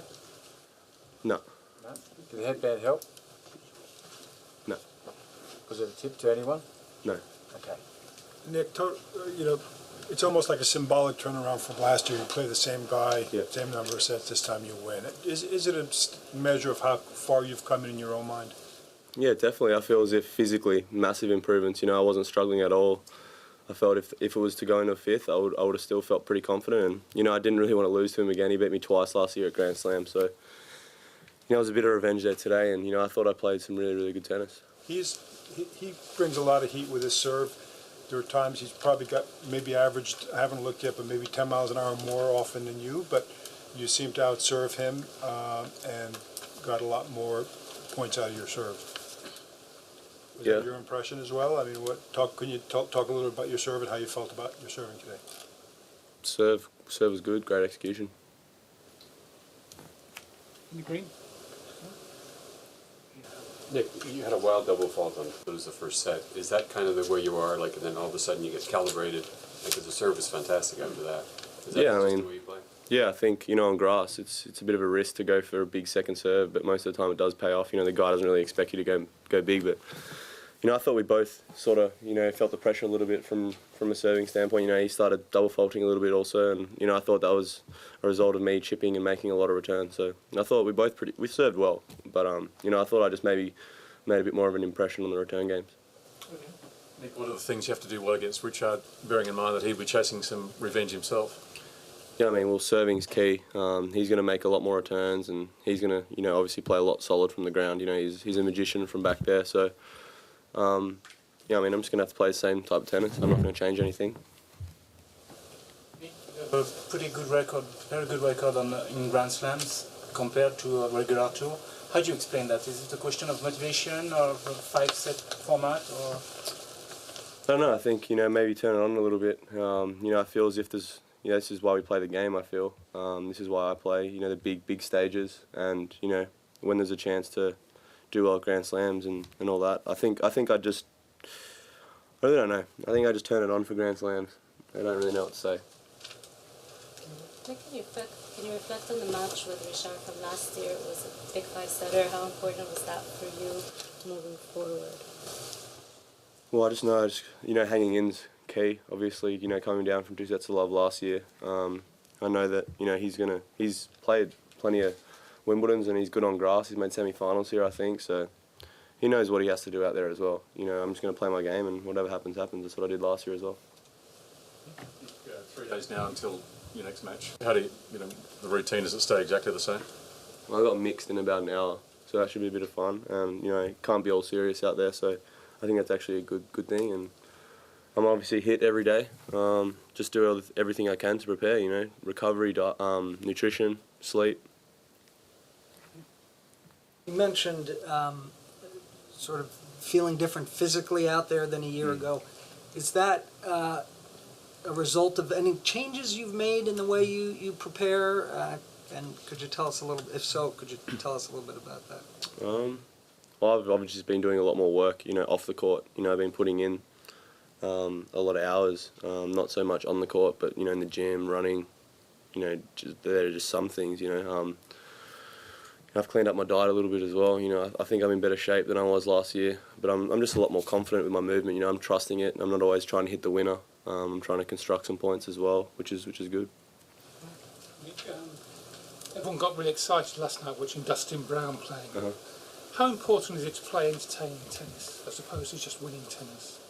I think it's important. I think it's good. If, you know, Dustin was very entertaining yesterday. You know, I was watching it, and I knew what he was feeling because, you know, it was sort of like me last year as well. So, you know, I thought he played some really courageous tennis as well, and the crowd loved it. You know, he was very unorthodox with what he does out there, and I thought it was pretty cool. Nick, can you explain to me what actually did happen with the headband? Because I gather you were told to turn it back around. It was actually a Wimbledon issue headband, and they're telling you to turn it inside out. And what is your general thought about the dress code here? I like it. What kind of question is that? What's the situation then with the headband? What happened there? Well, they told me to turn it around, so I turned it around. Thanks. No problem, mate. About entertainment, do you fear sometimes to lose your focus, your concentration when you play with the crowd or with the ball boys? And how do you keep focus after? I think when I'm in that state of mind, when I feel relaxed and I'm playing around, I think that's when I play my best tennis. You know, I'm focusing, but at the same time I'm having fun. And when I find that balance, I play some really good tennis. And I thought, you know, I was doing that today in the second, third, and fourth. You know, I was chatting to the crowd every now and then. You know, playing with the ball boys. I think it's a good place to be out there. Was the guy in the Batman T-shirt that you were speaking to off the court, and did he help you during the match? Yeah, I actually, he was just a fan, you know. I thought he was key in the match. You know, he was actually saying some really good things at crucial moments, and I think he helped.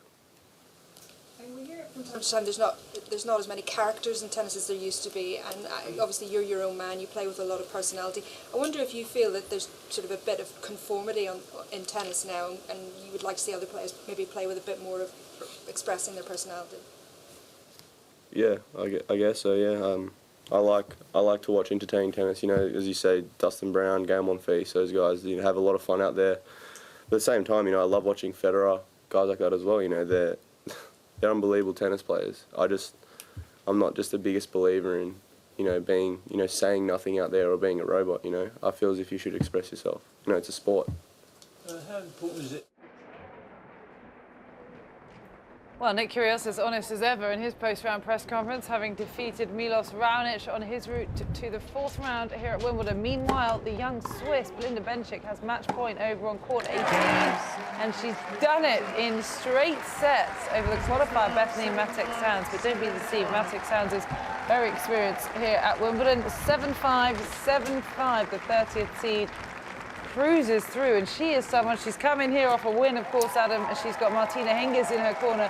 She's a girl to watch in the future. Absolutely, or even to watch at this tournament. As you said, she'd come into this event at Wimbledon, she'd won Eastbourne, she was playing great there, her game is really suited to grass, and she's come through some tricky matches, because that wasn't an easy one. When you saw the first set there, took an hour, 7-5, 7-5, and Bethany Matek-Sands is not an easy player to come through against. So Bencic, certainly one to watch in that women's draw. Okay, well, she is through, and she will play the winner of Azarenka Mladenovic in the fourth round. Well, over on centre court now, Novak Djokovic took the first set over the Australian Bernard Tomic 6-3.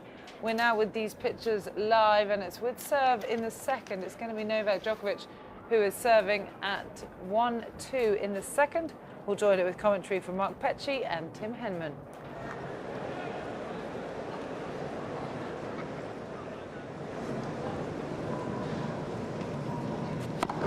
Nets.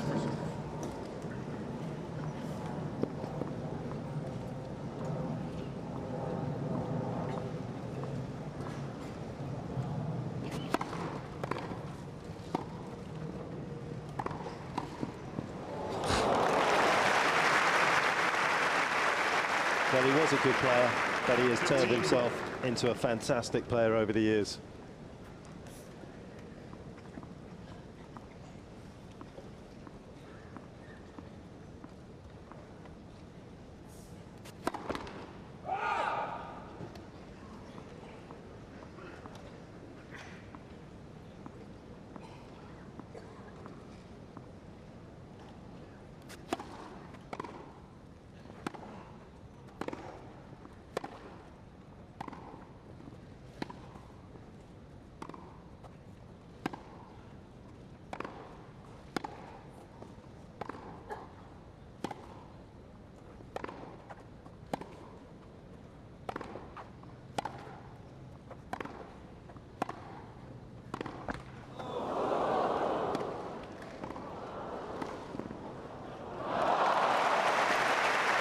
He's got all the answers, either at the back of the court or at the net as well.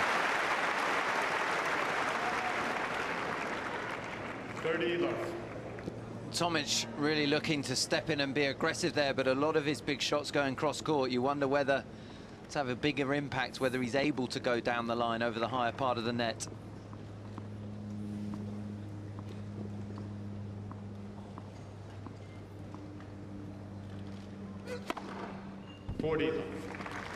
Well, if you look at the stats from the French Open final, that was the reason Stan was able to penetrate the defence of Djokovic, was how hard he was able to go down the line off the backhand, of course, which everyone eulogises about, but his forehand as well.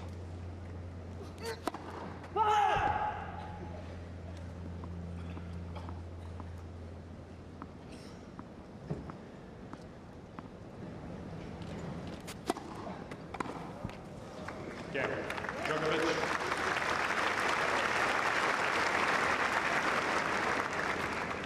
Two games all, second set. Okay, so 2-2 in the second set there with Novak Djokovic and Bernard Tomic. We're going to leave that one for now, but if you want to continue watching live coverage, you can do so on BBC or ESPN, and just look at that scene. An absolutely beautiful day here at the All England Club. We've really been blessed with the weather so far at this year's championships. Hemel Hill is absolutely rammed as usual, which is just fantastic to see. There's so many great matches, and let's not forget, Adam, that once the Novak Djokovic-Bernard Tomic match is complete, it is the British hopeful in the ladies' draw, Heather Watson. Just 3 Brits left in this year's championships. Heather Watson, Andy Murray and James Ward, and Heather takes on Serena Williams. It's going to be an almighty ask, but she seems to be totally up for the challenge. Well, we'll get onto that a little bit later on once play moves on centre court, because over on number 1, Maria Sharapova is 5-4 in the first set. There have been no breaks so far against Irina Camelia Begu from Romania. I think many people would have expected Maria to have stormed ahead a little bit in this one already, Adam. Yeah, it was a match that I thought Sharapova was going to win relatively comfortably, this one, but Begu is putting up a good fight. Not someone who Sharapova perhaps knows too much about, but I think perhaps Sharapova's preparations for Wimbledon come into question just because she had some trouble at Roland Garros. She hasn't had the preparations that she would have wanted to come into Wimbledon, trying to win the title here. It's the first time she did it back in 2004. So maybe that's affecting her, because she came through her first couple of matches pretty easily, but she just hasn't had that time on grass, I think, to get her game fine-tuned. And with everyone else having that additional week between Roland Garros and Wimbledon to get ready, I think the level of competition has perhaps been raised slightly. Well, we saw Irina Camelia Begu just adjusting her racket strings there. She only has 1 career singles title as opposed to Maria's 35. Maria is some 27 rankings higher than her on the WTA rankings. They're currently 5-4 with serve in the first set. It's Begu's turn to serve, and we will dip in with some commentary courtesy of Andrew Castle and Tracy Austin.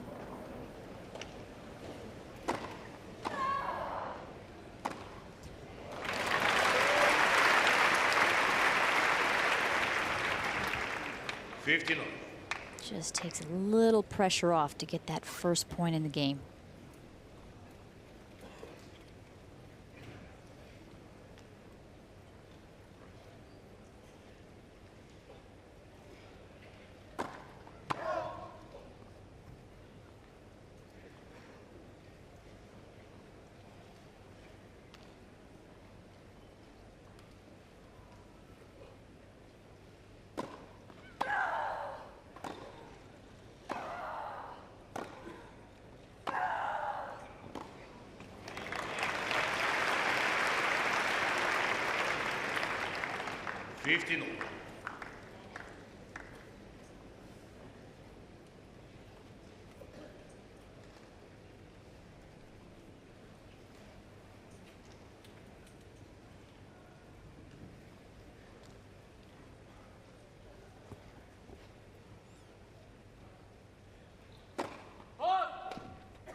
$30-50.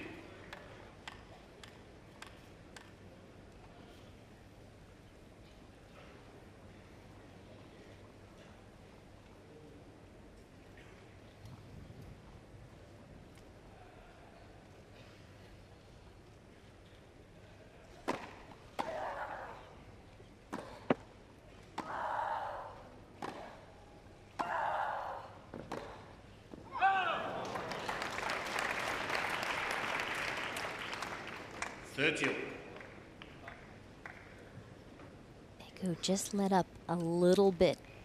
More passive than she needed to be there.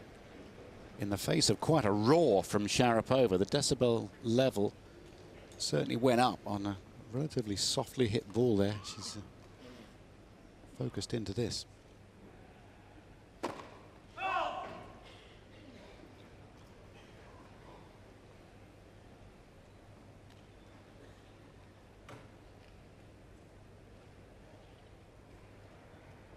Sharapova moving, threatening the second serve.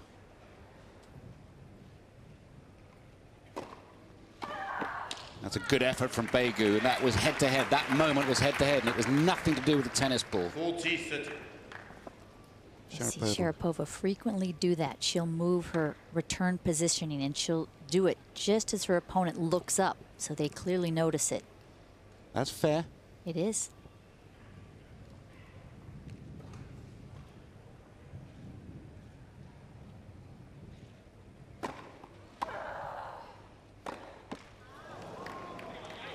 Yes.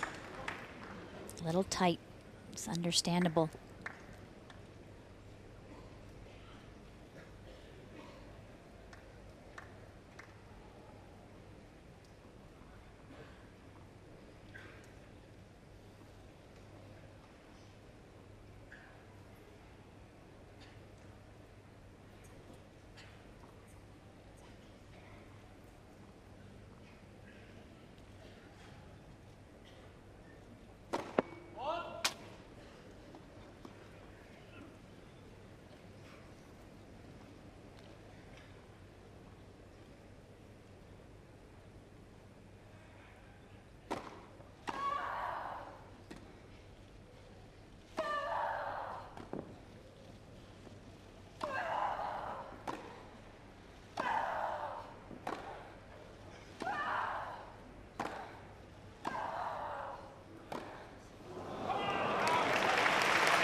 Advantage, Miss Sharapova.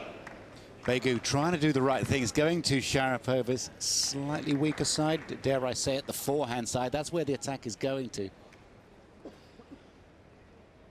It's just it's an onslaught from Sharapova, though, isn't it? She handled the slices and the power.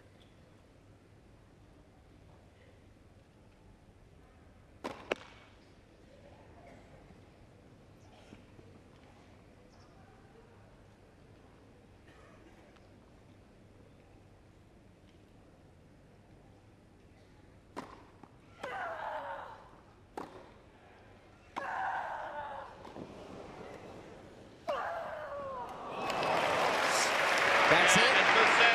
First set, far from easy. 3/4 of an hour, just under. 6-4 in this third round match.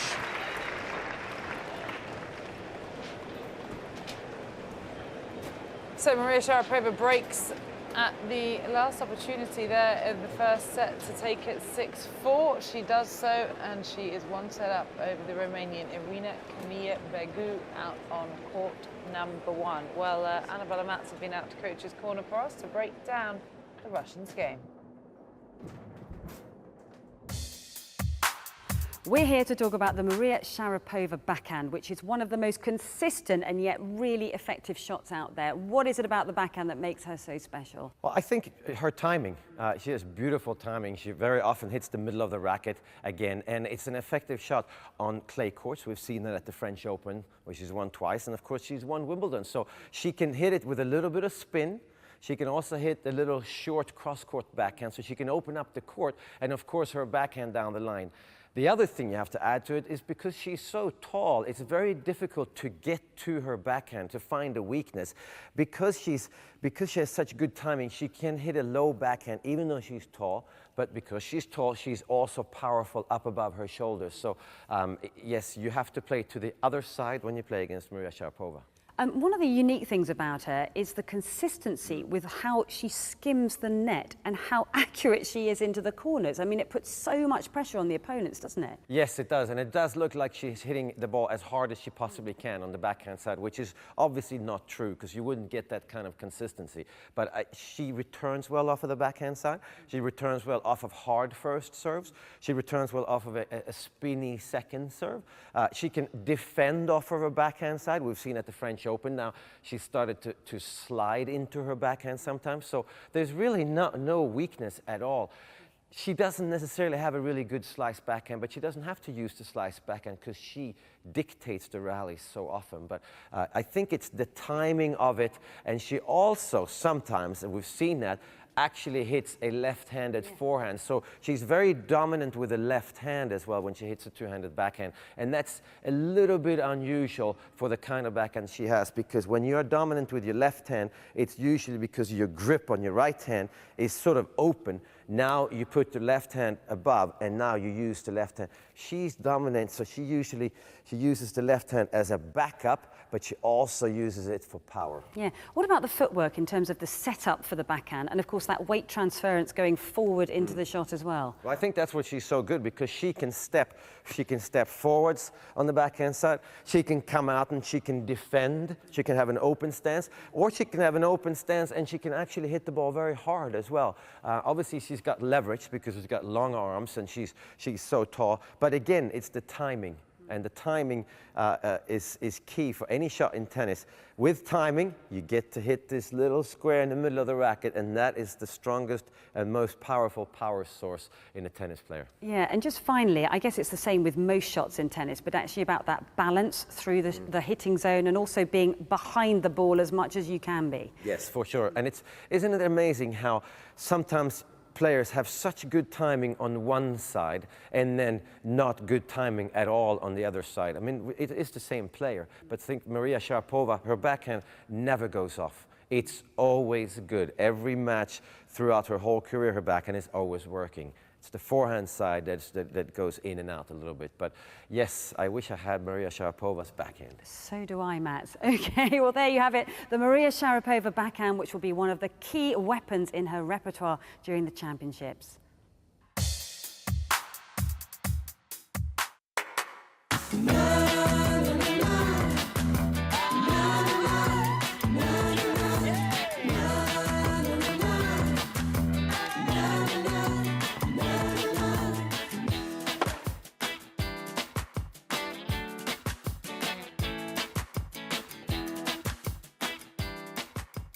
Being at Wimbledon has been absolutely insane. I love every single minute of it. Me Lydia. too. Why have we not been before? I really like all the strawberries and cream. Yes, I guess. Nothing like a mouthful of fruit. The atmosphere at Wimbledon's like, it's just nothing else, isn't it? Here he comes, Mr. Murray. His brother's there as well. They've both got the same surname, Murray, so how do you know which one's which? Do you know anything about tennis? Yes. There's bouncy balls. And hasn't she got beautiful glossy hair? A racket. Two rackets. Two rackets. We need to find out which shampoo she uses. It's definitely not ours. Someone's back garden. Right. And a bit of fence. There's Judy Murray. If there's ever been a mother that has supported their child through thick and thin, it's me first and her second. He's going to win Wimbledon this year. I can feel it. He's an amazing tennis player, but he could have got a razor to his face. You sound like my grandmother. Look at the sweaty band. Yeah. James Ward. He's a wild card, isn't he? Well, I don't understand what a wild card is. Basically, if you're not good enough to get in, if your name's not down, they'll still let you in. We love an underdog, don't we? I mean, you're with James, aren't you? So. Oh, look at the Wallies! What a Wally, what a Wally, what a Wally. So this is what they call a rally. Yeah. Right? Hit the ball backwards and forwards. Yeah. Don't ask why it's called a rally. Okay. He's in the third round. That's amazing. I'm really happy for him. That's nice. That's quite E17, isn't it? So rest upon my chest. Yeah. Oh, look at little Lissiki. She's so nice, isn't she? If you were a girl and playing tennis, would you wear all that makeup? I'd wear much more than that.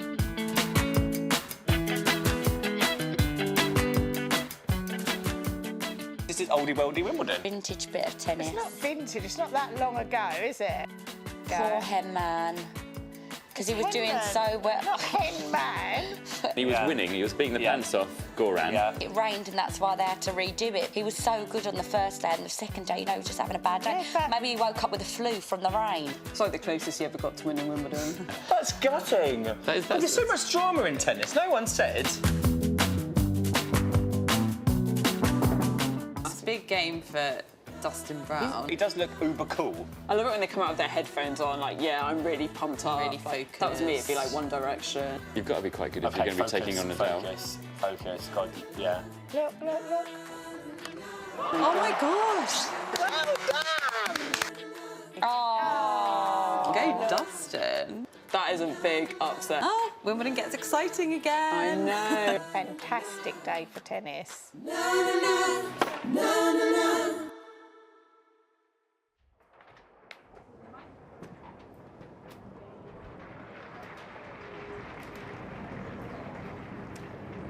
Well, welcome back to our live at Wimbledon studio. Annabelle Croft here to take you through till 7 o'clock alongside the 7-time Grand Slam champion Mats Wilander. And here we are out on court 12 where Kevin Anderson has just sealed the victory over the world number 24 Leonardo Maia, the man who took out Thanasi Kokkinakis. And Kevin Anderson has reached his second fourth round here at Wimbledon, and of course is on a bit of a roll. Reached the finals at Queen's, and definitely is a tough proposition for anybody with that big serve, Mats. And at 6'10", yeah, it's going to be hard to beat. Yeah, definitely. Plus, he had a really good tournament at Queen's.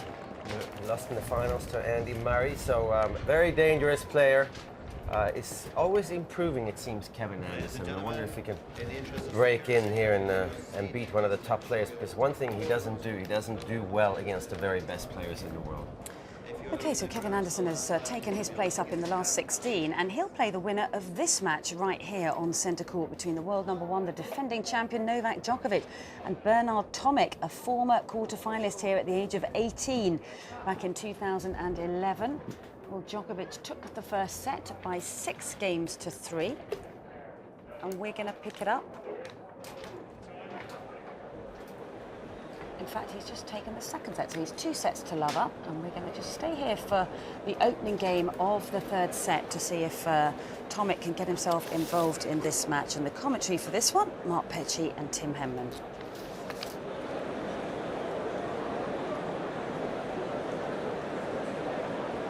Thank you. Seats, please. Third set. Djokovic to serve. Also a fantastic front runner in his day, but Bjorn Borg was the best of all time so far statistically after winning the opening set. Novak second best, but he's going to, one would assume, add to that list by one more extra match. He's already 2 sets to love up here against Bernard Tomic.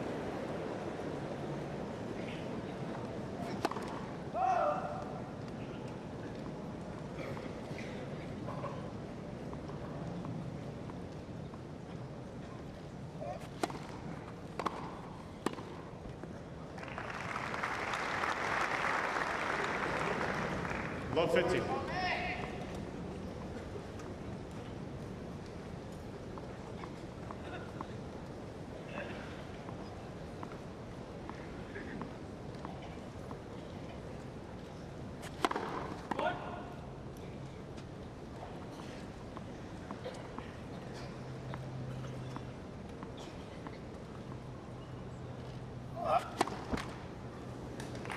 Love 30.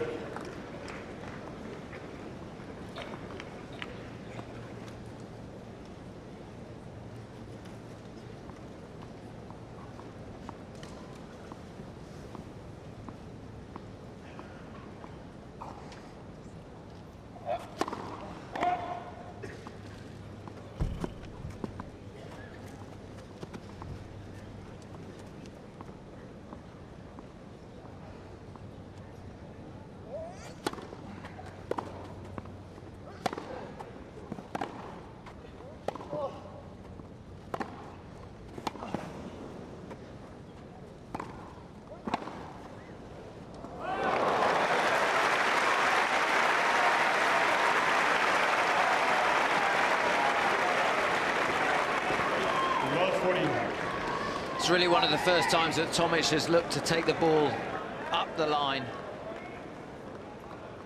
Probably a little bit of loss of concentration from Djokovic, and all of a sudden 3 break points early in the third set.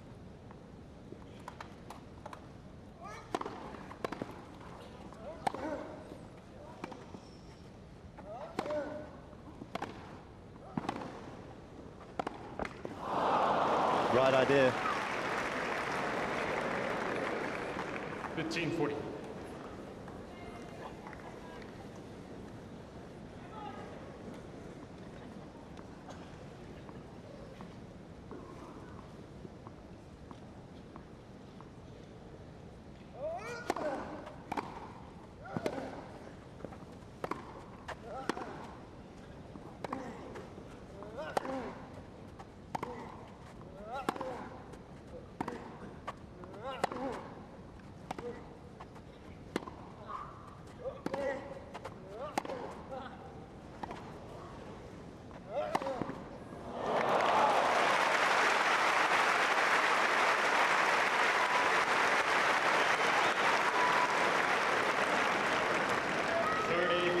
Tomic's lack of movement exposed there. When Djokovic has time to set up, it's almost as if Tomic has to guess which way he's going to go, and on that occasion he guessed wrong.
Advantage, Djokovic.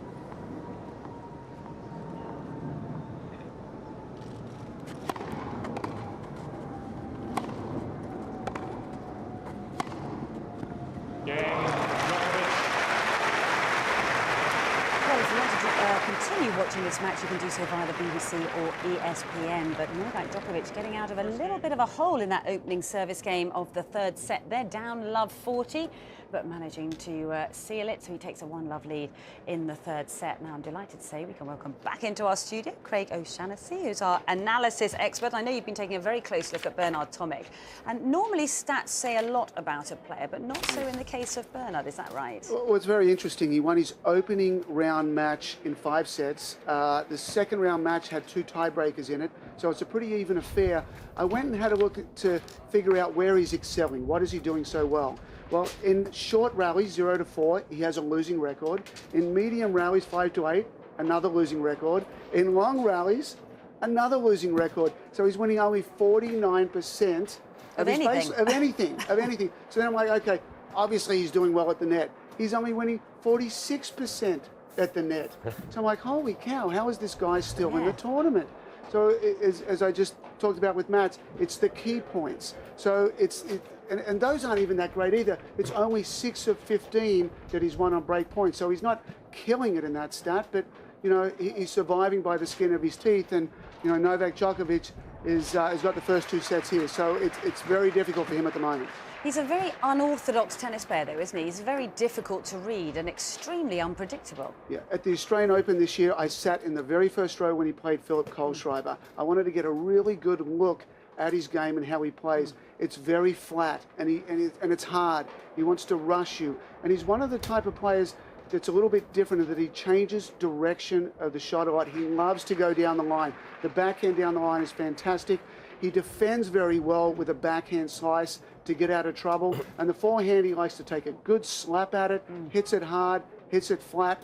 You know, different than a lot of spin and the depth of shot from other players. Yeah, what about any serving stats for him at all? Yes, I do. On first serve points won is at 74%, so pretty reasonable. And this is quite interesting. First serves in, normally players are in the 60s, he's at 72%. Oh, so maybe that's the key. Yeah, so the serve is performing well. And on second serve points won, he's at 60%. So he's taking care of his serve game very well, and it's kind of covering up the other areas. Yeah, Matt, what's your opinion of Bernard Tomic's tennis? Because he does play very differently. Who would you compare him to, actually? Probably maybe like an Andy Murray? Probably a little bit like Andy Murray. Of course, he's not as physical as Andy Murray, but it's sort of a similar, massages a few shots, and then he increases the speed on both sides. His backhand is brilliant. His forehand can be brilliant. But I think what he has, the good stat, he could be a great player. I think movement's going to hold him back, but he does know how to win the big points, which is why those stats are like that, obviously, because he wins most of the big points. He just manages his own service games so that he holds serve nearly every time. I don't think he was broken very many times. He has won 41 service games, lost 5 so far. Yeah, but remember, he had a long 5-setter in there too. And I think what he does, that's maybe he sort of gives up, and now that would support those stats. If he loses the first 2 points on his opponent's service game, he doesn't necessarily try and come back in those. Yeah, so it's good that he knows how to play the big points and he wins those, but unfortunately, that's what the top players do too, and that's why they are the top players. Djokovic, Marin, Nadal, Federer, they know how to play the big points. And so I think maybe he's going to falter because he's not always focused, I find. Yeah. The best players in the world, at love 40, they find opportunity there. And Bernard, historically hasn't been the player at love 40 down that you would say, you know what, this guy is going to throw everything he has in his service game to try and get back. Yeah, but do you think he's sort of deceptively good there? Because his body language is always a little bit negative, isn't it, out there? And he's had all sorts of issues going on in the background with his dad and what have you. I remember him trying to have his father removed in Indian Wells some years back, where he actually asked the umpire, could you please remove my father from the stands? But, he's quite deceptive to read, isn't he? Yeah, he is. I was actually coaching in Miami at a tournament a couple of years ago where that actually happened. Oh, it was Miami, not Indian Wells. Okay. Well, it could have been both. Okay. But it certainly happened in Miami. I'm a huge fan of his game. I like, obviously coaching Dustin Brown a little bit here at the tournament. The weirdness is good, and the flat style of play I like, changing directions I like, anything that makes the opponent uncomfortable I'm a big fan of. So, he's been a little bit more professional this year. I think the results are getting better. I think the management, off the side of the court with Tennis Australia is getting better. So, I think he's headed in a good direction. He's so tall. The serve, you would think it would be a little bit bigger, but it's not so much the power of it, but he does hit his spots very well. What do you think he needs to do now that he's down 2-0 against Djokovic? What would be you've seen a lot of him? Yeah, well, immediately when you say that, I think back to the French Open final against Wawrinka, where Stan made some hay going down the line with the backhand, and Bernard can do that. So, it's a lower percentage shot in general, but, you're down 2-0. Let's go down the line a little bit more. Let's extend Djokovic there. We know that it worked with Stan at the French Open. So, ultimately it's finding the right ball to do that. You've got to be able to lean on it a little bit and step up to the baseline. Court position is very important. So, a good serve or a deep return will help facilitate that. I got to ask you this when we have you here. Where do you serve to Novak Djokovic? Statistically? Yeah, statistically to the forehand. For sure to the forehand. The backhand return is the best in the business. There is no better backhand return out there. His technique is so short, it's so simple, which makes it so good.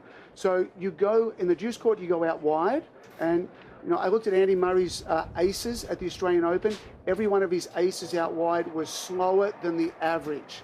Every one of his aces down the tee were faster than his average first serve speed. So you take a bit of pace off. Maybe you dip down to 95 miles an hour, 105 miles an hour. You take him off the court, you open that hole. So just a little bit more angle on that serve. Exactly. You slide it out there. When Tsonga beat Nadal in the Australian Open semis 2-3-2, I think it was 2009, the stats there from Hawkeye was he was serving, averaging 88 miles an hour on first serves out wide, and 123 down the tee. Wow, how fascinating. You've got to be able to hit a lot of different speeds. And against Novak, pull him out wide and then bring some heat to the forehand. Pop it in there and jam him to the forehand and rarely serve to the backhand. I think the ultimate mix is, say, 7 serves to the forehand, 3 to the backhand, maybe a little bit more as a kicker out wide. And you don't necessarily, to the backhand, have to go through it because he feeds off that power. He blocks it very well. Yeah, you were talking about the wonderful mix that Tomic brings out onto the court. I know we've got some footage of him out here because, of course, he's playing Novak Djokovic right now and he's won game all in that third set. So let's take a look at some of the action and what makes him such a sort of deceptively good tennis player, but slightly quirky and unorthodox. Yeah, he is. So here he is down the other side of the court and rips that return. Very good going down the line. And once again, look at that block. can handle power really, really well. There's a serve, was it at the body there? Yeah, it is, but he's just leaning on it. You know, he's so strong. I think he's 6'5". You know, his strike zone is all the way from the shoulders down to the knees. It's a very big strike zone that he can hit very well with. Coming in, he's so smart. Little off pace, little behind. I like that one. And again, forehand. What does he do here? We have no idea. I can't ever tell where he's going to go with his forehand. Matt, it seems like he holds the ball on his racket for a lot. You know, maybe that's a myth, but it seems like it. Yeah, that's for sure. Look at that elbow up nice and high. Agassi used to be like that. Most players will keep it down a little bit, but he really brings it up high. It's a lot of room for improvement, though, as well, though, you would think, with Bernard Tomic. I think so. Yeah. I think so. We saw a forehand winner there. He's hit 33 forehand winners, 14 backhand winners. I think there's a ton of upside with Bernard. You know, getting a game plan very correct for the opponent, plugging in his skills to make the opponent uncomfortable. You know, is he a top 20 player? I mean, I think I could certainly see him right around 20. Yeah. Is he top 10? I would say some improvement needs to be done to reach that upper level of the game. But, you know, he's always impressed me. The height, the ability, you know, the cunning on the tennis court. He's got tennis smart, so, you know, he's very, very good. Yeah, going back to that forehand swing, because it is very unusual, and it's disguised, isn't it? It's almost as if it's like a lazy take back, and as you said, Max, you just never can read which way it's going to go. But would you teach the forehand like that? I'm a big fan of players having their own identity. And I think that it's difficult to play against Bernard Tomic because he's so different. Why has Thomas Berdych not won a Grand Slam tournament? Well, most probably because he plays a very normal game and everybody plays like him. And it's not going to separate him. So I think Bernard Tomic, no, I wouldn't teach that forehand, but I would be more inclined to let kids hit the forehand the way they want to, and then let's work with what you have. Because kids have a tendency to just pick up a racket and then they hit it the way it feels right to them. And then they own their shot. What he does, he owns his forehand. Like he knows exactly when he should hold it or when he should push it down the line or pull it cross court. And I think that's key in tennis, really is. Yeah, Mats, Miloslav Machia kind of held the ball on his forehand. Did you play against him at all back in the day? I played against him many, many times. I had a big problem against Miroslav Machir. Okay. Yeah, he made a couple of Grand Slam finals, won the Olympics in Korea in '88. Should have won a Grand Slam title. Excellent player, but the same thing. You would start going one way, and then he would hit in the other side. And I also noticed that Henri Leconte, Frenchman, I asked him once, how do you play Miroslav Machir? And he says to me, I hit the ball where he is not. And that's the same thing with Bernard Tomic, is that you can't worry about him. You have to go where he's not, you have to make him run, because if you start trying to finesse his ball, you get no help from him. Exactly. And he has the finesse game. I mean, there's not many players at 6'5" that play with finesse, so it's really different the way that he goes about his craft. And I presume that grass must be his favourite surface, because of course this is where he's had the most success, reached the quarterfinals here as a young 18-year-old. He's kind of had to do a lot of growing up in front of the whole world's media, particularly with the attention in Australia. Yeah, grass is the perfect surface for him. The ball stays low, it sits in the strike zone, he can lean on it. You know, he derives a lot of energy just by leaning forward on the ball. And, you know, it's not kicking up on him, it's not pushing him back. So I think overall, when his career is all said and done, the results should come. The strongest Grand Slam results should come from Wimbledon. Yeah, and he seems to be going in the right direction now, Max, doesn't he? Because he had a few problems. He was sort of spinning out of control, it seemed, for a period of time. But then under the new guidance of Tony Roach, what do you make of that association? Well, I think it's great. I mean, I think a lot has to do with the arrival of Nick Kyrgios and Thanasi Kokkinakis. Because suddenly, it's great for Tomic. Somebody to push him along, somebody to take the attention away from him. Because, yes, like you said, he had a few run-ins and couple of speeding tickets, I believe, in Australia. Yes, he did, that's right. And I think Nick Kyrgios is taking care of those these days. I've heard that too.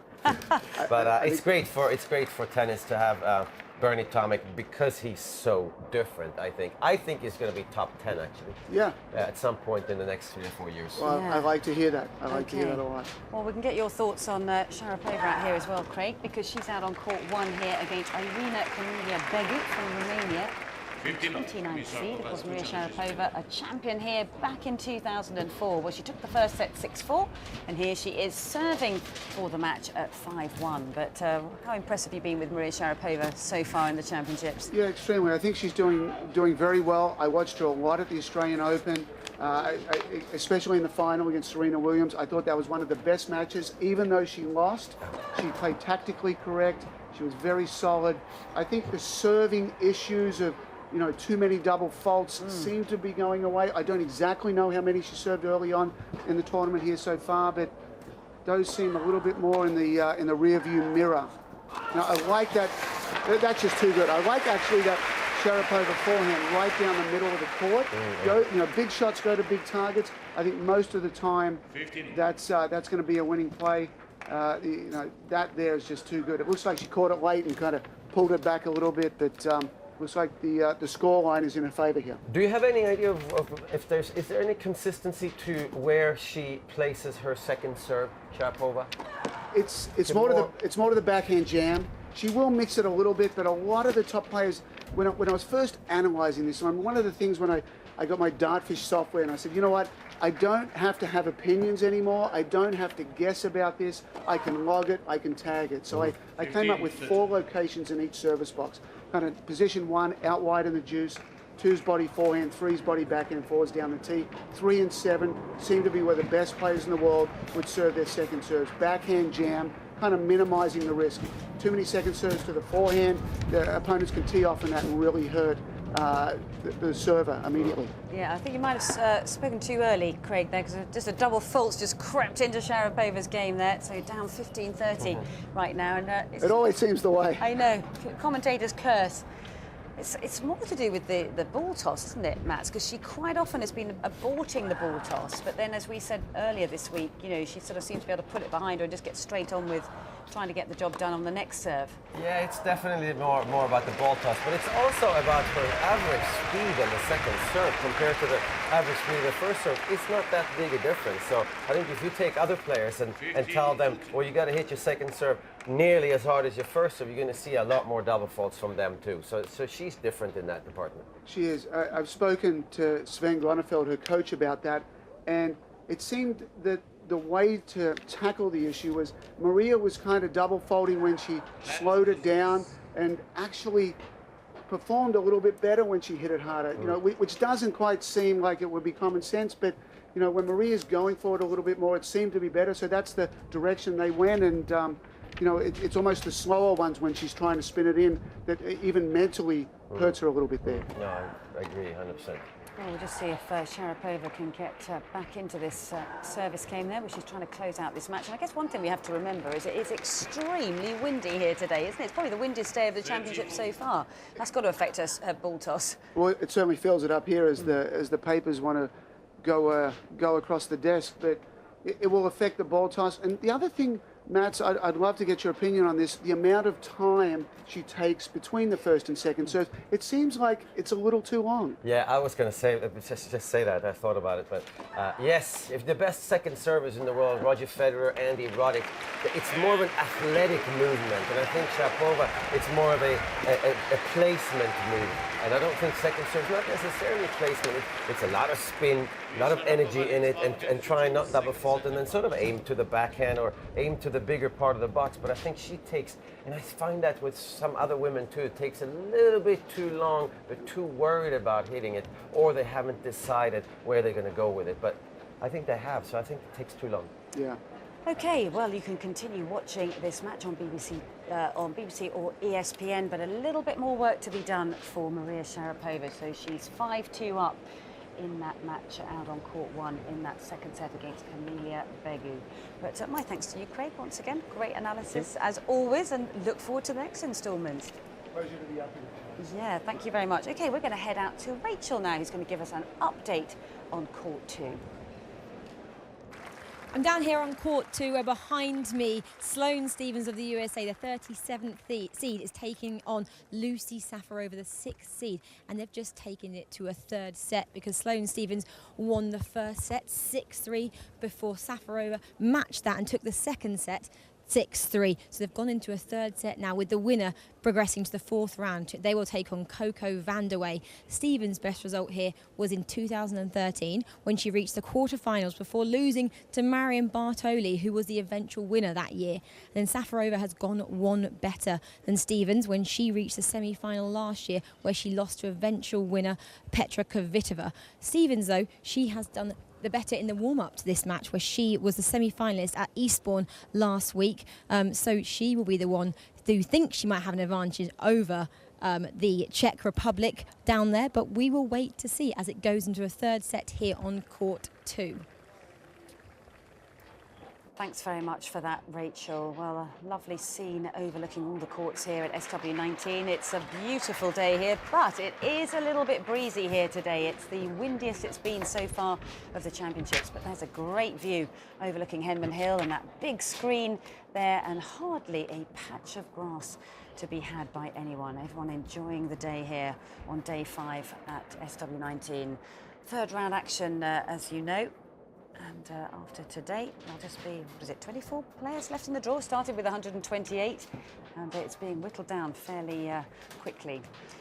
Okay, well, Stan Wawrinka, the French Open champion, was a winner earlier today against Fernando Verdasco. Actually equalled up their head-to-head because Verdasco had beaten him twice out of 3 previous matchups, but that was their first meeting on the grass. So let's get the thoughts of Stan Wawrinka after his win today. Some of the crowd, they really appreciate your backhand. There's lots of gasps when you hit it well and it makes a good sound. That shot is, I suppose, maybe becoming one of the more famous ones in the game. Is it like your favourite one to play, and what makes it so special? It's always been one of my favourite shots, especially the long line, but I think it starts to be special because I'm really strong from the backhand, but especially the power I can put on that shot. Normally, if you look at people, they have big forehand and backhand always a little bit more softer, and I can always generate a lot of power from that shot. I can go cross. I can mix a lot. So what I'm gonna do with it, and maybe that's the reason why people talk about it. Stan, you've probably had slightly less success on grass than you have obviously on clay and hard courts.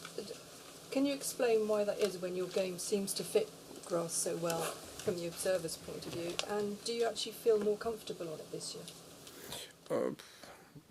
One of the reasons is you have less tournament also. I always need time for my game, and the season is really short on grass, so if you do one bad match, you're already out of the tournament, and you don't have many other opportunity to play well. That's one of the reasons. But I think since few years now, I feel really good on the grass. I still think I can play my best game. Last year I played a really good tournament, being in quarter, and so far it's been great. I can see that I'm there in second week.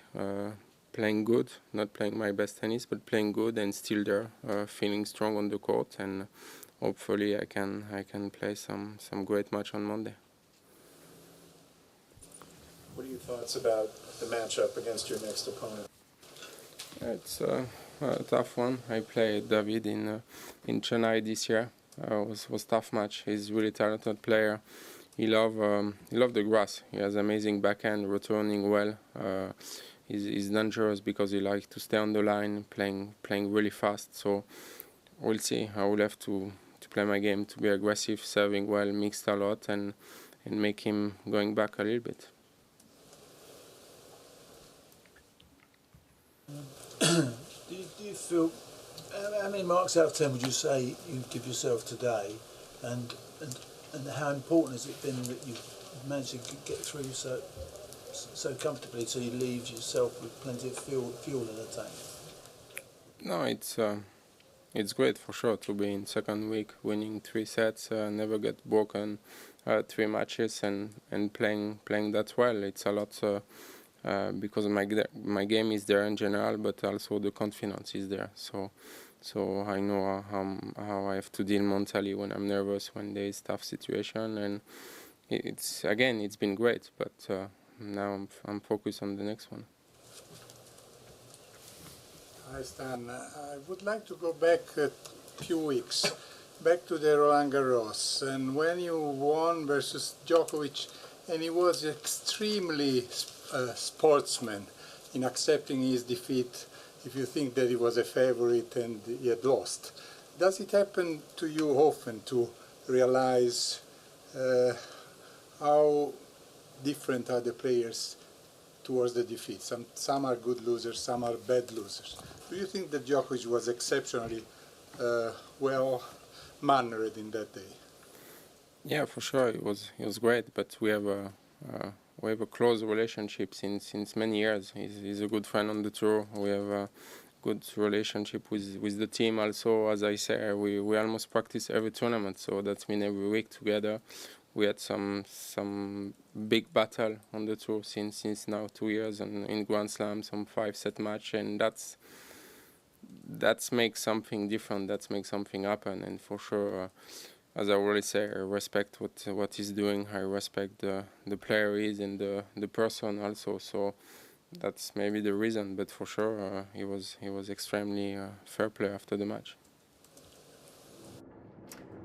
So that was Stan Wawrinka, the French Open champion, after his win today against Fernando Verdasco. And there's a beautiful shot of the Shard, as you can see, in bright sunshine. Not a cloud to be seen in the sky. And what a view coming back over London. And there's the skyline. And of course, Wimbledon not too far away, actually. But that is quite a sight. Have you been able to go up the Shard? I have not, no. I have not. But it must be worth it. It must be beautiful from up there.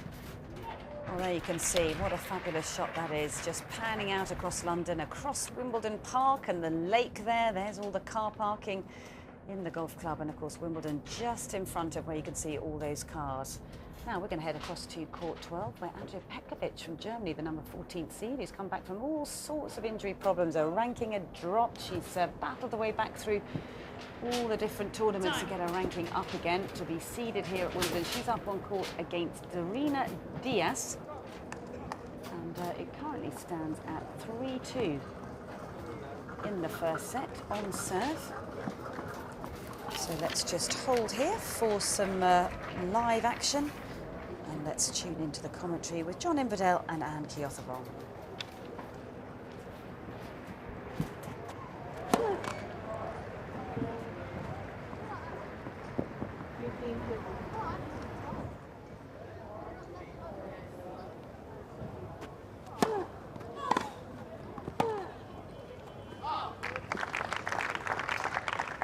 Love 15. I think sometimes, though, she does overthink on the tennis court and gets herself into a bit of a mess. And there are times when she's just had to take rests and just go and sort herself out.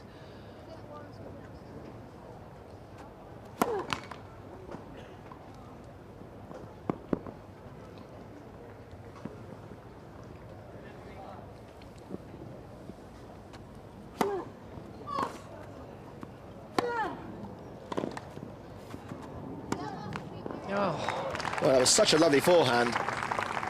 Deserved better than that at the end. Love 30.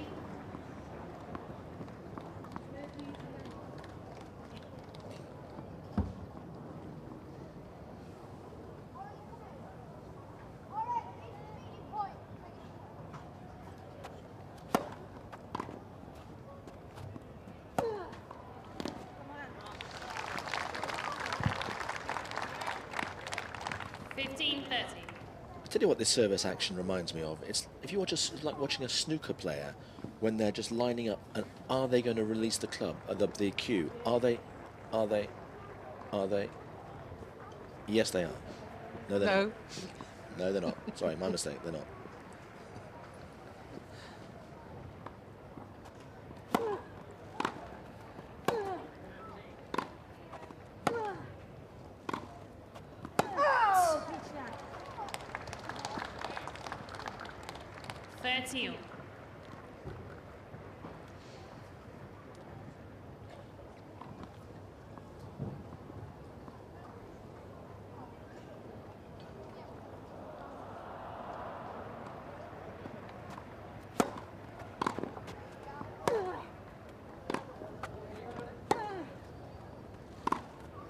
That's a big shot. That's a really big shot. That's the cleanest strike of the match so far. 30-40. Sets up very nicely for this through the legs, strong legs into it. Break point.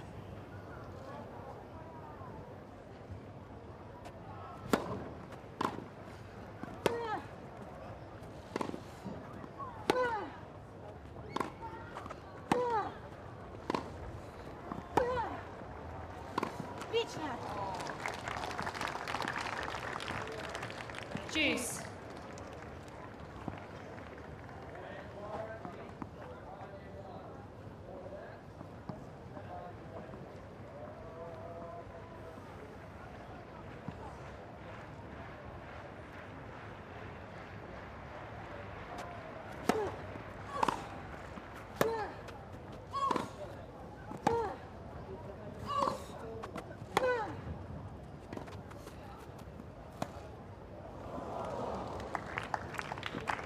Advantage, Ms. Pekovic.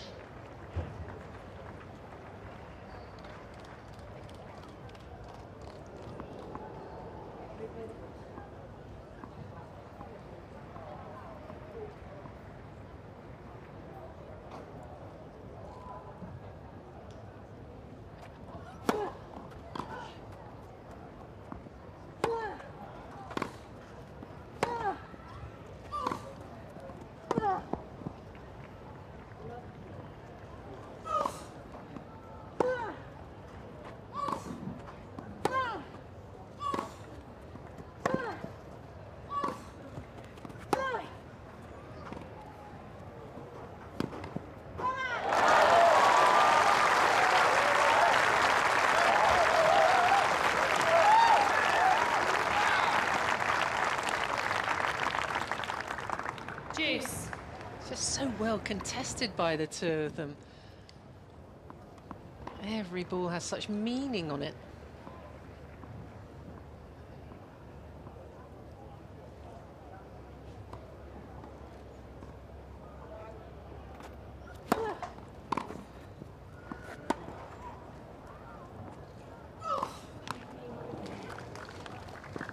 Advantage, Miss Diaz. I don't think it's that windy, so I'm not quite sure. Pekovic is either saying it's a bit of a bad bounce, but ball not where she thought it was.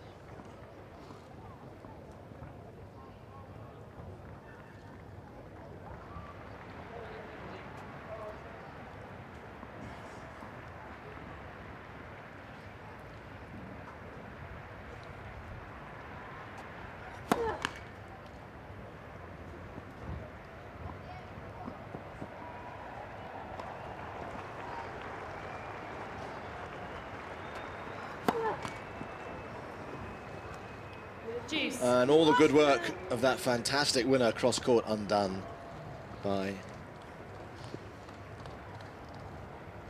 her second double fault of the match so far.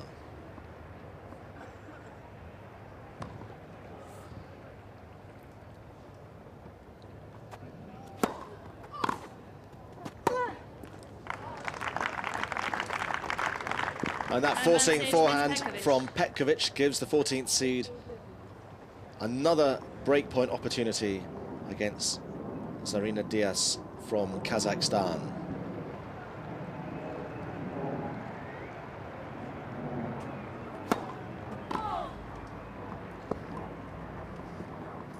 Who, for those of you just joining us, will notice has a very, very particular service style.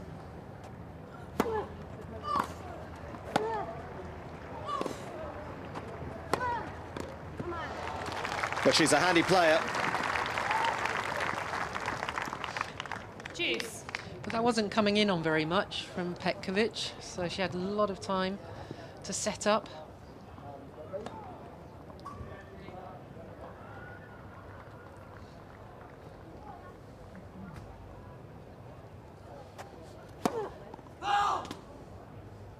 Should really count how long it takes from setting up now. 2, 3, 4, 5, 6.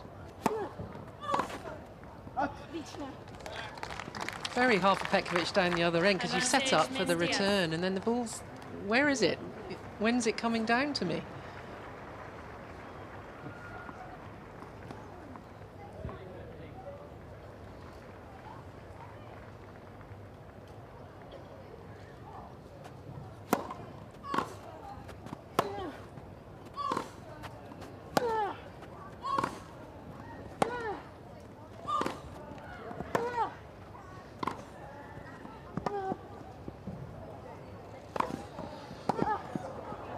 What a rally.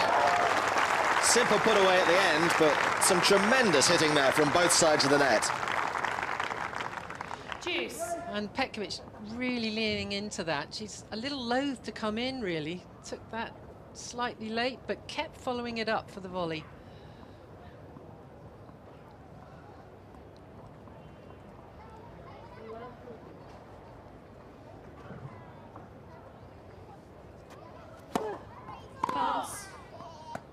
It is a while since I read the rules of lawn tennis, but is there anything to stop you doing this?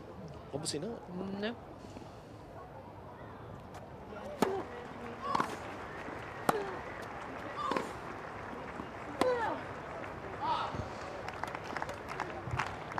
Advantage, Miss Petkovic. No, it's just an irritant, I'm afraid, and as long as Diaz is within the time limit, the 20 seconds... You can do what you want. You can do what you like, yeah.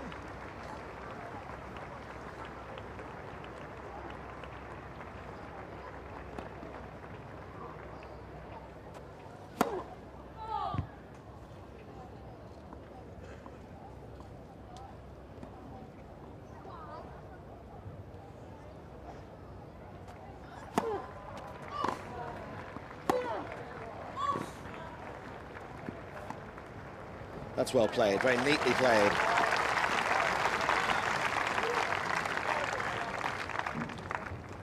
Juice. Oh, I have been slightly critical of the drop shots, but that was a good one. Nice feel. Well, Petkovic making all sorts of gesticulations to her coaching team.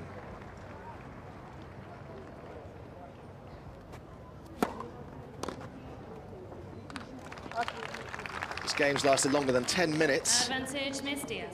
So it's a hugely competitive match. I mean, we've had 34 minutes of play and it's still the 6th game yet to be completed.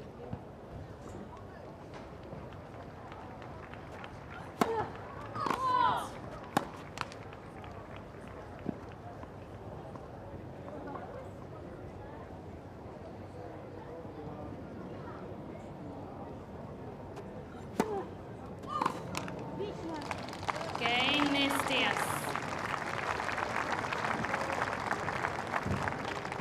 3 games all, first set. Well, that really was a marathon game, wasn't it, with Diaz finally managing to hold serve. Well, good news out on centre court if you're a Maria Sharapova fan, because she has just finally closed out that match against Irina Camelia Begu. So she's made her way into the 4th round, and she'll await the winner of either Diaz or Petkovic. And she's just blowing a few kisses to all the fans out there as well. Now, the other news out on centre court, another match just finished as well. The world #1 top seed and defending champion Novak Djokovic has come through against the rather tricky and unconventional Bernard Tomic, a former quarter-finalist here, but in straight sets on this occasion.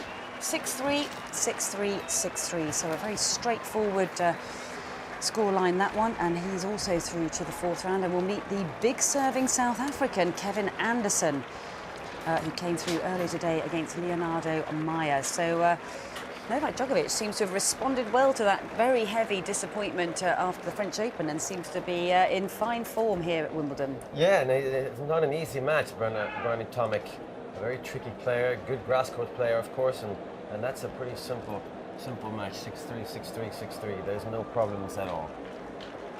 Yes, hasn't dropped a set so far to make it through to the 4th round of the Champions. And of course, Tomic was the one who caused a few problems to him back in 2011, took him to 4 sets back on that occasion. And everyone remembers that incredible 5-setter that Novak had last year against Cilic, if you remember, was one of the matches of the tournament. So didn't have it all his own way last year in these championships, but there you can see Novak blowing a few kisses up high, and it seems to be in good form. Yeah, no, he seems to have, like you said, forgotten what happened at the French Open, but he hasn't been involved in a close match yet, so it'll be interesting to see when he feels the pressure from the scoreboard, how deep he can dig and how well he can play.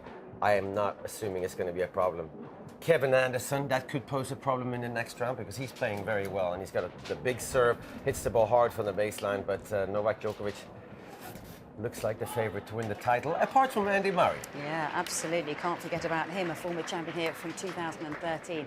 Now, all eyes are going to be on another Brit today, Heather Watson, when she takes on the world #1, Serena Williams, who has 20 Grand Slam titles to her name.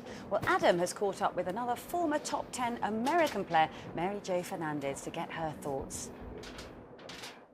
Well, I'm delighted to say I'm joined now by Mary Jo Fernandez, who's part of ESPN's commentary team for the championships. We're looking ahead to the big one in the women's singles today. Of course, Heather Watson, the home favourite, taking on Serena Williams. How do you think Serena's going to come into this match? Because she is, of course, the heavy favourite. Well, I think we've seen a very focused Serena in the first two matches. She's come out very motivated from the start. I don't think she's hit her full stride yet. I don't think she's playing the best that she can play. Slowly starting to find her rhythm and her timing. For Heather Watson, British #1, it's a huge opportunity to play on center court, play in front of the crowd. She's got to use the crowd to her advantage. She's got to serve well. And I think she's got to play within herself. I think sometimes you tend to overplay when you play someone like Serena. You know, see how the match is going. Serena has half days. We saw a few of them at the French Open. See how the tempo's going in the match. And then if you have to take more chances, take more risk as the match progresses, then you do that. But make a lot of first serves, make those returns, especially off second serves, and get the point going. You mentioned Serena Williams winning there at Roland Garros. Do you think it's even more ominous for the rest of the draw, the fact that she won that Grand Slam really not playing her best tennis? Definitely. I mean, I think that's something that Serena's learned through the years, that even if she's not at 100%, she can still win. And she doesn't have to win the matches 6-2, 6-2. Winning in the third set is equally as effective, and I think that's why she's become mentally stronger as she's gotten older. So it's pretty incredible. Since losing here last year, she's won 3 majors in a row. She's 60-4, match wins, and she's just the most dominant player in the world. I know she's won the title here 5 times before, but she hasn't been quite so good here recently in the past few years. Do you think the fact that she's won those Grand Slams already this season will help kind of banish those bad memories here? I would think so. I mean, all the pressure's on her shoulders. I mean, she's playing for a lot of history. She's trying to complete the Serena Slam for the second time 12 years later, which is amazing. I mean, she's supposed to be out of her prime, and here we have her playing some of the best tennis we've ever seen from her. And then she's halfway to the calendar Grand Slam. So there's a lot at stake, a lot on the line for her. It's really in her hands, and she knows it. So it's how she deals with it, how she's able to come through these tough situations. And into her 30s now, what she's achieving at that age is absolutely remarkable. How's she received in America by the audience over there? I think there's a great appreciation for what Serena's doing now, and she's one of the most dominant athletes in general. Her record against her fellow competitors and fellow top 10 players is out of this world. She's 20-4 in major Grand Slam finals. So it's pretty, I think, amazing what she's doing, and like you said, the age at which she's doing it. She's going to be 34 years old this year. Most players by that age are, starting to wind down a little bit. You see her out on the court and you think, she's just in the middle of her career. And away from Serena, a few other of the younger crop of players coming through. We've got players like Sloane Stephens, Madison Keys, Coco Vandeweghe doing well as well. Perhaps nice to see almost the handing over of the baton. Serena's showing them how to do it. Yeah, no, it's really nice. They're having a great Wimbledon, 6 American females in the third round, and all with potential opportunities to go further. So it's nice to see Madison Keys follow up her great Australian Open where she reached the semifinals. She's got a good-looking draw, real opportunity. Sloane Stephens is finding her form again. And, you have players like Bethany Maddox-Sands and Coco Vandeweghe who are making a big splash. So definitely Serena, the one to follow, and the one that's the role model. But the younger ones are definitely making their move. And just finally, I know you'd be slightly biased, but a score prediction for later? I think it's going to be straight sets. I think it's going to be tough for Watson to cope with all the power and the weapons Serena has. I think for Watson, she's more of a counterpuncher, doesn't have that one big shot that can really worry Serena. But again, if Serena's a little bit off, that's when Heather Watson has to make her move and take advantage. Well, we're looking forward to a great match in front of a great crowd here at the Championships. Thanks, Mary Jo. You're welcome.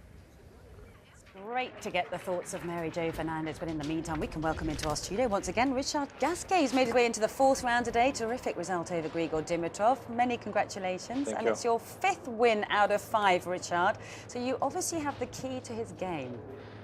Yeah, it's tough to know why exactly, because yeah, I like to play against him. I don't know, but he's still young, you know. Now I'm 29, he's 24, so we will see the next time I'm playing against him. But of course, I won when he was 20 years old or 21. But this one today, maybe he was a favorite on the court, so it's a different game for me. Yeah, and experience obviously counts for a lot. But tennis is so much about matchups, and the matchup with him clearly works for you. So when you're up against somebody like Grigor, who you have beaten many times before, is it about the way that he hits the ball that it makes you feel comfortable?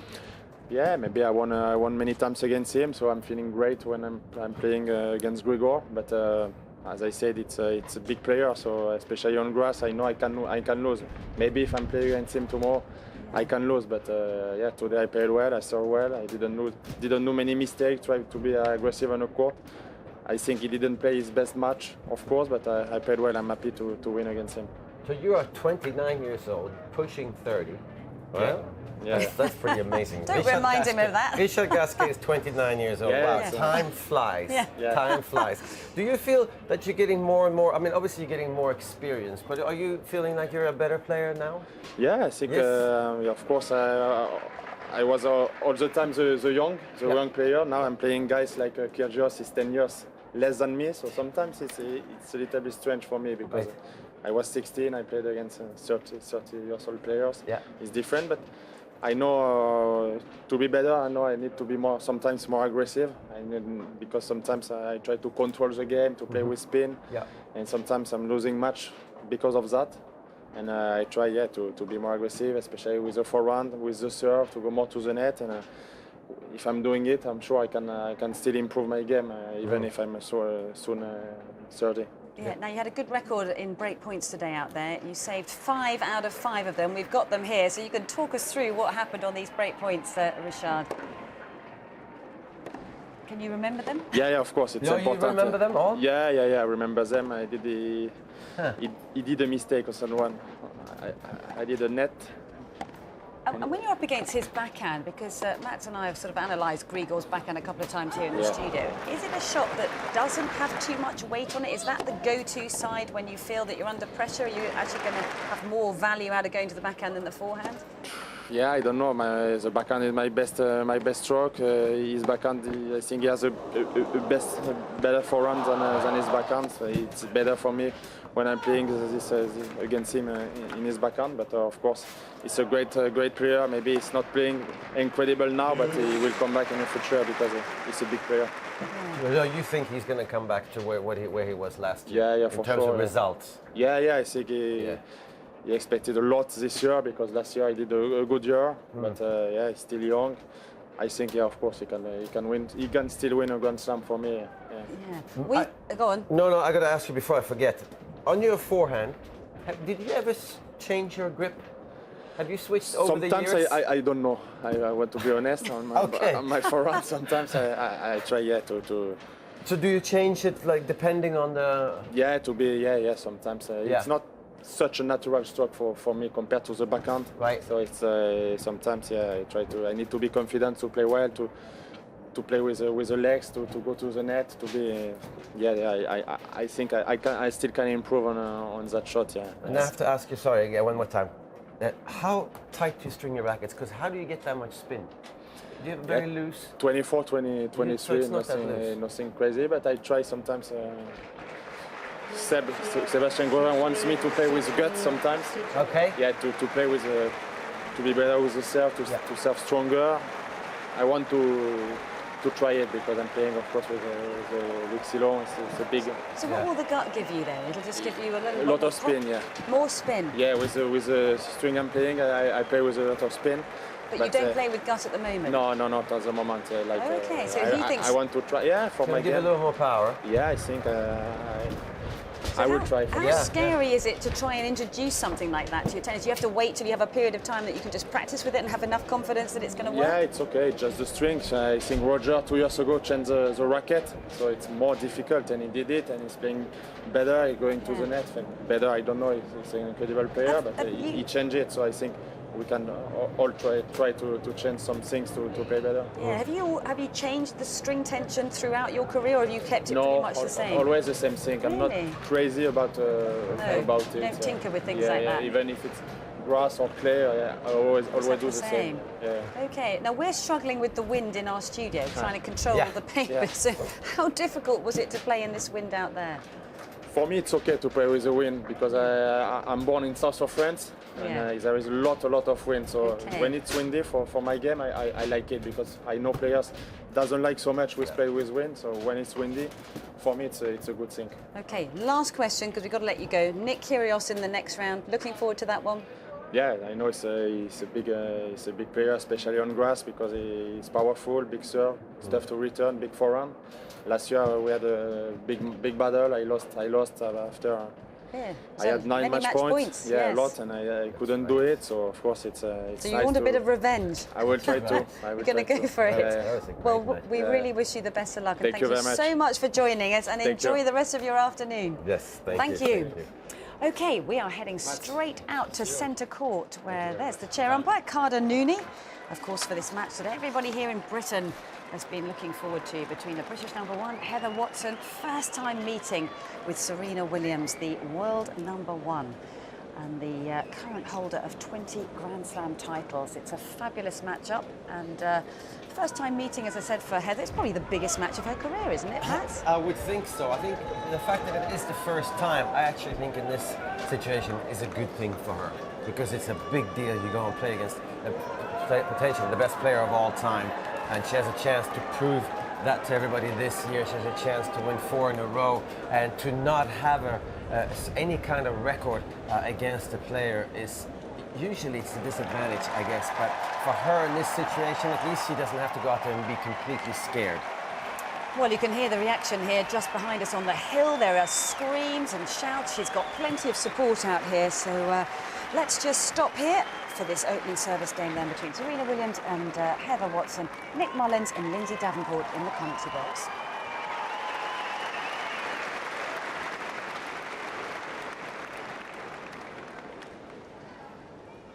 First set.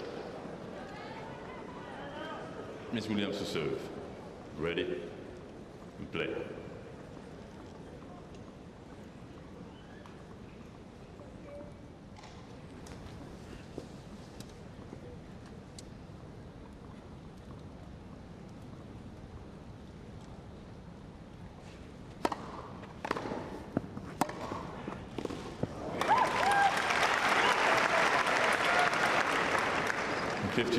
Low. Low.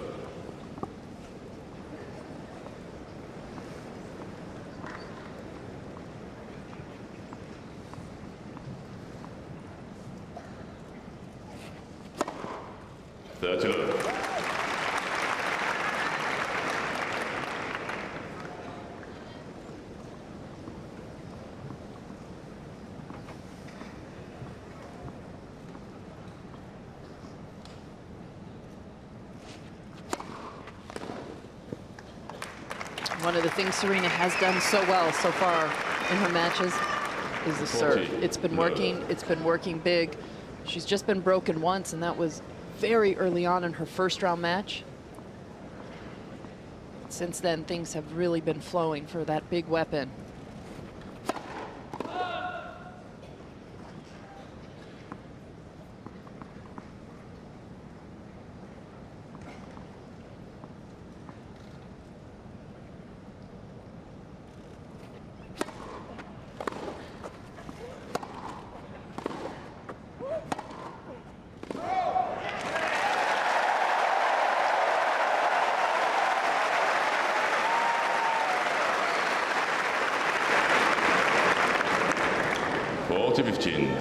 Watched Heather Watson's practice session across the way on Orangi just after lunch. Half an hour, and all she did was practice returning serves. Thank you. Coach Diego Veronelli just walloping them down, trying to recreate moments like this. Game, Miss Williams. Well, if you want to continue watching this, you can do so via the BBC or ESPN. But in the meantime, I know Mats has been talking with Cara of some IBM insights. So let's take a look at what you both had to say.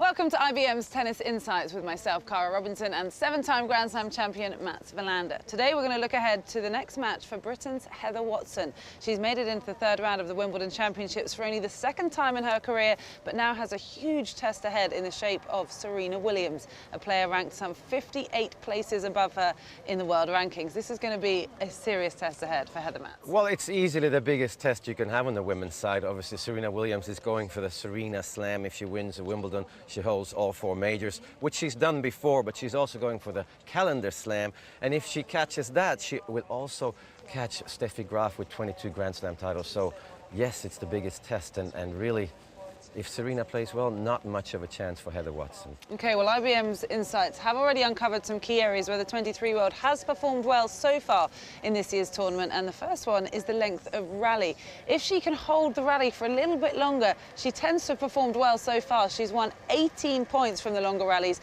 and lost only 4. She's won 52% of rallies between 0 to 4 shots, 48% of rallies between 5 and 8, and 82% of rallies that are 9 or more shots in length. So, Mats, what's the best way for her to weather the storm at the start of the point to get longer rallies of 10 shots or more where she's more effective? Well, I mean, she's going to have to absorb all the power, because Serena likes to finish rallies in the first 2 or 3 shots. And, of course, Heather Watson, she retrieves and defends most probably as good as any woman in the Wimbledon draw this year. But, yes, that is going to be key, because not only if she can win those rallies, but she can also make Serena Williams a little bit physically tired. And when she gets tired physically, she mentally loses her concentration a little bit. Okay, well, the second element we've identified from Heather's game is her resilience. She's really going to need to try and hold serve against the American. She's won 86% of games when she's lost the first point in the game. So if she does fall behind Mats against Serena, should she use her favourite service patterns, or should she try and surprise? Well, she needs to get the first serve in play, that's for sure, because if you hear the second serve to Serena, she's going to go for broke.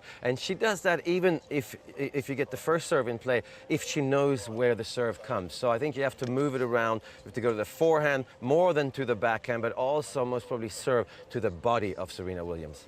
Okay, so the final insight we're going to look at is Watson on break points. She has actually been extremely effective on break points so far, helping her hold and stay alive in the tournament. She's saved 8 of 14 break points that she's faced so far, and if we just take a look at those statistics, she has made her first serve 71% of the time when facing a break point, and that's 10 out of 14, and of those 10, she's won 7 of those points. So, Mats, she's served well on those big points, and she'll need to continue that against Williams, but what is the best location for her against the American, wide body or middle?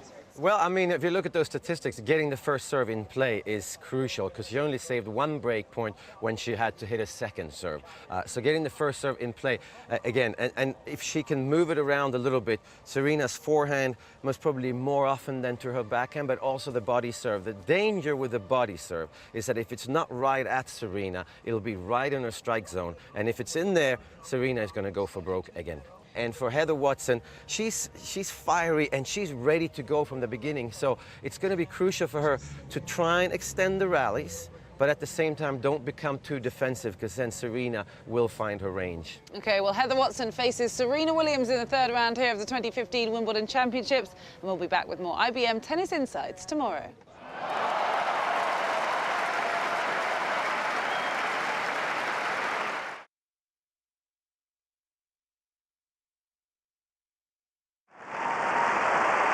Quiet, please. Play. So thank you for applying. What's your name? My name is Serena Williams. And what's your occupation? I am a professional tennis player, and I also am a professional dancer in my mind. Okay, and how would you describe your playing style, either on the court or the dance floor? Well, on the court, I guess I'm a very aggressive player. I have a lot of emotion. I love what I do. I really feel what I do. I love the job. I'm even a little nervous right now talking to you because I want this so bad. So yeah. And how many Wimbledon titles do you have?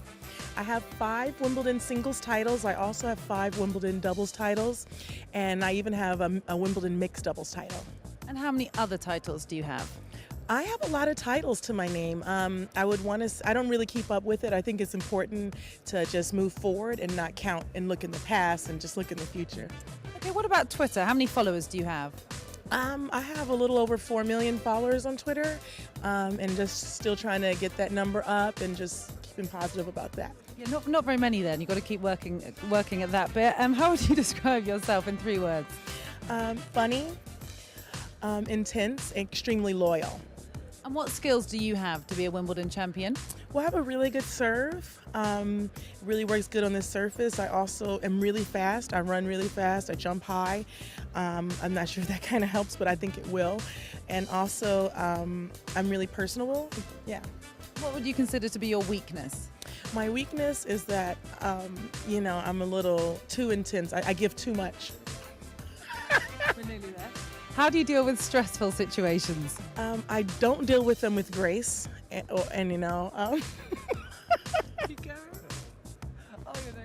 trying to keep a straight face, but definitely not with a lot of grace. And I definitely panic, but I'm really good at problem solving, and that's why I'm good for this job. Could be a good quality for this job. So lastly, why should we give you this job of being the 2015 Wimbledon champion? Because I'm the most fun. Okay, well, thank you for applying. We'll get back to you and let you know if you're the successful candidate, Serena. Thank you. Quiet, please. Play. Well, that was great fun hearing Serena Williams in terrific form and great sense of humour there as well. Well, in the meantime, I'm delighted to say we can welcome into our studio once again Coco Vandeweghe. Great win over Sam Stosur today. Congratulations. Thank you. Into the 4th round. So things are going well for you. How did it feel out there today? Yeah, I mean, it didn't start off so good for me today. I got like 5 minutes before I was supposed to go on, I got like this nosebleed. So Wow. I was like, I had to like stop my warm up, and I'm just, oh my gosh, like don't get it on the whites and all this stuff. But I got out there and I was quite a bit nervous to start. I threw in 3 double faults in the first game I served and got broken.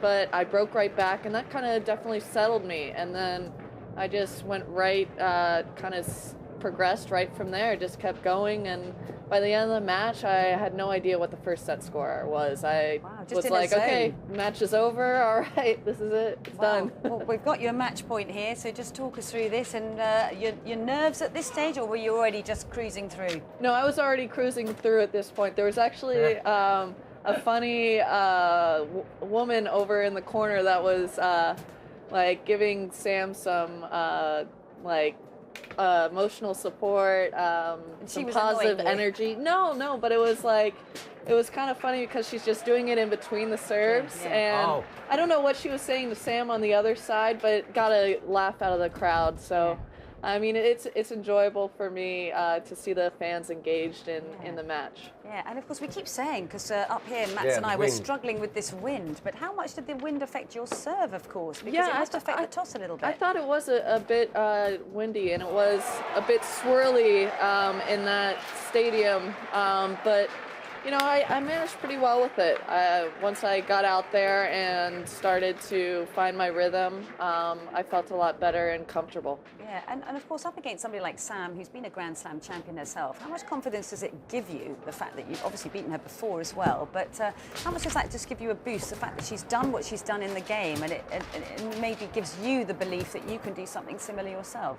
Right now it's just taking it match by match, and I am playing very well right now, and I'm happy at the way I'm playing, and also from every aspect of my game, except maybe a couple of duff volleys that I've missed from time to time, which is more that's ticking me off. Is Craig and I have a ongoing bet going about that, so that if I have any easy volleys that I either miss in the net long or wide, I have to pay him $1. Oh. But if I get 10 winners, then I get the $1 back. So it's kind of like an ongoing bet, and then when it comes to doubles, if I get a peg, it counts for doubles. So there's motivation all over the place. Well, that's really when you talk winners, you mean winners from the back? A winner's anywhere. A winner's anywhere. Wow, that's a Anywhere. great incentive, because you said the other day when you came to us you like a little bit of a carrot dangled in front of you, and that's Absolutely, absolutely, and also vice versa for, like, if I'm in a practice or something and my practice partner having a little bit of a side bet going on.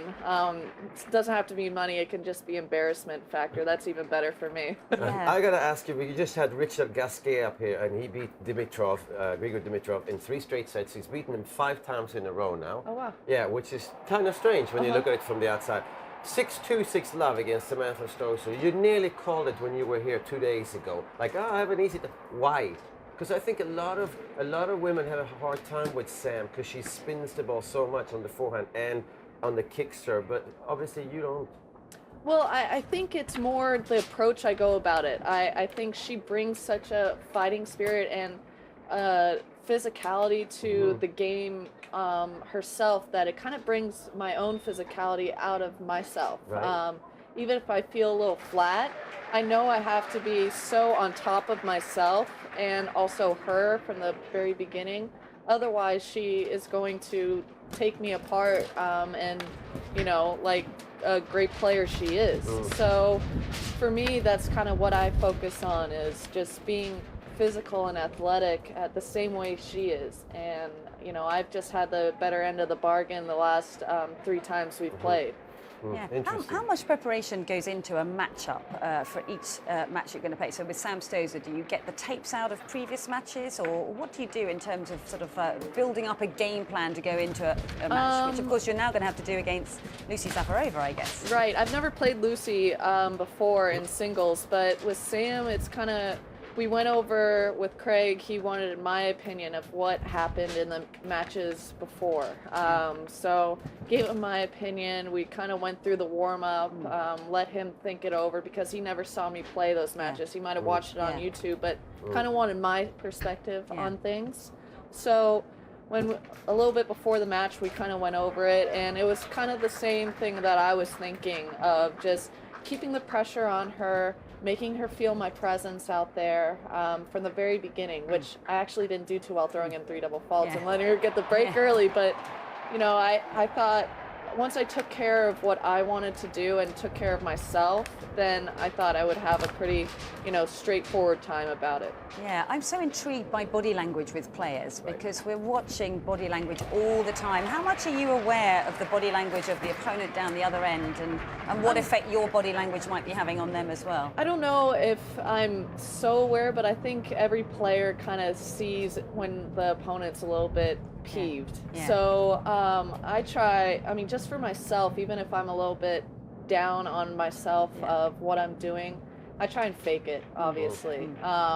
You know, of course I'm going to scold myself because I'm no ice queen. I have to have a little bit of up and a little bit of down to manage myself. So I am aware of what my opponents are doing, but not so much where it affects me, because then you can get caught up in what they're doing. If they're the type of player that just, you know, rambles on and talks and mumbles and, oh gosh darn, what am I doing? And then you stop thinking about yourself and what you're doing to get them to that position. So I think, you know, first and foremost, you've got to focus on yourself and make sure you're presenting the right body language more so than looking at your opponent and seeing what they're doing. I want to ask you something. Roger Federer always said that it took him a little bit longer to develop as a player because he has so many options. And he said, because Leighton, all he did was hit cross-court backhands. And you have a lot of options. So do you feel that with every year you're playing that you're figuring out what shots work, and because you could do it all, and not all the women can do it all? Well, thank you. But I think it's even like a day-by-day process of what's working well against, you know, your opponents. I mean, one week your slice backhand for me could be destroying people and causing them all sorts of hectic problems and all this stuff, and other times I'm just floating it too much and it's just not doing the damage that it should.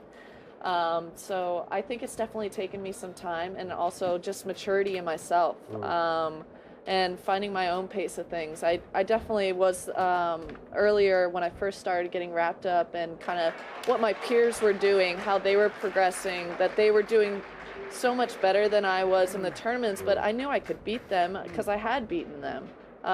So it took me a little bit of time to just, you know, relax under that and just be like, okay, it's gonna be at my own pace, and you know, it's hopefully gonna pay off eventually. The hard work that I'm putting in is gonna pay off. Yeah. Now you're into your first fourth round here at Wimbledon. I'm sure that feels great.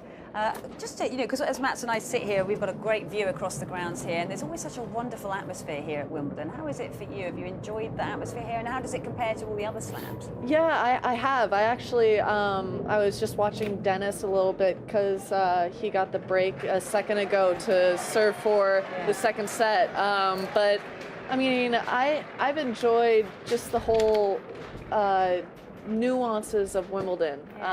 From every little bit, the place I'm staying with is really close, so you can even hear the cheering of center court or court one or from Henman Hill.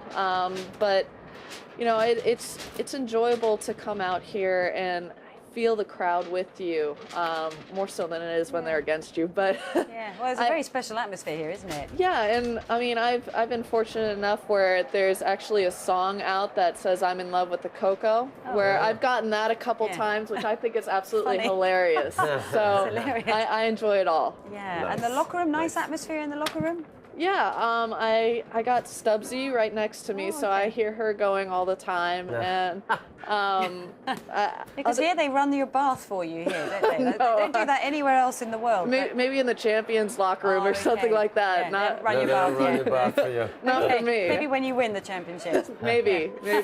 Oh, well, it's been a lot of fun to talk to you once again. Thank you so much for coming to visit us. No problem. Very best of luck in the next one. Thank you. Okay, thank you.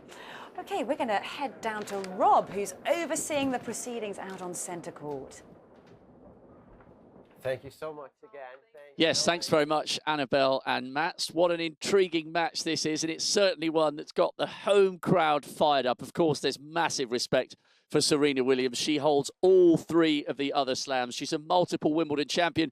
Just looking over my shoulder, there was a hold of serve there for Heather Watson. Serena Williams leads 4-2. She has broken Heather once already.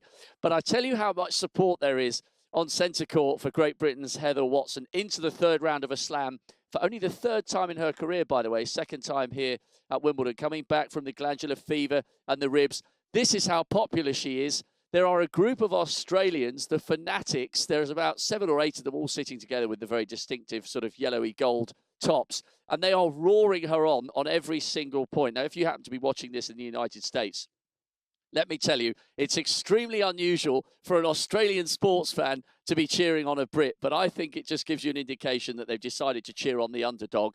Craig was telling us this morning that Heather has to come out here and play as if she hasn't got a care in the world. She's obviously the overwhelming underdog in this one. Serena, so strong, so powerful, world number one. Remember, she's on 20 slams. If she wins this one at Wimbledon, she'll hold all 4 at the same time. Yes, she's done that before, but to do it at the age of 33 when she's arguably been through the tough times, it's just an incredible achievement, and she's in the form of her life. So Heather Watson, more applause, just glancing away, 15 all on the Williams serve. Serena Williams, the overwhelming favourite. She's got the break of serve in this first set, but Heather Watson had a good hold in the game we've just seen, and she's even being cheered on by the Aussies. It's great to see her back in the third round of a slam, and if this is to be the end of her charge here, that's not bad to make it to the first Friday. Remember, she survived some match points in her first round win over the 32nd seed and then beat Hanchikova in the second round. So all credit to Heather Watson. She's having a go,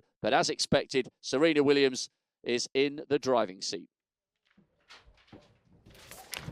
Thanks very much for that, Rob. Well, here we are out on court 3 with Victoria Azarenka, a 2-time Grand Slam champion, of course, at the Australian Open. A couple of years back, the number 22 seed here has just gone through against Kristina Mladenovic from France in straight sets, 6-4, 6-4. And interestingly enough, there in the box there, you saw that gentleman standing up, applauding, is Sasha Bajin, who used to be the hitting partner of Serena Williams, but left the camp earlier this year during the Australian Open tournament and has teamed up with Victoria Azarenka. And actually it seems to be going very well, Mats, because Azarenka has surprised many, hasn't she, with how quickly she's rising back up the rankings again. Yeah, I mean, it doesn't surprise me because she's a very hard worker. She has a great mind. And she's quite a complete tennis player these days. And she seems very happy with herself. And I think even people have taken to her, because I think in the beginning, the noise level when she was playing, I think, was irritating some people. And I remember in Australia, they were actually imitating her. Yes, I remember that. that. Exactly. But I think they're really taken to her because she's such a fighter. And she has a great spirit on the court. And she never gives up. And she plays every point like it was the last point of her tennis career. So very similar in a way to Maria Sharapova, except you could really tell with Azarenka that she loves playing tennis. Yes, she certainly does. And of course, a former semi-finalist here back in 2012. Lost to Serena Williams on that occasion. And she was also a semi-finalist the year before that as well. Lost to Petra Kvitova. So she knows how to play on the grass. And as we said before, even though she's had some injury problems, she's had foot problems, but she is starting to make headway in some of these Grand Slam events. So she's in the 4th round now, and she's going to play one of your favourites, Matt, Belinda Bencic, who's the 18-year-old who came through against Matek Sands earlier today. That is going to be an intriguing 4th round clash. It is, because Belinda Bencic is, even though she's so young, she plays very smart tennis. She is also a great fighter. So it'll be a match between the two of the best fighters actually on the WTA tour. But at the same time, a pretty good draw for both of them. 4th round against Bencic is good for Azarenka and vice versa.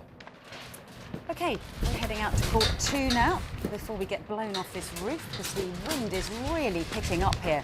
And out on court, Alexandra Krunic taking on the 5-time Wimbledon champion Venus Williams. And of course, Krunic came through the qualifying at the US Open last year and beat 2 seeded players.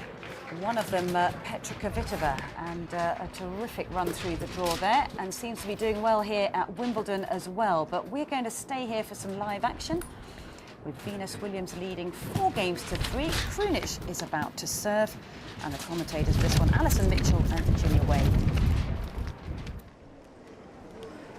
Time.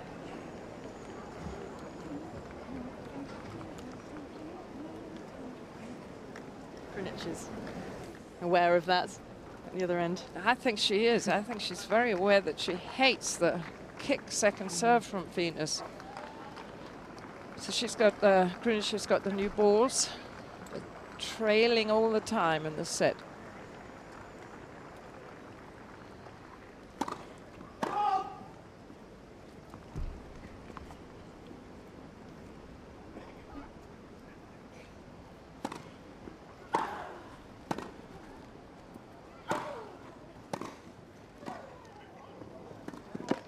Nearly. Love 50. We thought that was going to be a clean winner, but Krunic managing to play a very good little dropping ball. But this one, you saw what she was trying to do. She was trying to do a sort of a Roger Federer little flip backhand. But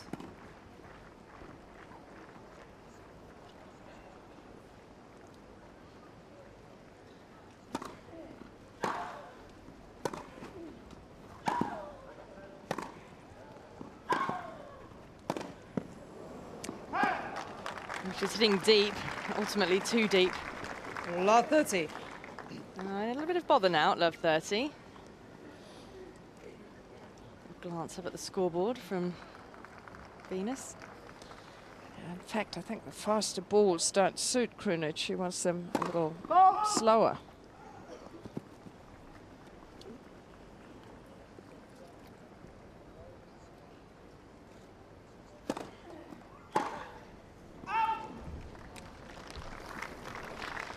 Managed to 15, tie 30. those long arms and legs of Venus up a little bit on that one.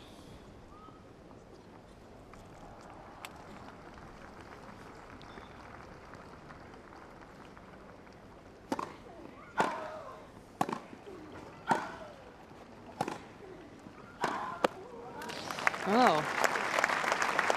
Krunic, 30 all now. 30 all.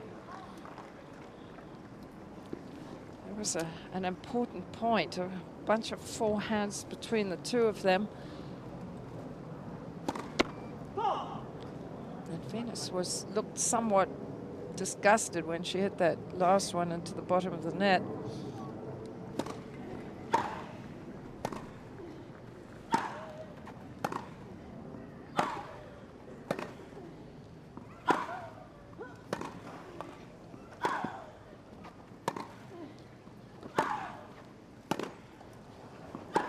Start. 30, 40.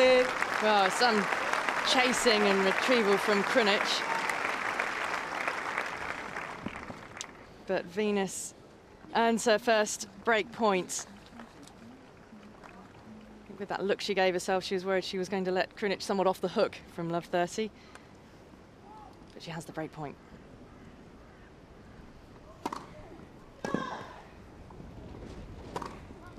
Oh, you know, it's awfully smart play, because I remarked how often she was going down the tee. Yes. In the left court on her serve. And Krunic slips in one, a very flat, well-angled one to the backhand. Great serve.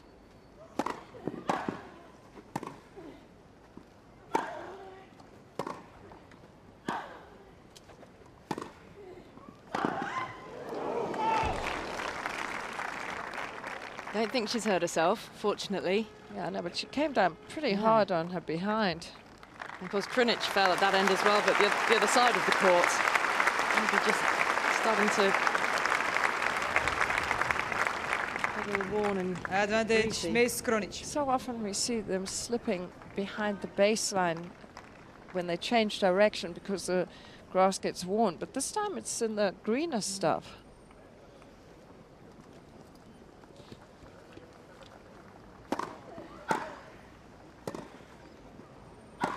It's a nice shot. Yes.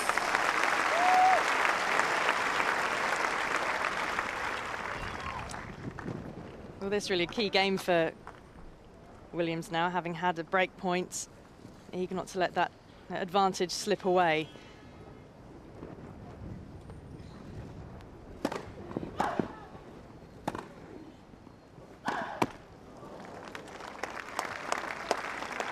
Clever angle. Advantage, Miss Krunic.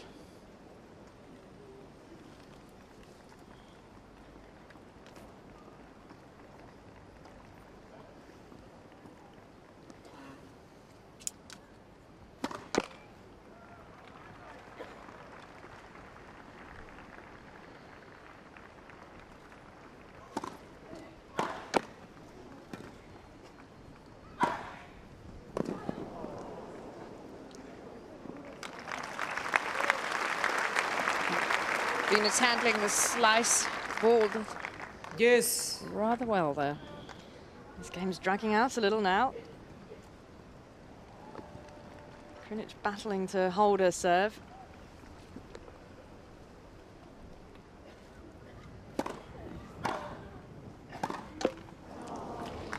It's there for the making. Advantage, Miss Williams. And a second break point now. Can she make this one count?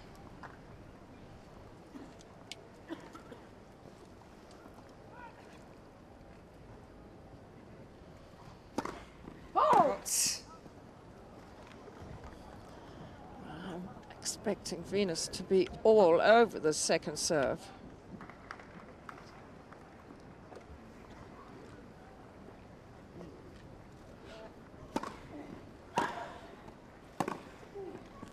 That is so good.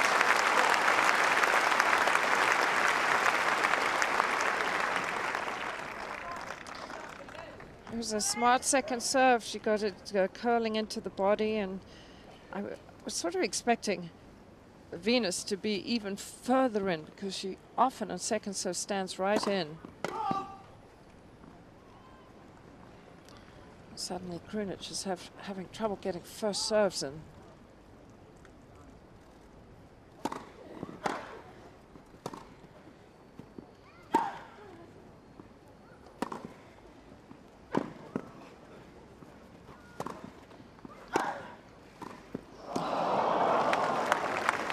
Sense the crowd's disappointment with Krunic in that shot.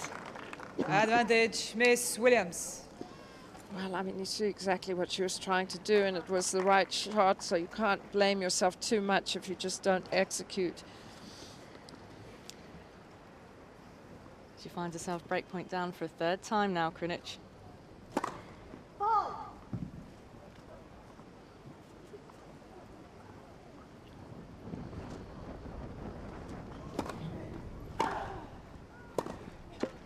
And then it's the break. Williams moving 5-3 up. Williams certainly hope that Miss that's Williams the... leads 5-3, first set. That'll be the... Well, if you want to continue watching this, you can do so via the BBC or ESPN. But out on centre court is Venus's sister, Serena Williams, taking on Heather Watson, the British #1. She's taken the first set by 6-2, but Mats, there's a look at the stats and weighted very heavily in favour of Serena Williams. Yeah, I mean, 3 aces, no double faults, 91% of the first serve points won, 75 of the second serve, so 6 times at the net, 5 of those she's won, 3 breakpoint chances, so really being outclassed at the moment, Heather Watson. But you just got to hang in there because you never know with Serena Williams. She can suddenly throw in 20 minutes when she loses her focus and she starts missing a little bit, especially as it's so windy, not only up here, but there must be really windy on the court. So just have to hang tough if you're Heather Watson. OK, well, we'll keep you posted on how that match develops out on centre court. But let's head straight over to court 1, where Marin Cilic, last year's quarter-finalist here at Wimbledon. Remember, he's the man who took Novak Djokovic to 5 sets last year and has come back from a few injury problems himself, but he's taking on John Isner. And everyone remembers John Isner. He's more famous for that match taking place against Nicolas Mahut out on court 18 some years back, where he won 70-68 in the 5th set. But in this match here, Marin Cilic has taken the first set on a tiebreak, and we're going to pick it up at the start of the 2nd set. And the commentary for this one, Matt Chilton and John Lloyd.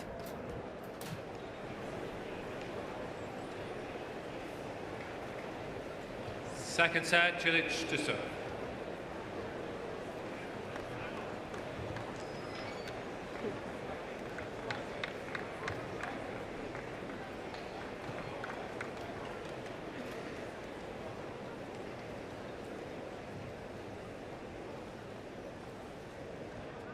Has the advantage of serving first in the 2nd set, having just taken the first.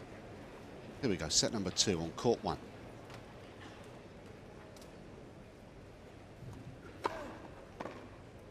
Out! 50 love.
That's more like it.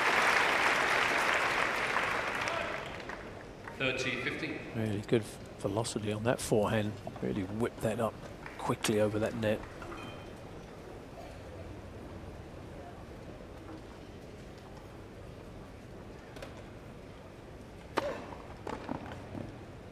Out! 40-50. Great variety on the Cilic serve. Goes left, right and centre. Mixes up the speed. That one was a slower ball at 117 miles per hour, but it still had quite a kick on it.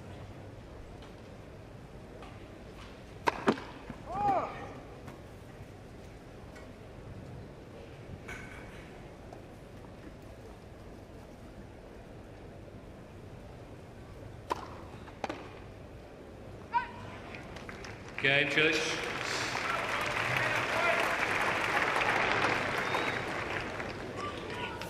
First game, 2nd set.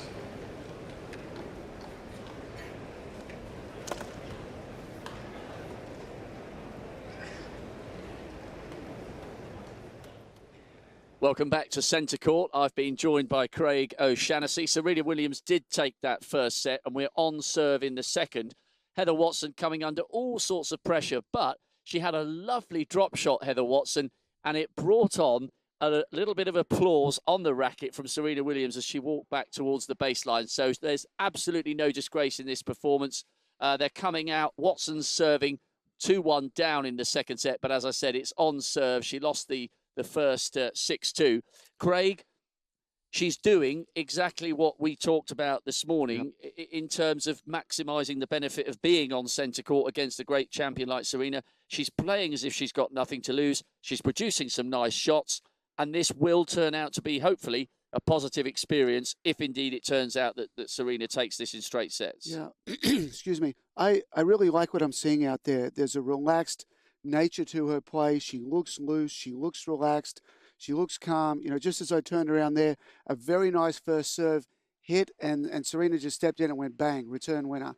So, you know, sometimes Serena takes the racket out of your hand. You can do things that would normally work against other players, but against Serena, it's just so difficult. So far in this match, Serena has made 18 first serves. She's won 17. So it's just very difficult because the weight of her ball is different than all the other players on the WTA tour. She just hits it so much harder.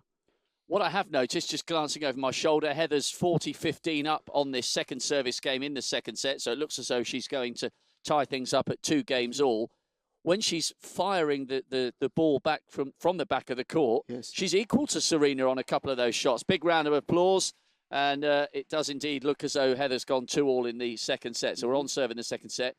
She's really good from the baseline. Yeah. You know, there are times where she is matching Serena. Well, we identified that when the point was extended, if it can get up around 10 shots, Heather had a winning percentage in her matches coming in of around 80%.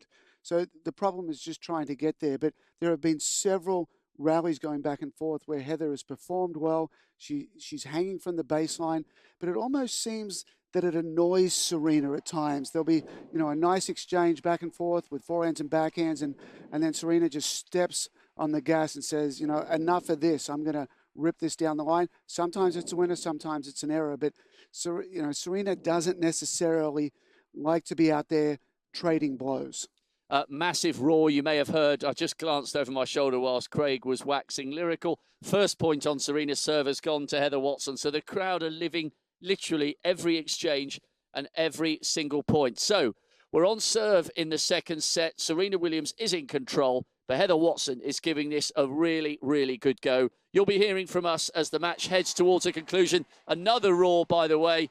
The crowd are really getting into this. Heather Watson is 30 love up on the Serena serve. There's a bit of life left in this match yet, and the centre court crowd are loving every single second. We'll be back soon.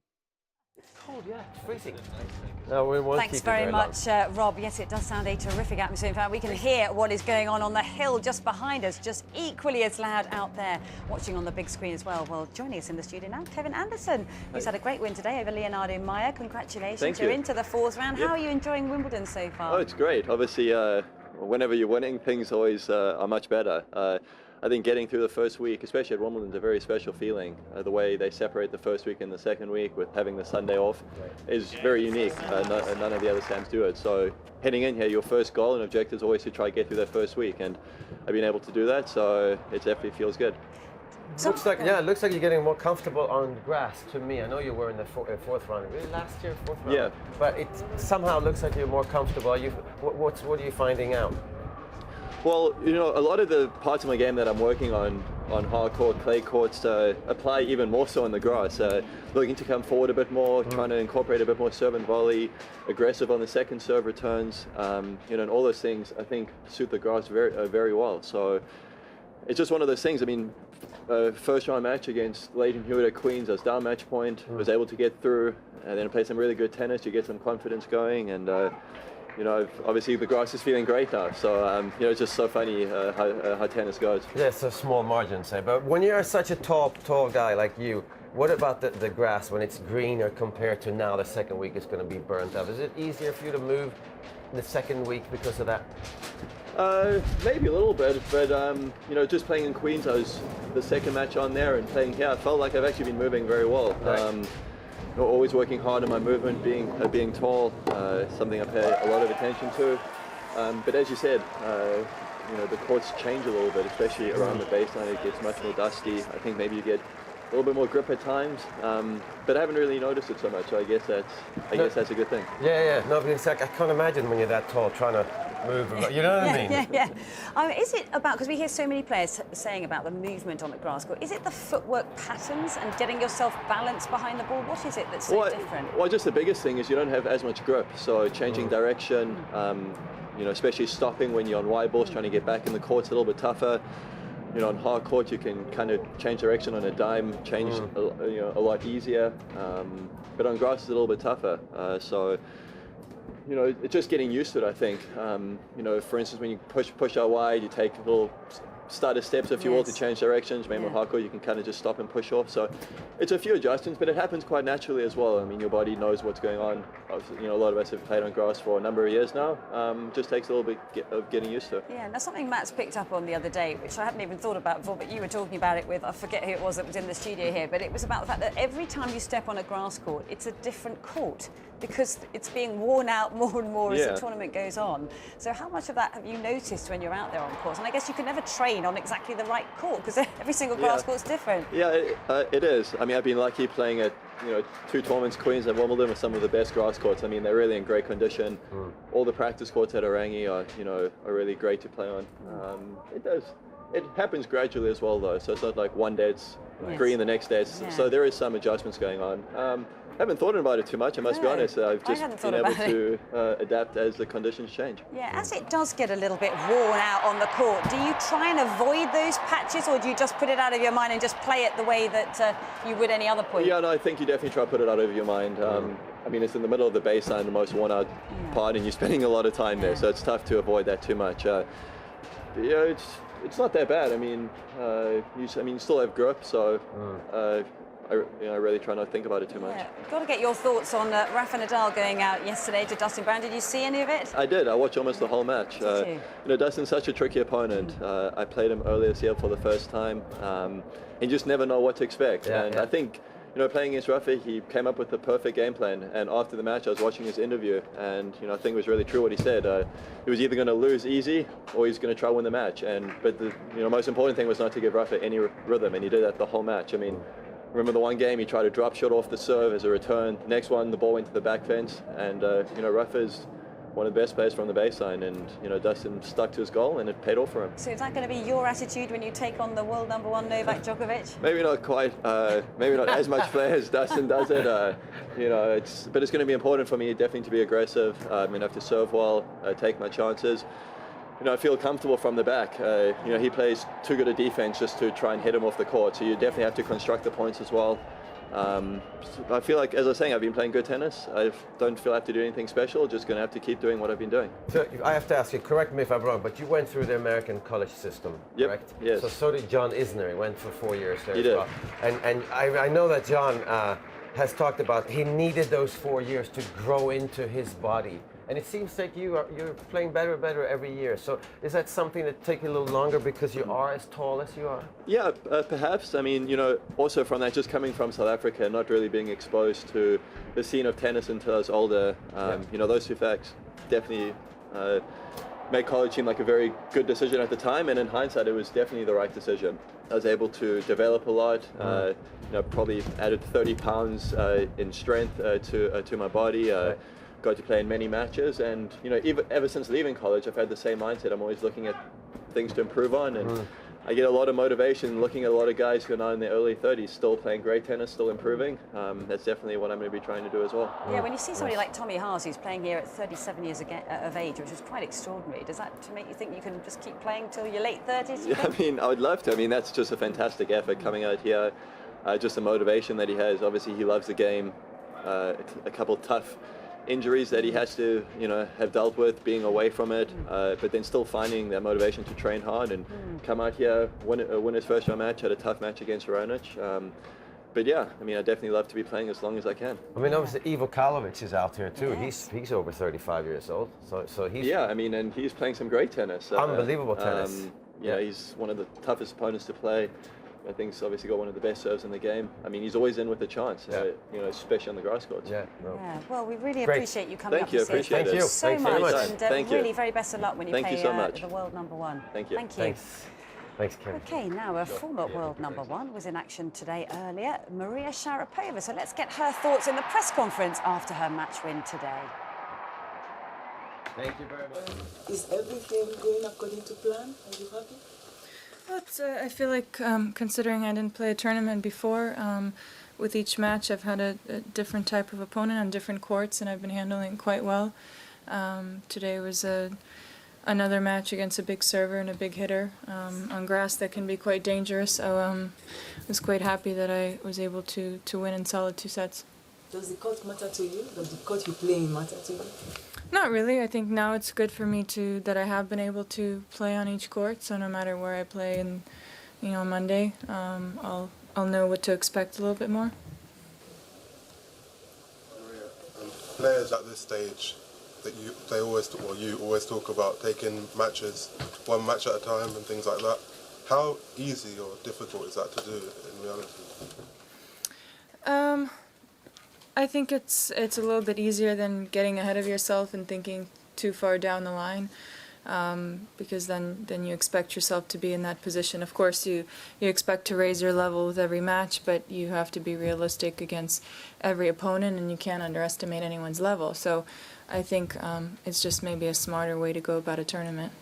Has that ever happened to you where maybe when you were younger, looked ahead and done that? I'm sure, yeah. I mean, I've made my fair share of mistakes in my mind and in other ways, definitely. Looking one match ahead, you've got either Petkovic or Diaz up next. Right. What do you know about those two players? Yeah, I know quite a bit about both. I played Diaz in Australia this year. I think that was our first meeting. Haven't played Petkovic in quite some time.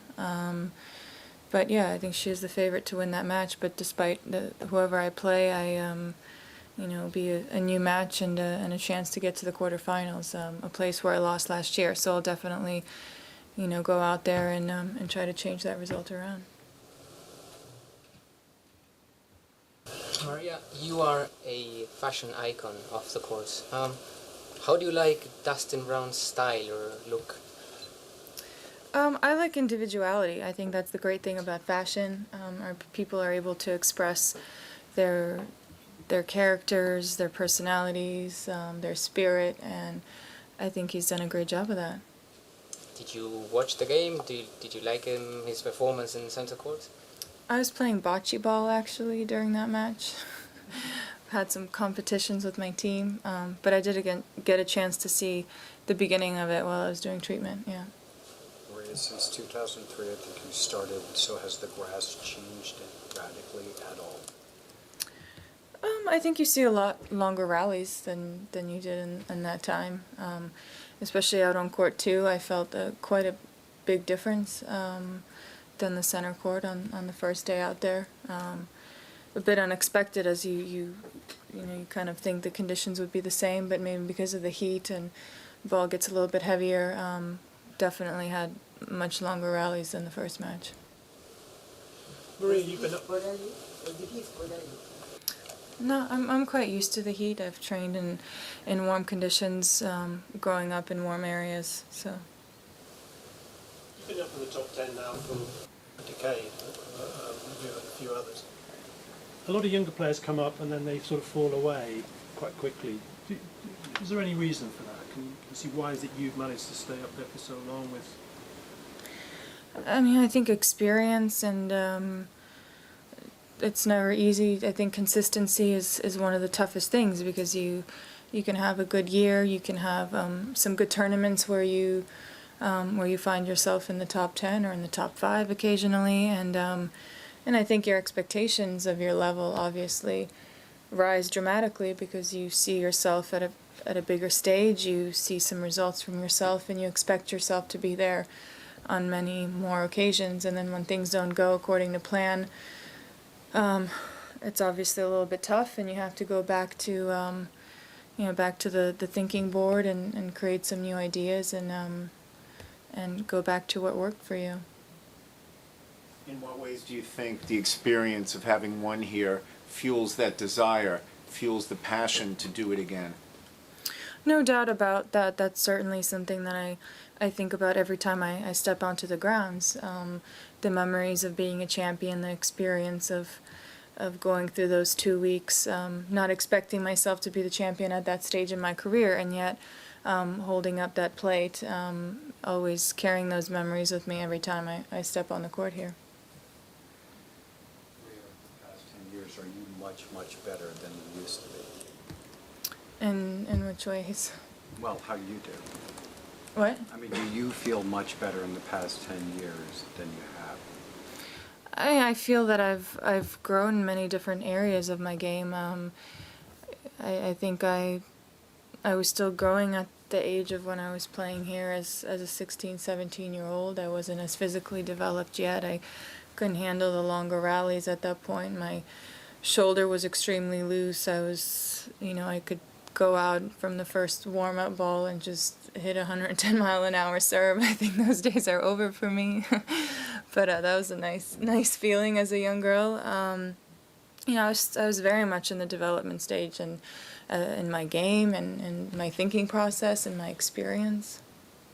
When you had that injury, when you had the shoulder problems, what kept you going through those? Because sometimes players give up at that point because it's pains too much or reward's not good enough. Yeah, I think just selfishly, I think it's just a really powerful feeling as a woman to feel that you're good and that you can be better at what you do. I wake up in the morning, and although I have many other passions and interests, and sometimes you're like, oh, it's just the alarm goes on, and you're like, do I really have to wake up for this? And when you're out there, for me, it's just always been hitting the tennis ball has been such a motivation, no matter how good or bad things go on around me or in my life. I find it invigorating. I love that feeling of just getting better, and I lost that for some time because obviously an injury takes you back to to a place where you can improve, and you might never be able to do that again. So that perspective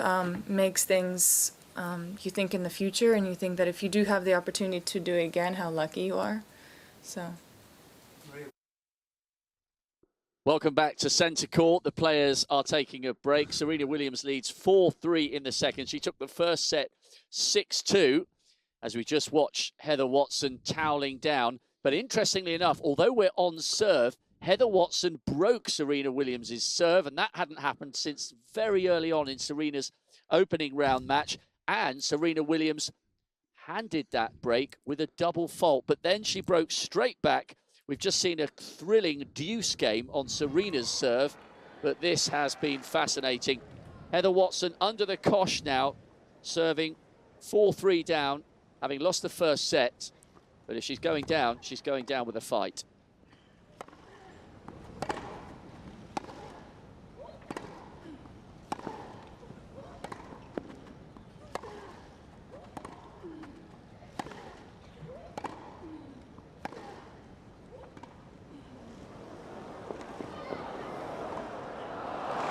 Very difficult to lob off that ball. That's the kind of point that Heather wants. We identified earlier with our IBM Insights that she's winning about 80% of the extended rallies. She looked comfortable there, but when you come to the net, you basically got three options. You can dink it down the line, try and flick it across, or the other alternative, which works great, go right at Serena.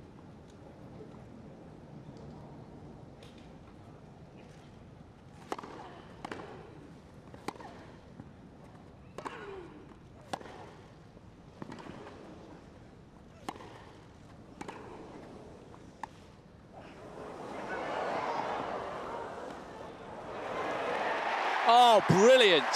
Absolutely brilliant from Watson. Serena Williams turns rather forlornly, going back to the baseline. Watson's giving this everything. Well, with that drop shot there, maybe she was watching a little bit of Dustin Brown's match yesterday and got some inspiration. Serena's so good from the back of the court. Hunts the short ball well, so I really like that play.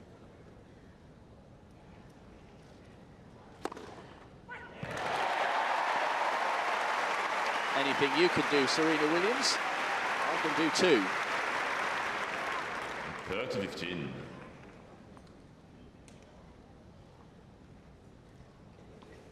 Mrs. Watson enjoyed that.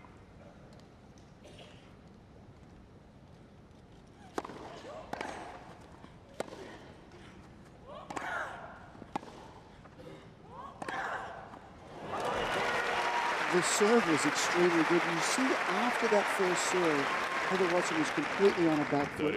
It's almost like the more she brings it to Serena, the more Serena fires it back in disgust and says, I own the power out here.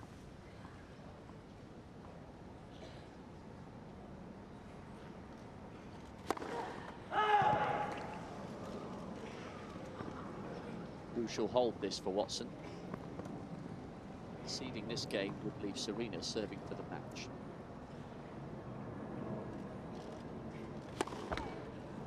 Net single service.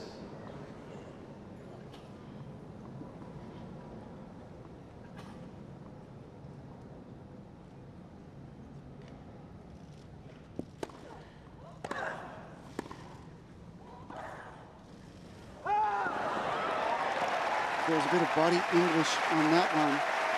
Serena doesn't need to drop shot to dominate this match and to finish this match. You know, she's a power player. Stick to the plan. Don't get fancy. You know, you're inside the baseline there. Rip that ball.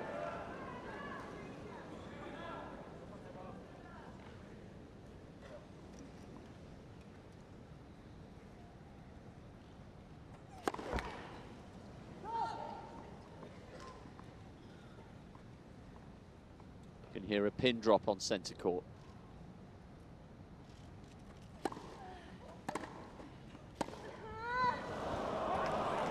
Once again, it's the depth of the return. There's a lot of different ways that you can hurt, and Serena does it with pure power.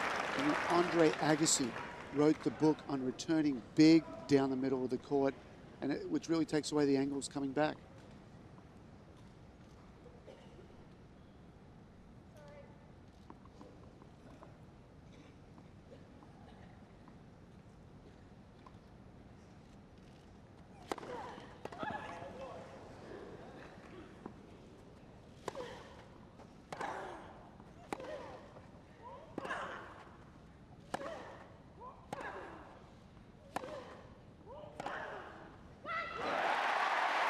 Roar from the crowd.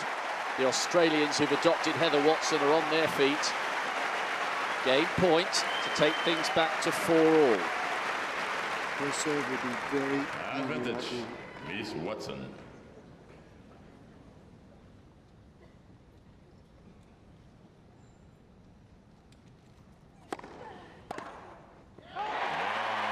And there's the fist pump from Heather Watson. She has held serve. Crowd really enjoying this one. The match just 1 minute away from having lasted an hour, and some people might have thought it would have been much shorter than that. So Heather's mum certainly enjoying that one, and all credit to her. We were saying earlier on, Craig, that Serena Williams hasn't really played too many points in too many games where she's been forced to exchange more than 3 or 4 shots. But Watson's forcing her to work for this. She is. I like the serve direction on game point there. The ball right into the jamming side on that forehand return. It's a little bit of a weakness for Serena if one exists. When Venus beat Serena in, I believe it was Toronto last year, she really targeted that forehand return. In fact, to finish the match, every single serve in that last game went to the forehand return. So, you know, if you do a little bit of scouting, you can find these things that make a big difference when the big points come along. Will Serena Williams be almost annoyed that this isn't as routine as perhaps she might have been expecting before the match began? I think so. I think annoyed is the perfect word. It's, you know, you often see in this match Heather do well in a point, maybe crack one a little bit harder, and immediately the reply comes back. It's that swat of a ball and the bigger ball than normal that Serena hits. So, you know, she wants to cement her authority in the match, and she does it a lot with power. So Serena Williams serving at 4-all in the second set. She's taken the first. Just a little glance over my shoulder. It's 15-all on her service game. Obviously, she's still in the driving seat, but Heather Watson is giving this Friday evening crowd an absolute treat here. We've been in action for more than an hour. The young Brit is giving it everything against the greatest female player ever to pick up a racket. Yes, it's really exciting stuff out there. Terrific atmosphere, and we will keep you across that scoreline as it unfolds. But we're heading out to court 11 now for a sort of mixed doubles between Jürgen Melzer and Barbara Strychkova from the Czech Republic, taking on the young 20-year-old Nick Kyrgios, who was a winner earlier today, and his partner, Madison Keys, one of the young rising stars of America, who's just also 20 years of age. Well, Kyrgios and Keys took the first set 6-3. They're into a tie-break match, and it's one apiece at this moment. So great to see Nick Kyrgios out on the mixed doubles court. Yeah, that's unbelievable. I mean, obviously he's not in men's doubles because it's 3 out of 5 sets in there. A lot of times players get caught having to play a long doubles and then playing singles. So this is great that he's playing because it is good practice. And of course he's playing with Madison Keys, maybe the most promising young player coming out of America these days, and maybe from anywhere in the world. Well, she's certainly got a big serve, Madison Keys, a winner at Eastbourne last year, but went out early in the first round this year in one of her warm-up events for Wimbledon. And I have to say, I really enjoy watching Strychkova, and made the quarterfinals last year. Of course, got really crafty, good hands, good volleys as well.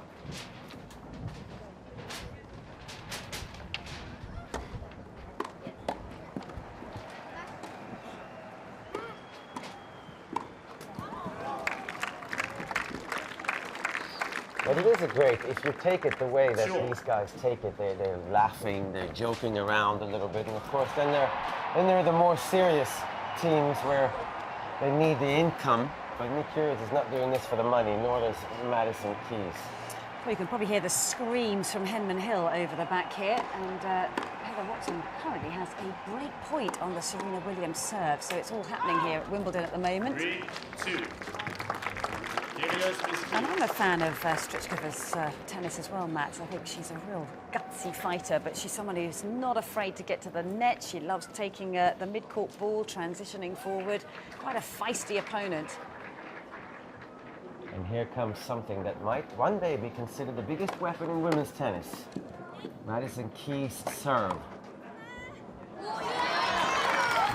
What quick reactions from Nick Kyrgios.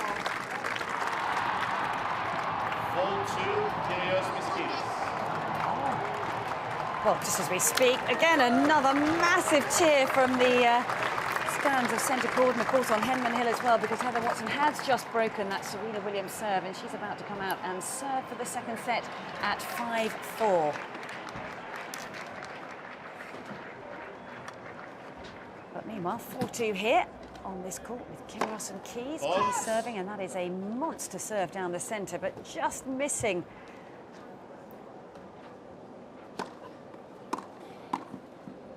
Yes, and that's a perfect cross from Kyrgios. What combination that, isn't it? The serve down the centre tee, partner at the net, looking for the cross. He's got really good anticipation, Kyrgios. Of course, Jürgen Melzer, who had the unfortunate luck to play his younger brother in the qualifying of this year's Wimbledon, managed to win in 3 sets.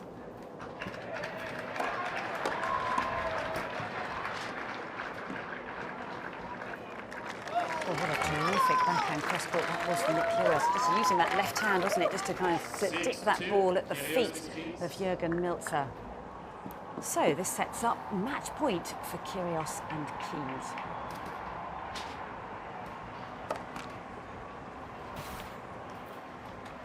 Stay away from the Madison Keys forehand here.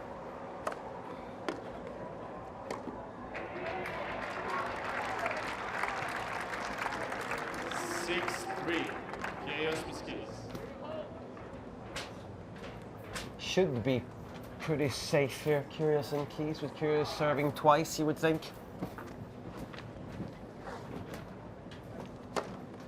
Well, that ace seals it for Kyrgios and Madison Keys. So they go through in straight sets out on court 11. And how lovely to see some of the big names in tennis out there playing in the mixed doubles as well.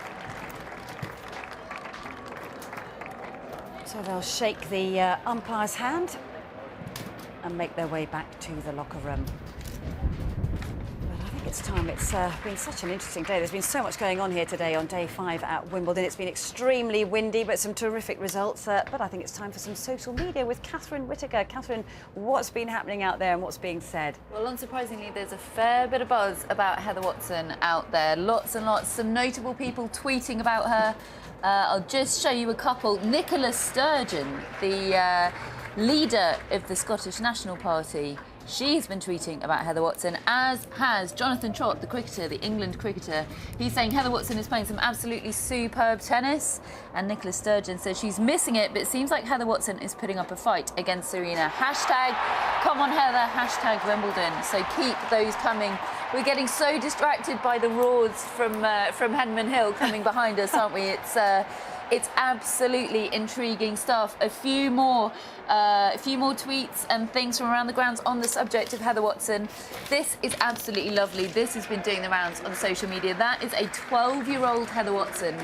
And in that interview, it was a BBC Sport interview about up-and-coming British tennis stars. In it, she said that Serena Williams is her idol, and it was Serena that inspired her to play tennis. Doesn't she look cute? That's really lovely.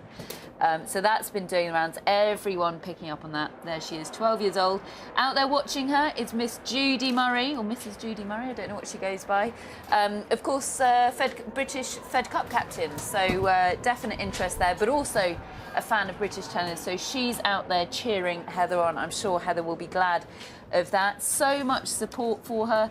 The topic on the social hill earlier was whether or not Heather Watson could take a set from Serena, and the hill is saying 82% yes, and the world is saying 68% yes, which I'm guessing both the hill and the world have seen the score there. By the looks of things, that Hill v World question is soon to become redundant because Heather Watson is serving for the second set here. So we'll see if the Hill and the World have got that one right. And just to catch you up on a couple of other things while we're on the topic of British players, very loosely related. I don't know if you remembered yesterday on one of my roundups that Andy Murray, after his match, his sweatband was caught by the Duchess of Cornwall. There's a lovely picture of her on Twitter. Philip Brook, actually. It was caught by Philip Brook, who gave it to the Duchess of Cornwall, thinking it might be something she would like. And there's a wonderful picture of her looking very perplexed with a sweaty Andy Murray wristband in her hand. Well, she's obviously not that perplexed because Clarence House, who knew they were on Twitter? Clarence House today has tweeted to Andy Murray saying, "Thank you for your wristband, Andy." I wonder what she's done with it. Do you think it's going to be framed and put up on the wall in Clarence House? Well, washed, hopefully. Well, no, you don't wash it. Oh, Loses its value if you wash it. If a white Under Armour wristband ends up on eBay soon, you'll know where to look, won't you? Pretty funny. That is very, very funny. Just great scenes there. In fact, actually, when he threw it originally, it actually hit Phil Brook on the chest pocket of his blazer. Do you think that's what Andy was aiming for? Well, I'm not sure, but yes, it was pretty close, wasn't it? Curved like that, yeah. Yeah, it did. Yeah, I've always wondered about that when players toss their sort of sweaty sweatbands into the audiences, and do they really want to catch Most of the time, it's gratefully received, isn't it? But perhaps not on that occasion. Well, you can probably hear those screams behind us on Henman Hill. Well, I'm going to have to say Heather Watson has currently got a set point as we speak. So it is all happening out here at SW19. Now, why do you think, Matt, that she's causing so many problems for Serena Williams? Because many people thought that she was going to really take Heather's Watson's game apart out here today, but actually it's been not a bit of it. Heather has really, really challenged her. Yeah, she has. I mean, she keeps the ball in play, she absorbs power, and I really think that wins like Dustin Brown had yesterday against Rafa Nadal, it gives hope to all the underdogs against the best players in the world that it is possible, and we think it isn't possible, but it is. Well, as we speak, she's just saved that with a thundering cross-court forehand. So let's head down to Rob, and he can give us the lowdown as he's looking out over centre court. This is unbelievable drama. Heather Watson is on the verge of producing the most important set of tennis of her life. She's had set point. She was break point down, saved it with an amazing, amazing shot into the corner. She had set point. Now she's back on deuce on her serve. There is an expectant hush now over centre court as she prepares to take this serve. She's 2 points away from 1 point away, I should say, as Serena Williams buries her return into the net. Heather Watson 1 point away from levelling this match against the current holder of all 3 of the other Grand Slam titles. The crowd are literally on the edge of their seats. Wait for this moment. Oh, that one goes long. One problem that Heather's been having is getting those first serves in. Second serve, she's on set point to level the match. I'm just going to look away from the camera for a second. Sorry about this. There have been some amazing rallies. She's done it. Heather Watson has levelled the match at 1 set all. Absolutely amazing.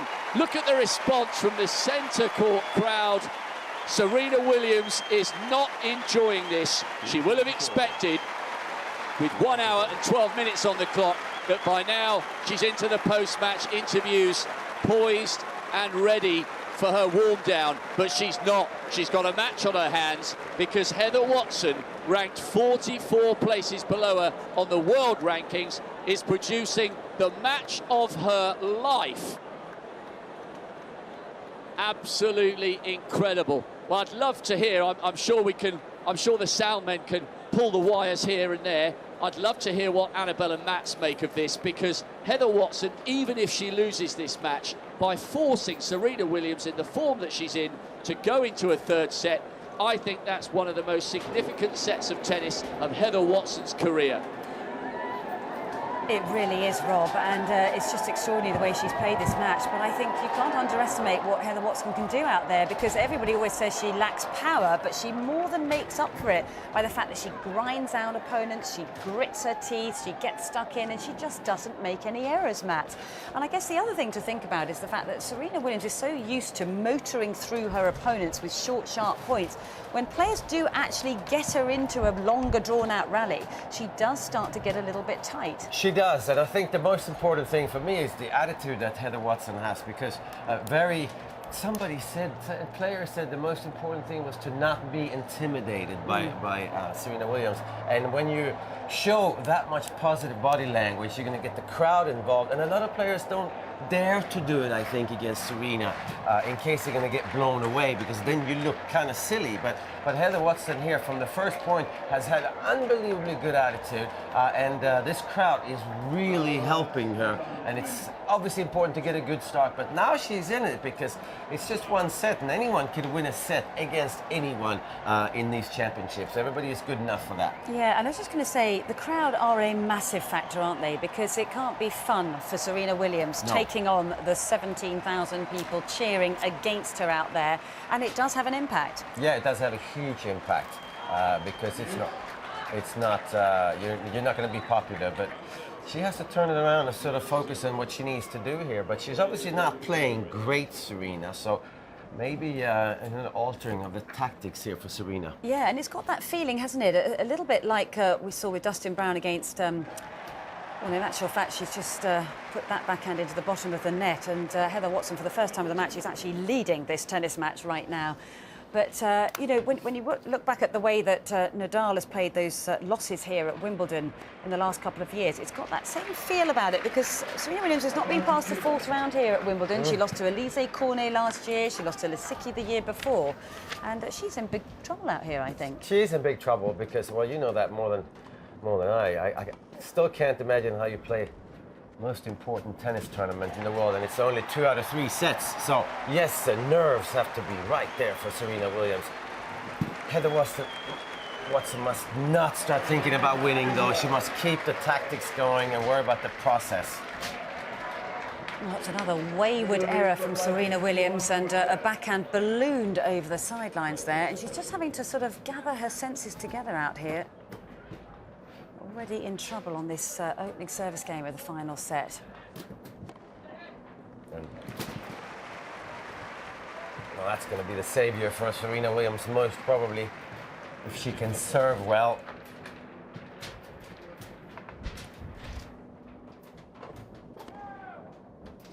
Well, that's extraordinary, isn't it? And isn't it unbelievable that two incredible serves being banged down and almost to absolute silence on centre court. So this is going to take a lot of soul-searching and digging deep to get through this match for Serena Williams.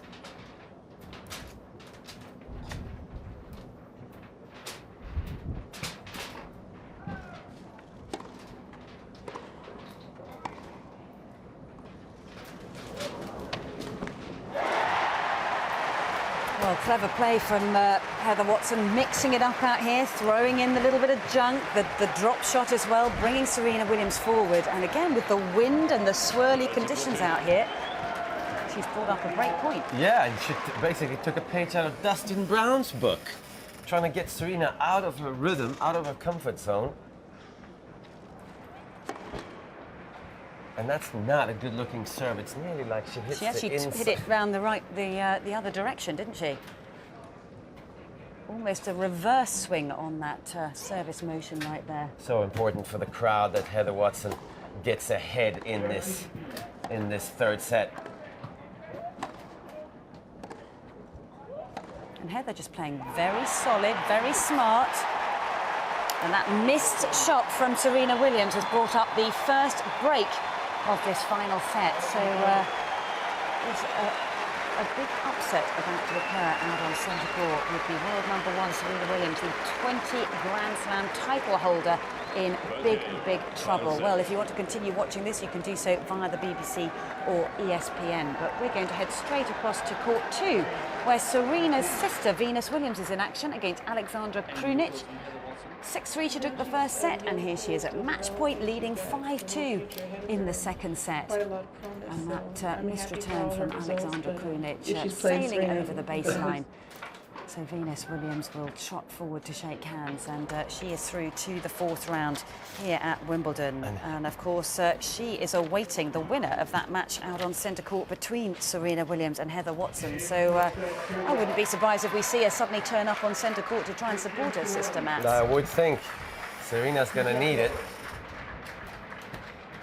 But then again, even if it is your little sister, who is Venus Williams really going to root for here? Because it is about winning tennis matches. She won't have many Wimbledons left in her, especially not to have a chance to win. So for her, it would be better if Heather Watson wins.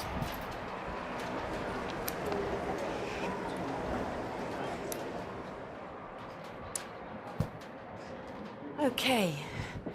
Well, there's the scene overlooking all the courts here at Wimbledon. It's been a beautiful day, but it has been extremely windy, which has not been helping the players out here. But Catherine, I know you've been keeping across all the social media, and I'm sure it's been going absolutely nuts for Heather Watson. But what else has been said out there?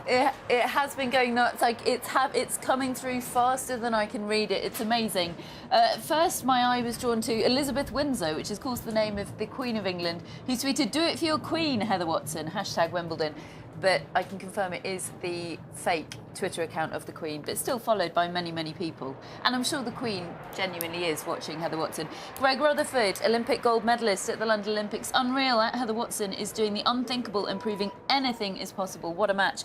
Ollie Murs, the famous sort of Ollie Murs, get in. Heather Watson, 100% got Serena rattled now. 1-1 on sets. Can't wait for the next one. Anton Decker getting in on it. Chris Fowler, Nicola Sturgeon. Update on Nicola Sturgeon, leader of the Scottish National Party. She's found a TV. She is now watching. Nick Robinson, BBC's politics editor. True Grit, go Heather Watson, extraordinary comeback. Jonathan Trott still watching it. Harry Judd, Helen Skelton, everybody really is watching this match. It's easier to find people that aren't watching it than people that are, because it's really captured the attention of everybody worldwide. I think she's trending worldwide now. First set she was trending just in the UK. Now she's trending worldwide because an actual upset could be on the cards here. And another fun fact, Serena is currently one Wimbledon match win ahead of her sister Venus at the moment. So if Venus wins today and Serena loses, they're equal. No, sorry, the other way around. Venus will extend extend her lead. So there's a bit of rivalry going on between the two of them. However, if they both were to win and were to play in the next round, then obviously it would be decided there. So there's only one Wimbledon match in between them at the moment. So lots to play for, even within the family. Yeah, thank you very much for that, Catherine. Of course, while you've been giving us all that social media, we can update you on the score. And Heather Watson has just held serve at the start of the final set. So she's taken a 2-love lead over the world #1. Now let's head out to Cara, who's out there with 2 special guests. Oh my God. Hey, long time no see. How do? I'm very well, thanks, Cara. How are you? I'm great. Well, I think everyone's very happy because Heather's just won the second set. Yes, she has. Did you ever expect that? No, I had very low hopes for her because Sabrina, what her name is, Williams is better, isn't she? Yeah, and also, I went lav on that pitch earlier and I thought that was a sign of bad luck. Okay, That means he plopped on the grass. Yeah. Oh, goodness. Dog egg. Gosh. Okay, little nugget. so boys, tell me, I want to know, what are you enjoying most about your Wimbledon experience this I'm year? enjoying this bit the most, working with you again, because it's been years since we worked with you. Yes. You look great. Thanks, You've that's so aged good. really well, I'm really shocked. I have aged, yeah, I have aged.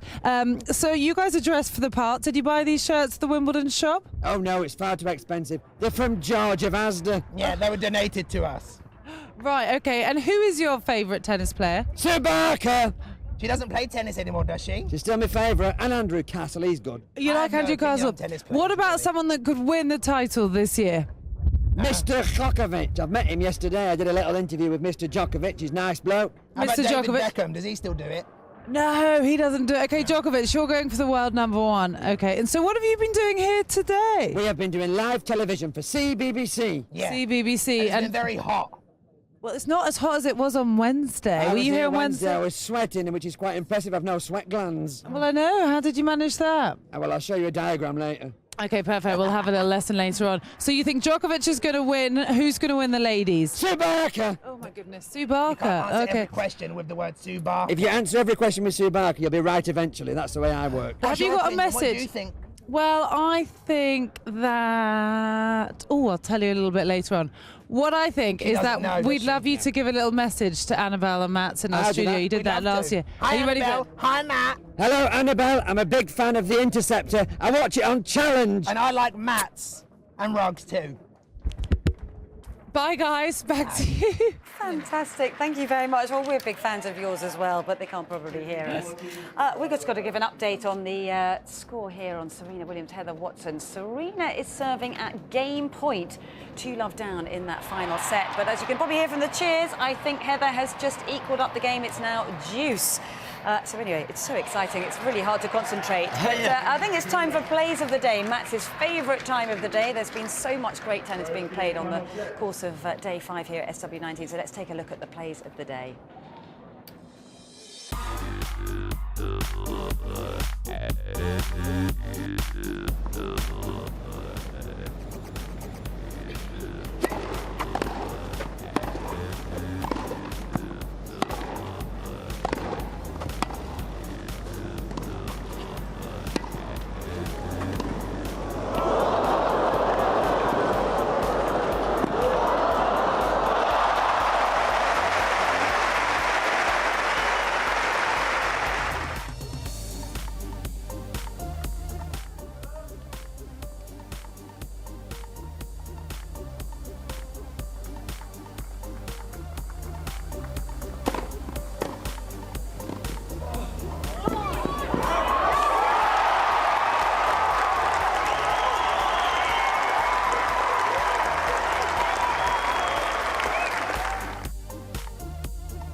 Comeback.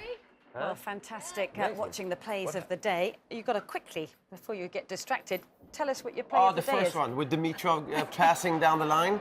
Okay, we'll have another look at it. Yeah, I think so. This is a great point by two very good-looking players.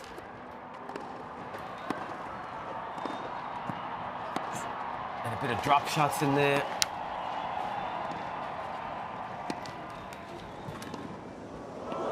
And everything this rally.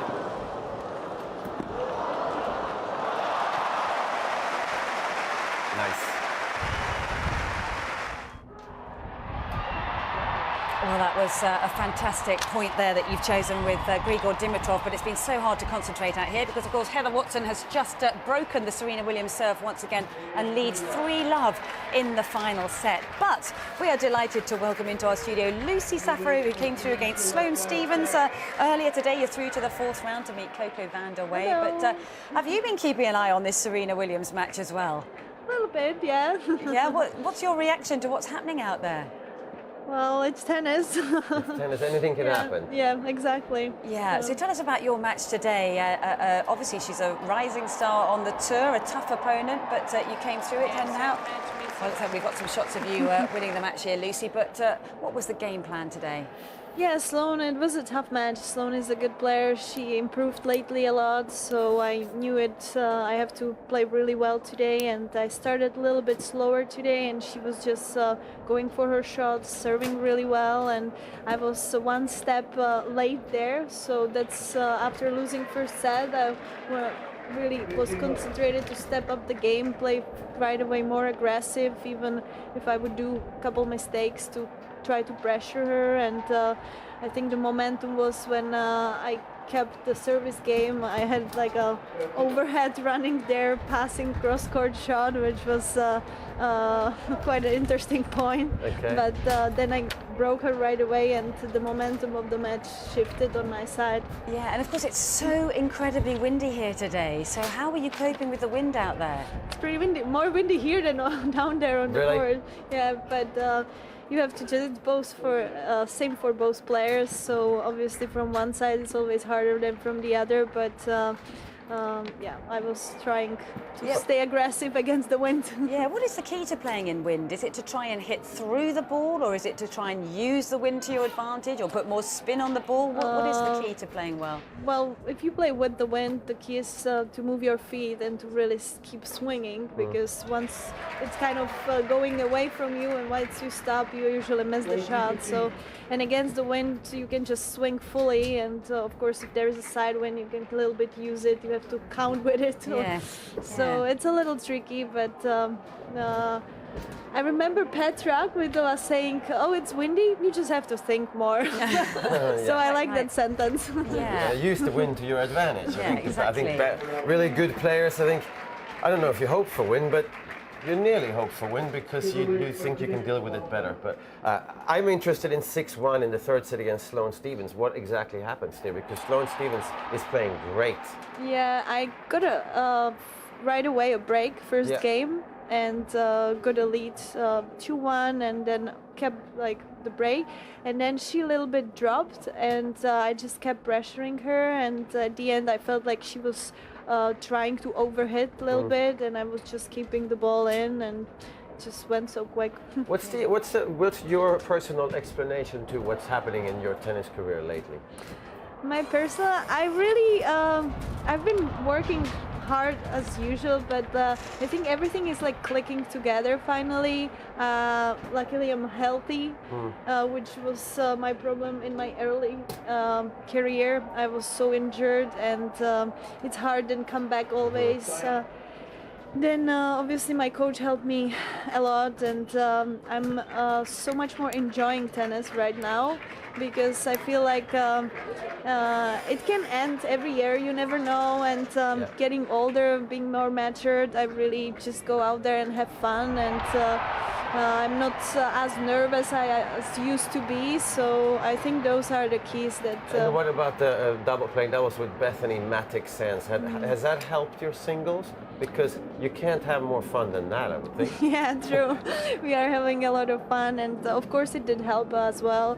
I think to play doubles and to work on my volleys there, and obviously having those great results, winning Australian Open at the beginning of the year gives you a lot of self-confidence as well. So I think that was also a big part of it.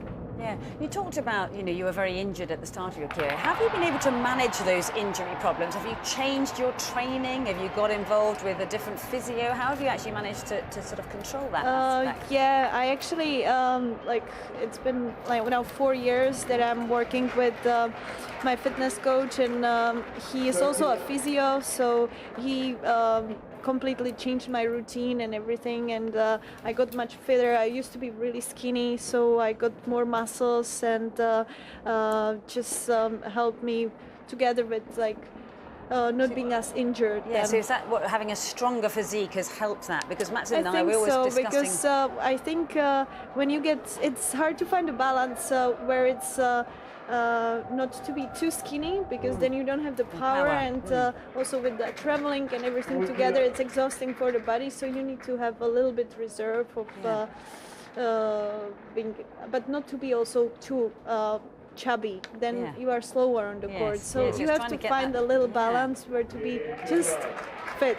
Yeah, and what about nutrition? How much does that play a part in your life? I think nowadays, because tennis is very tough competition, every little piece plays a part, and nutrition is obviously a big part of it, because it can change your energy level, and if you're doing good on your nutrition, you're lasting longer in the matches as well, and everything. So it's a big part, and it's very popular now. Yeah. Also the gluten-free diet, and you can find about.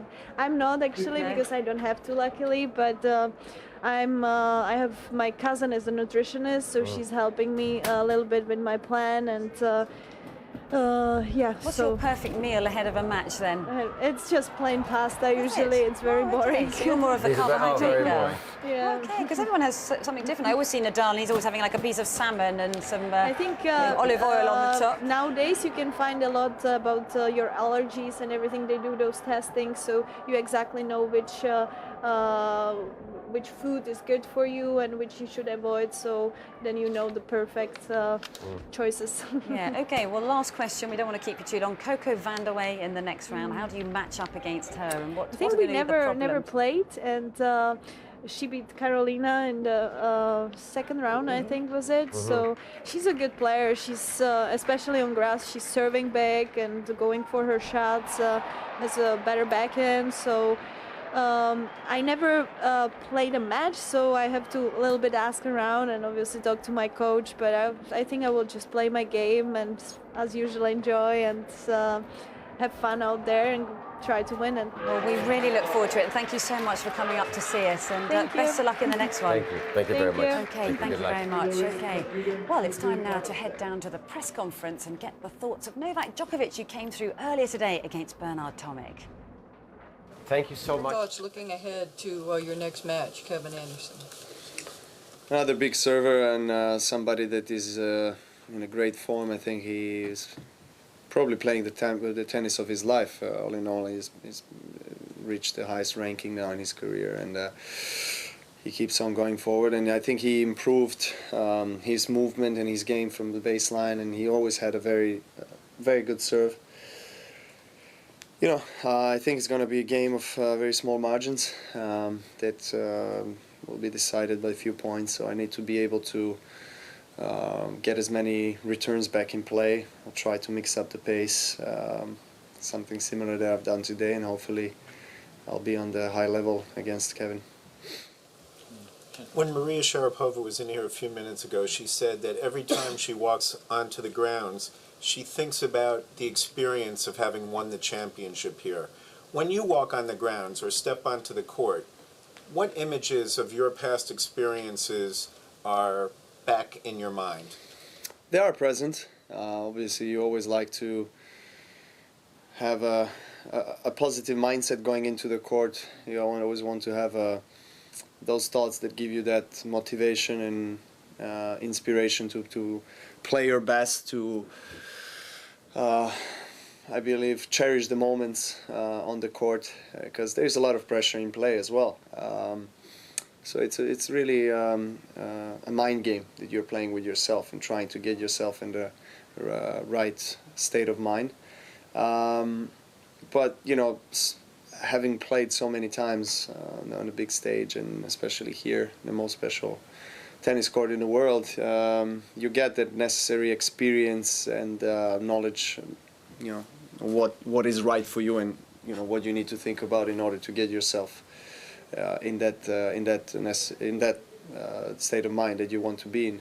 But I try to put myself only in the present moment, not fight against the thoughts and the pressure and the excitement, but just acknowledge them and be aware of present thoughts, but also try to keep my composure and calm, because I believe that the most part of the work that you do and basically what you can influence is the preparation work before you get to the court. So that's something that I always try to do 100% professionally and keep that self-discipline. And then when I get to the court, I know that I've done everything in my power to be prepared for what's coming my way.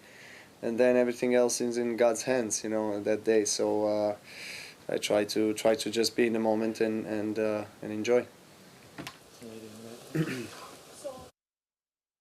Welcome back to Centre Court. This is absolutely epic. Let me be crystal clear on this. Heather Watson has 2 breaks of serve against Serena Williams. She currently leads 3-0. She's on an epic service game here. There have been so many juices, so many break points that she's saved. She's 3-0 up, and she's desperately hoping to hold serve, which would take her 4-0. It's back to juice once again. It's been scintillating tennis. She wants it so much. She's putting so much pressure on Serena Williams. The ball is flying backwards and forwards across the net. Solo once again. Sorry for glancing away. I've got to see what's going on. It's compelling viewing.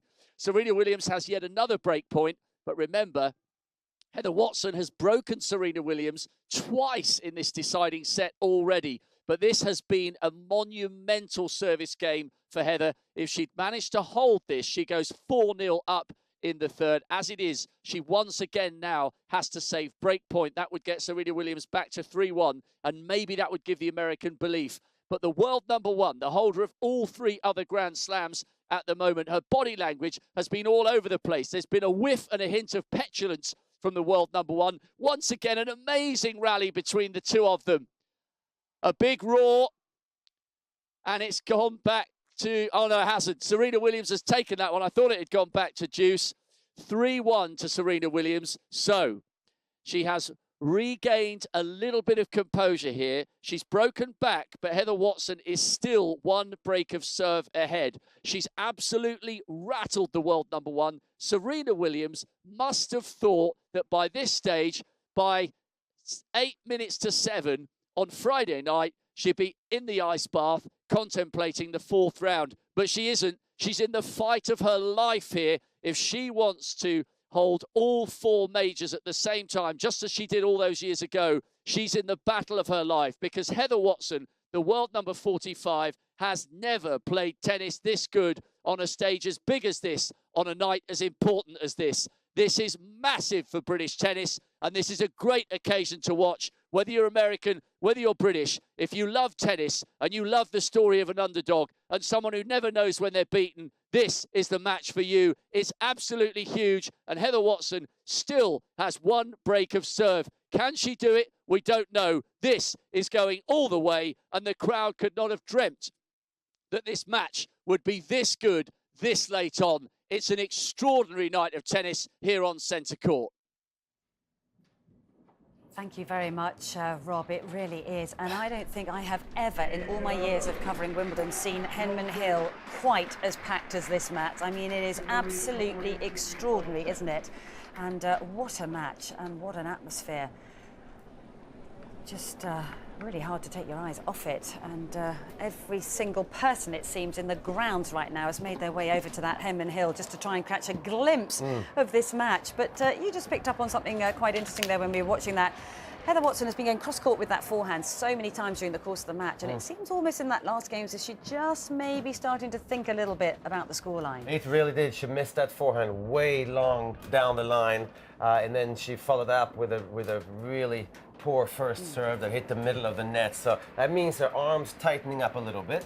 I mean, it's very difficult to think about the process and not thinking about the end result here. And again, she makes another mistake there and she misses it by 6-7 feet. So you don't do that as a professional unless you're starting to think and your mind is not on what you need to do. Yeah, and it's so interesting, isn't it? That's what makes tennis such a great spectator sport, because constantly as the scoreline pressure changes throughout the course of the match, so does the feelings of the players that are out there. So in many ways, Serena Williams, who's been a little bit tight throughout the course of the second and early parts of the third set, is now starting to perhaps loosen up a little bit because the scoreline's gone against her. Yeah, no, for sure. And now it's 3-2, and now we're bound to see Serena maybe tightening up a little bit again, because suddenly she's also going to start thinking, even the best players in the world, they start thinking about the end result rather than the process, for sure. Rafael Nadal is always saying that his biggest enemy is the fear of losing. To lose that, to not play with it. Losing is one thing, but you can't have the fear of losing because then you're not playing. And I think that's where, so the best players, I think Serena, she's going to tighten up one more time, and that's when Heather Watson needs to step on the gas again. Yeah, and in terms of when Serena gets a little bit tight, it's always the forehand side, isn't it, that breaks down. Why is that, do you think? I think that's the case for a lot of women, I think, because they're not really as strong as men in the tennis court, so they can't spin the ball as much, and whenever you have a flat shot, it's when you get a little tight, but it's going to start flying on you a little bit, you're going to hit a little bit late, and it has to be so perfect. But even Rafael Nadal, you see the forehand tightening up a little bit more than the backhand side. So I think it's just you have more leverage. There's more things that can go wrong when you go nervous. And the other thing about Heather, which everybody says so much about her, is the fact that she just gets the ball in the court and over the net. She lacks power, but she actually plays the game of tennis very effectively, because tactically she's a very good match player, but actually it is almost about not making errors and making your opponent play the ball. Yeah, no, for sure. I mean, she's obviously very, very intelligent off the court, and she's using that beautifully on the court as well. She does have a very good forehand. She's hit a few winners with the forehand side, but in general, just a very solid player. And if Heather can improve literally 1% here and there in all the areas, she can improve 5%. She's going to be at the top of the game soon. And a win like this will be huge for her confidence. It'll be huge for the locker room to get a little more respect in there and have players actually fear playing against you.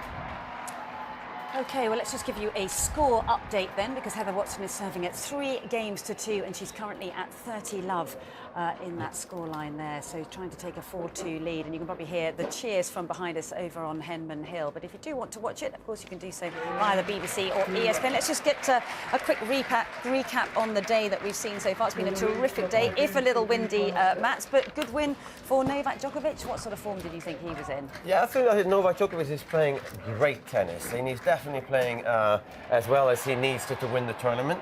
So that was a good win. I liked Nick Kyrgios beating Milos Raonic. That was a little bit of a surprise to me, I have to say. I mean, I thought Nick Kyrgios can play a close match, but to beat Milos Raonic on grass courts in 4 sets, it's unbelievable. I think Stan Wawrinka, a very easy win for him against Fernando Verdasco. That was a tricky match, and I'm very impressed by the way he's playing. Yeah, are we underestimating Stan once again? I think because so. We underestimated him at the French Open. Of course, he quietly crept his way through the draw on the other side because we were focusing on more Murray and Djokovic in that semis and the top half of the draw. But we didn't expect him to do well on the grass courts, perhaps.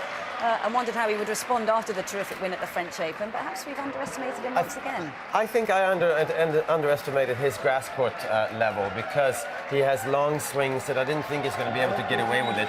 But as long as he serves that well as he's doing, then I think he's going to be very dangerous. And I guess the big upset, the other big upset today, Grigor Dimitrov going out to Richard Gasquet, but maybe not, because as you'd said, he's beaten him 4 times out of 4 going into that matchup today. But it was still a little bit disappointing, wasn't it, from Grigor Dimitrov? I think so. I think the way he looked, his body language, his backhand didn't look that solid. But of course, Richard Gasquet came up here and said he loves playing against Grigor Dimitrov. I don't really know why. And obviously, it's the roles are reversed for Grigor.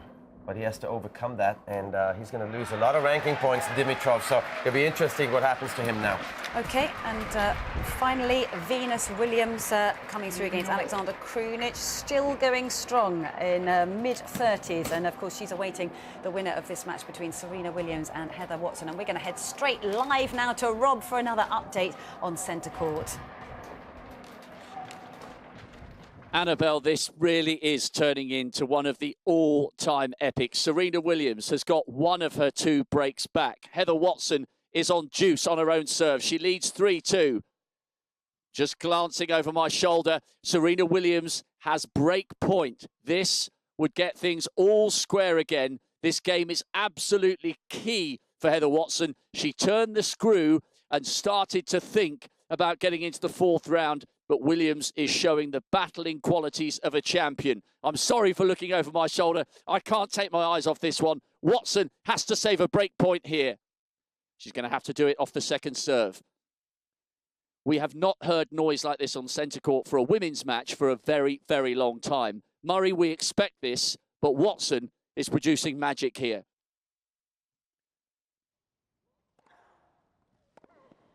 Williams is coming alive again here. And it looks as though she puts the big right arm smash over.